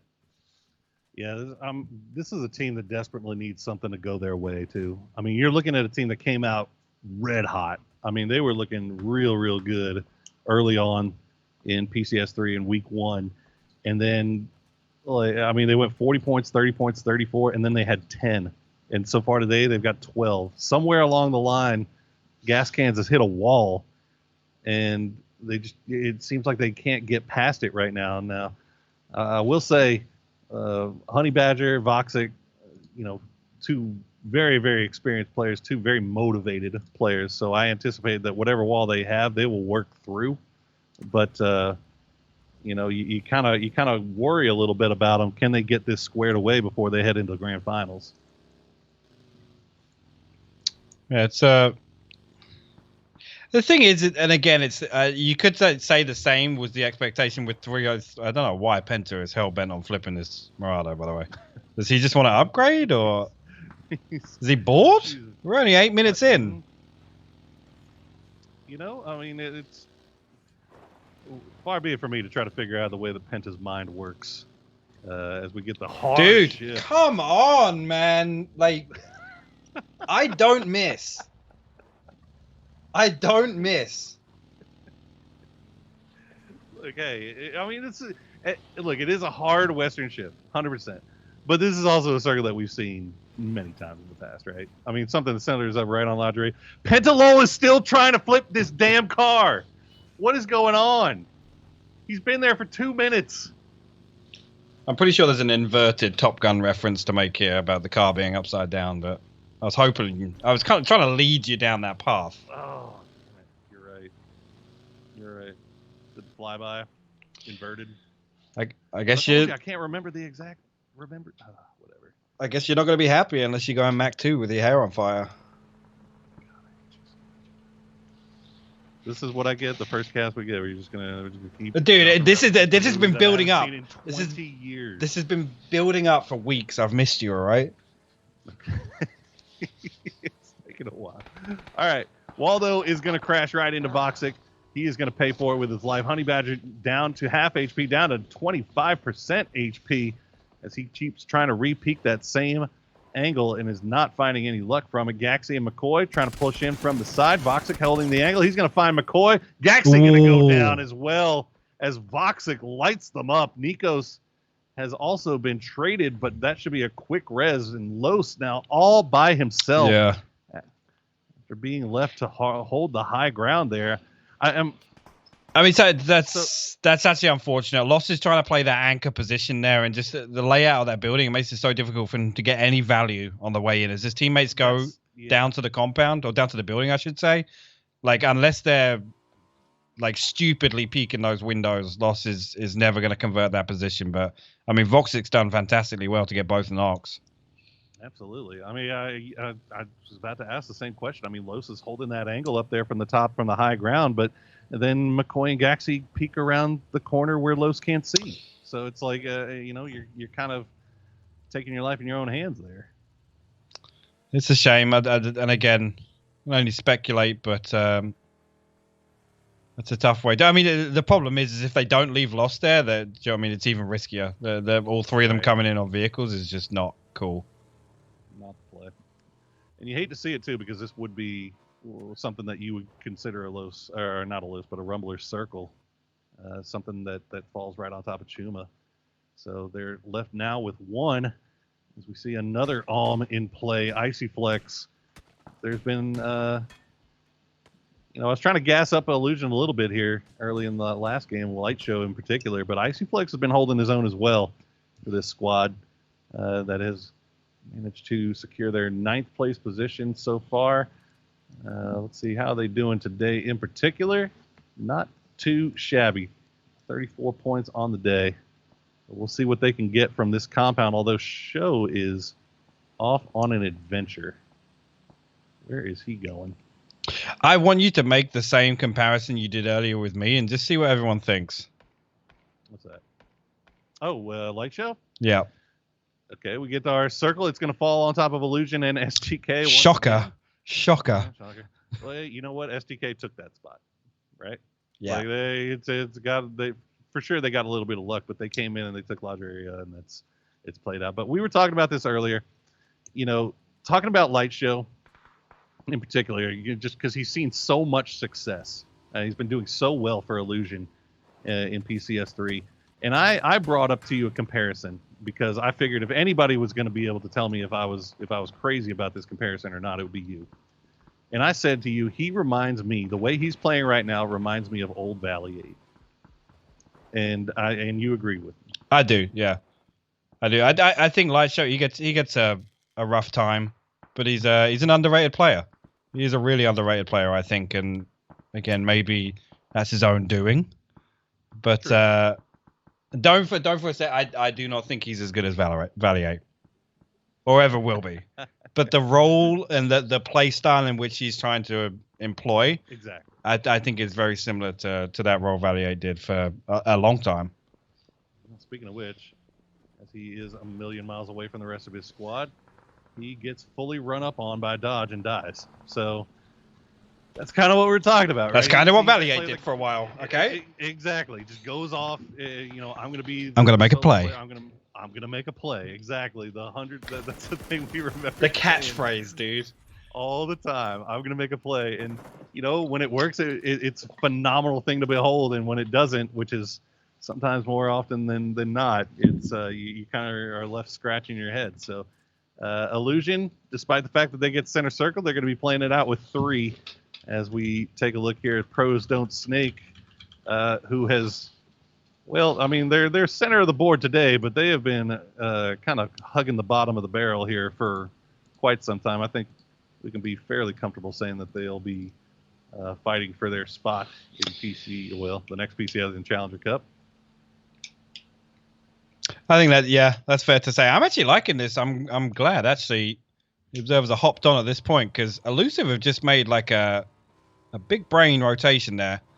They've obviously come down south of that high ground to come around into the west side of the circle, and I actually really like that move. They're going to be able to get some ground. It depends what they do with it, but I actually really, really like this. Again, playing off the second hard shift, not the first. And if they can get themselves a decent spot along the spine, this long hill that runs along where they're coming up to now, it's actually not a bad spot to be in. Obviously, there is the chance they get shafted by the circle next time around. Ooh, rip. Still doing high speed. That's going to blow up, dude. You got to jump out. He did jump out. No. just a hair dude. Too late. There you go, Shrimby. It caught for... wait, how have Gascan's got 9 kills? Oh.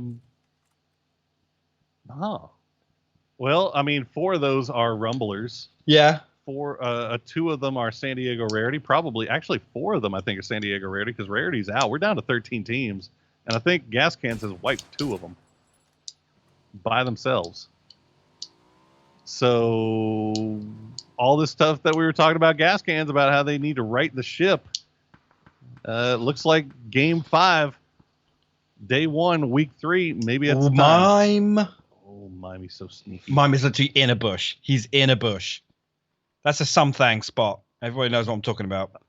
The something spot. It's true. It's true. It's been a long time since I've seen a legitimate bush Wookiee at work, and Mime is fully embracing his life as foliage. Wait. He actually tried to get the grenade off, but no, that was Shrimzy's nade, wasn't it? Was that Shrimzy's? I couldn't see the trace. It's a little bit low, but Oldless is going to find Shrimzy, get the quick down in the flush. As Oldless coming in from the high ground, Honeyback. Oh my god! Oldless again with the shots. Tiggleton goes down. Sonic's getting picked apart as now Mime comes alive. He'll find 1, but he won't be able to get the flush on it. I don't believe. No cherry. No way, dude. Gascan They just ran up on him. They just absolutely destroyed Sonics. Mime, again, yeah, I mean, you can't fault him. He had to play time on that position because that's a one and done spot. But wow, Gascan's absolutely flipped that on his head. Oldless leading the way right on time with the shots. We'll see what Veritas can do now as they push into ATC. Going to find 1, going to find 2. ATC is done. Now, albeit they did have a fantastic day here today, the best round that they've had in an AC lobby so far this tournament. I mean, they've only been able to get 11 points and 9 points from this lobby in the past. Today, they've got 35 plus. So we'll see how that impacts them in the overall leaderboard, while VTS still working the eastern side of this circle. They've got Team Clueless just off to their north. So far, no lines of sight to be found. as we wait and see where everybody ends up in this next circle. Only 38 alive, Hypoc, and we haven't even hit phase 5. No, like I said, dude, your bingo card would be all but completed by now. You see, actually, gas cans pulling up down to the Crossroads compound. Fabled here. Oh, hella. Already set up. Did she just cancel her first aid? I think she did. The Molly's going to go in. Actually going to have a wide swing here. Cherry actually going to be the one to shut down Oldless. A little bit of a third party from afar up on this high ground. You all have got a good compound to hold on to here. You see gas cans a little bit split. Honey Badger opposite side of the road. Can't really do too much to stop this angle from Cherry, to be honest with you. But where is Honey Badger going to try and find an entry? That's super unfortunate for Guadalajara. Gas cans there. I mean, they pull up his 3. I'm probably not expecting anybody to be in this compound at all, and maybe dance around the outside just a little bit too much. End up losing 2. Honey Badger will be by himself. The circle does center up once again. Not going to hard shift anywhere this time, but now Duel. Look at that, actually, Cherry getting spotted out and flushed by a combination of Comets and Dodge. So Duel with their high ground position, they should know where pretty much everybody is in this lobby. Just with that high ground spot, all the information they've been able to gather. We'll see what they can do with 3 going forward. We'll also see if Honey Badger can clutch something out here against Fabled. Meanwhile, VTS and Team Clueless finally going to square up over here in the Northeast. You can see now, Keenan does fall, but Veritas got to force this. Look at the mini-map. They have to take this fight with TC, and it's not even going to be a good spot they're fighting for, really. Michael going to try and open things up with a nade. Didn't do any damage onto NHS, but they know exactly where he is. Nick 101 bleeds out in the blue. So TC will fall to 3. Second nade, no good either. Veritas going to stack up now. Keenan back on his feet. Now Molotov might force him off this ridge. The Molotov's actually perfect. He's going to burn. NHS, super low HP. Will it tick down? Get the knock. No, Jazz is going to find it with the barrel from the high ground now. So Sharut, Hambino, show us what you got. Illusion wants to keep peeking up over the top of this as well. You can see those little yellow tags just on the top of that hill line as Michael will find one, and Team Clueless gets flushed out. Oh, Jazz had knocked Top Dog. Oh, that's big. That's big. That's going to open the door here for Veritas. They were in a really rough position, and they were not going to find. They had to find a way to get. They can push this now. now. Knock on the Top Dog going to be huge, as they're kind of second guessing themselves a little bit. Looks like they got the knock on Keenan, and they weren't sure what to do. D-Treats. And now Jazza gets knocked. Here we go. D-Treat's going to find one. Can he find the second as he pulls up over the top? No, sir. Illusion going to clean it out. And Free Me Please will get rezzed once again. Illusion getting 3 up, 5 kills on the board, and they've got a great position to work for them for the rest of this game. Yeah, really, really good recovery on that fight. D-Treat's potential to do real damage there. Did you see Luke 12? Actually, Detonator and Sneak Attack going to get a little backstab. Kurt and Alo will fall. That weakens STK inside Ladriera. Will they take the fight? They're 3 strong. They can push into this if they want to. Luke 12, the only man to defend this fence line. Elusive, a team that needs some points in a big way here. So getting 2 downs and 2 flushes onto STK, a good sign. But they still had to fight uphill against Luke. Luke playing this wall. It's such a pain in the butt to try to push here if you're S1. Oh my God. The circle does pop, and it's going to favor Illusion. So Dodge, Duel, Comets all have to move in. All of this fight going on is going to have to figure itself out as STK taking the time to go in and get circle position, while S1 and T8 kind of trying to figure out what to do here. Dude, just I love the way Luke's able to just peel away from that. Like, yeah. Again, maybe there is the STK element there. A little bit of fear in peeking that ridge onto someone like Luke 12, but Elusive now, to be fair to them, they've done damage to STK. They've weakened a team, potentially making it easier for them in the long run towards the end game, but they are pulling south now. I think they're going to try and find some access to the high ground above Church, but Dodger over there holding it, and I don't like the fight onto Church. It's going to be rough, and it's going to be going on outside of circle, too, as let's see Lampalot and Adam still playing around this Church area. Adam's got to get up quick. From behind. Adam will work his way up the hill already. Lampalot looked like he was considering getting on the motorcycle, but I think maybe Adam's got to find space now.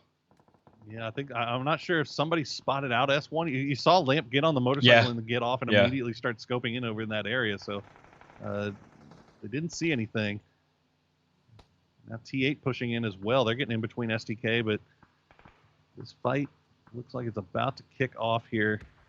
S1, once again, really, really needing some points here. As Uncivil will find Steezy BB, and Steezy going to win that 1v1. Now it's Lush's turn. Can you win the 1v1 versus Luke? Nope, you can run away. Okay. Well, the problem being now, Elusive have nothing to shoot at, so they are going to prioritize this high ground here. And here we go. Danny G going to find Detonator from afar with the SLR. Lampalot and Adam now, they're the front line for Dodge. Are they going to be able to deal with Fizzle and Sneak? Lampalot going to spot out Sneak here. Fizzle's already taken down to about half HP, so Dodge do have an opportunity here to capitalize on this. Adam's actually going to fall. The utility comes out. Sneak attack as he gets the flush on that. Lampalot. Good push. There we go. Nice. Nice. I was talking to somebody the other day arguing about how flashbangs are used situationally and why it is so often that we see players will throw the flashbangs and then not push on them. This time, Lampalot not doing that. Throwing the flashbang, making sure that it hit, and immediately pushing. Luke 12 going to finish off S1. And now Dodge, although they do lose Adam, they still have 2 up.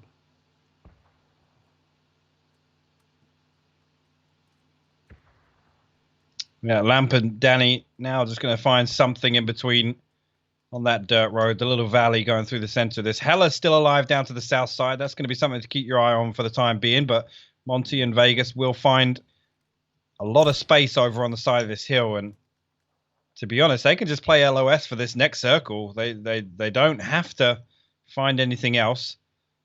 We've got to keep an eye on Lush. He's got to find a little bit of ground uphill. Illusion going to try and stop that. Other than that, I think Dodge really are the ones that need to make a move first. They need to cross that little path and get to the shack. Yeah, this is going to be a little bit of trouble for Dodge. You can see even Illusion only just now, Top Dog, leaving the compound, starting to look off to the north, or the west rather, or east rather. Cardinal directions, man. It's hard being a pilot when you don't know those. He's going to spot out Vegas. Actually, Vegas is going to spot out him, take the shots, and that's going to actually give Hella a little bit of an indication about where Comets are, and you can see her just kind of creeping over in that direction. Nicely done. Nicely done. Monty will get flushed out as well, and it's now just on to Vegas. He should know exactly where she is. Hella keeps pushing up over this ridge line. She's been lost. Vegas looking in the wrong direction as Hella continues her wrap around. Danny G, meanwhile, going to go and get a res onto Lampalot. I think he got down by somebody from Illusion. So Hella, after getting the instant down there, the knock and the flush onto Monty, doing a nice little reposition, and now Vegas none the wiser about where she is. We're going to be able to slip in and find a little spot on the edge. Vegas now, I mean, he's been the one that's really gifted the information out of that situation, to be honest with you. Hella's almost shown her hand. But I don't think Vegas is going to challenge. 5 seconds, phase 7 closes. We're going to see exactly where the star will settle. Dodge wrapping around. I think they know that Hella's down there too. Lampalot actually turning around here. So it's going to leave Hella in a 1v1 with Danny, and she's going to win it. She gets it down in the flush as Dodge pulls away from the 2-man wrap. And Lampalot pays I guess they pay the price. Now it's just Illusion versus 4 solos. Now the question is, does Illusion know that they're playing against 4 solos here? Well, let's think about it. They've seen everybody in the kill feed so far in the last 4 minutes. So they've seen Lush get the insta-kill on Luke. They know that, obviously, Dodge lost Adam and Danny G now. So they should have a pretty good idea of exactly what's going on. Icy Flex, it's taken him all 27 minutes to use 19 shots of this AWM. He's still got 5 left. We did get confirmation from Kurt, however, that he did use all of his on Nah, I refuse to believe it. Well, actually, no, I do believe it because he only got 1 kill. Good old body shot Kurt. Put that on. We see Hella looks like she has been spotted out. Not sure who did the damage on her. It might have been Lamp. Makes actual sense. He's got the best line on her as he drops the smoke cloud. Try to confuse her just a little bit. She's going to come across. She wins that? She is absolutely cracked here. Hella is on fire. I mean, I still got to say it. Dodge should have swept that together. There's no reason. And I mean, it's kind of poetic now that Hella's the one to go and clean up Lamp as well. But fair play, 2 up. Illusion now. They're looking out. They're looking to stretch their legs out of the compound a little bit. Hella going to get herself all the way back up to 100 HP with that full boost. Vegas and Lush still a factor in this, but nobody really making moves to contest the center of the circle here. This would be so easy for Illusion to mess this up. It's just, I'm trying to come up with a better way to say it, but like, just given the terrain, I mean, it would be really easy for them to kind of expose themselves to one. Okay, Lush is going to get spotted out by Icy Flex. Vegas has been spotted out as well. Oh, Hella going to no. try to take that one out, but Top Dog going to flush her, and now Vegas is all by himself. Icy Flex. I wanted him to... Come on. Orm him. What the hell? He tried. Yeah. He tried. He had like 3 HP there at the end. An attempt was made. An attempt was made. Attempts were made. An attempt was made. But, I mean, look, hey, Illusion, finally, I feel like, how many wins have they gotten, actually? I've kind of lost track. I don't have the numbers right in front of me, but, I mean, this time they get compound favor, right? They are able to sit up the top of that for pretty much ever for free and just clean everything out around them. With, you know, whatever. But credit to them, they still end up with 12 kills to go along with it, and none of those came off the back of Light Show. And they did that as 3. And Light Show, to be fair, has been their kill and damage leader throughout the entire split. So to see them be able to pull that out with him missing for the majority of the game is credit to them. Yeah, it has. And again, you gotta say there was a little bit of compound love, but at the same time, you know, when a team's able to convert that into a decent kill stack, and especially if it's double digits and take it away, I mean, in my eyes, you know, 18 plus points from a game where you favored that heavily on a high ground position in a compound is definitely no easy task to do that every time. Well, Comets gets the second place with 0 kills. There's Comets for you. And then Fabled, T8, and Dodge rounding out the top 5. So a lot of teams that were in need of points that are trying to stay above that 16th place cut line, finding a little bit of love here in the last game. But guys, that's going to do it for us today. Let's throw it back to the analysts to close out day number 1 of week 3.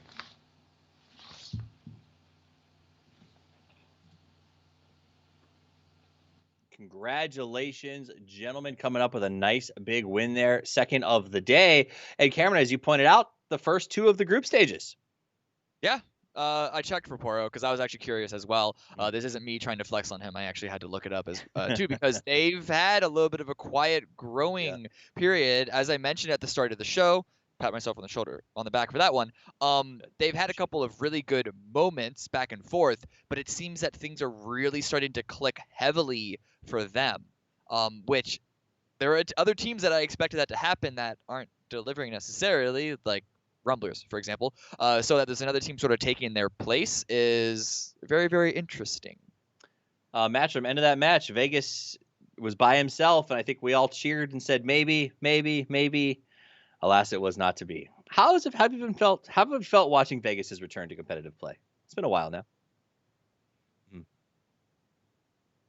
Yeah.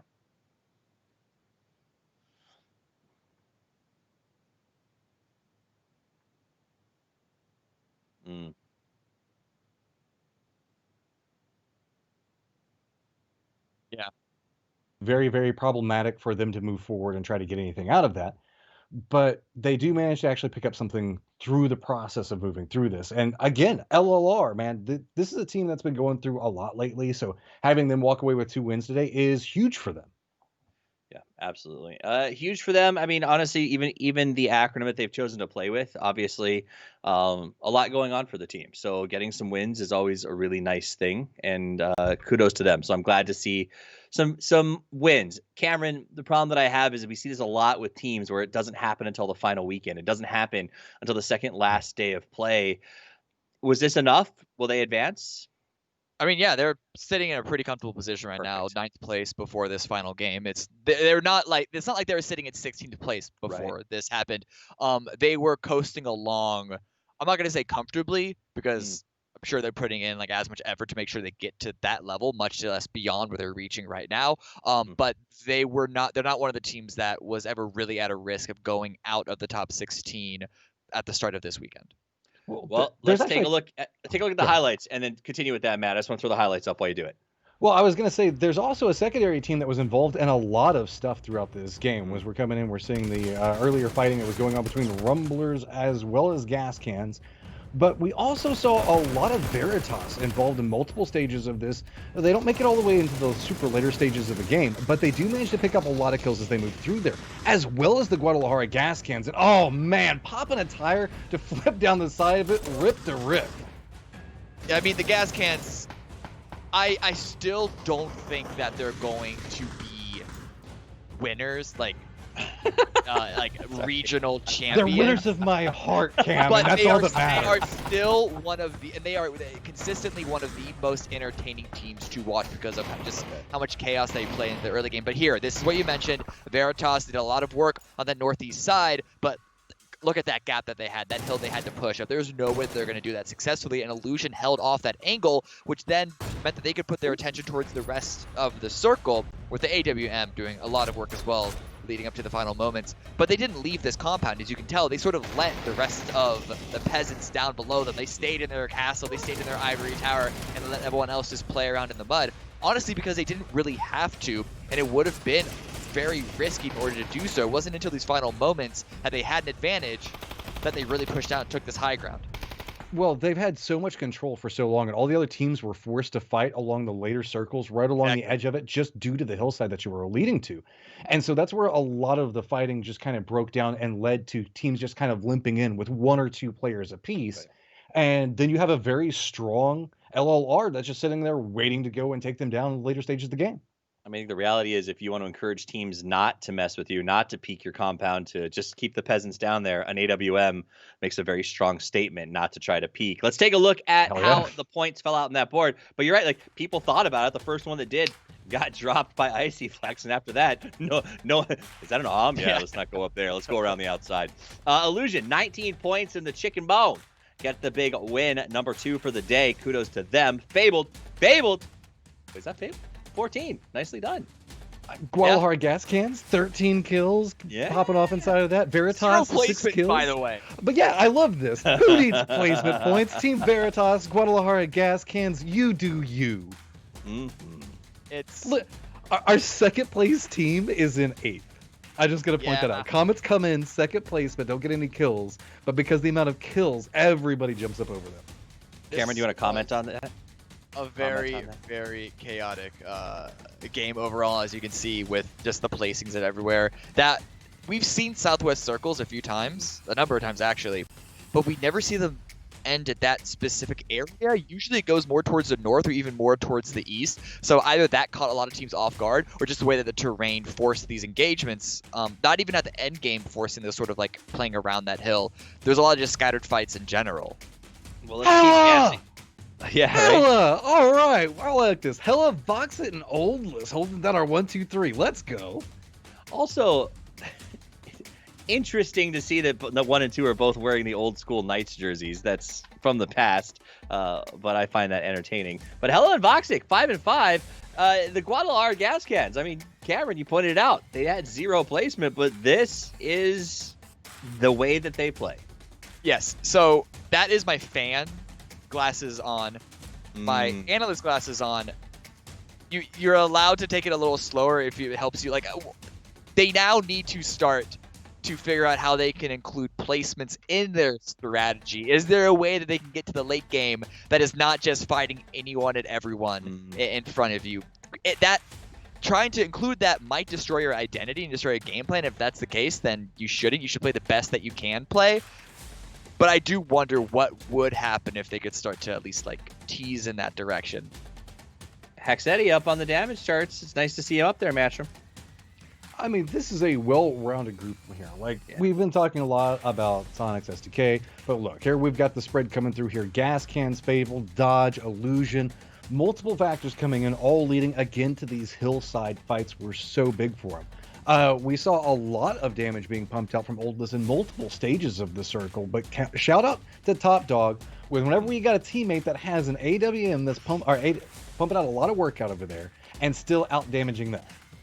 You know, so today when the game started, Purdy tweeted, "Hey, come watch us play," and J-Sank from the Hard Shifts gave a little bit of back talk, right? Like, you know, a little thumbs down, and Purdy came back with "Shut up, J-Stank," and I think J-Sank was excited about trying to make them pay, you know, when they come back in and play tomorrow. That's a much taller order than it was when today started. Yeah. Like, eesh.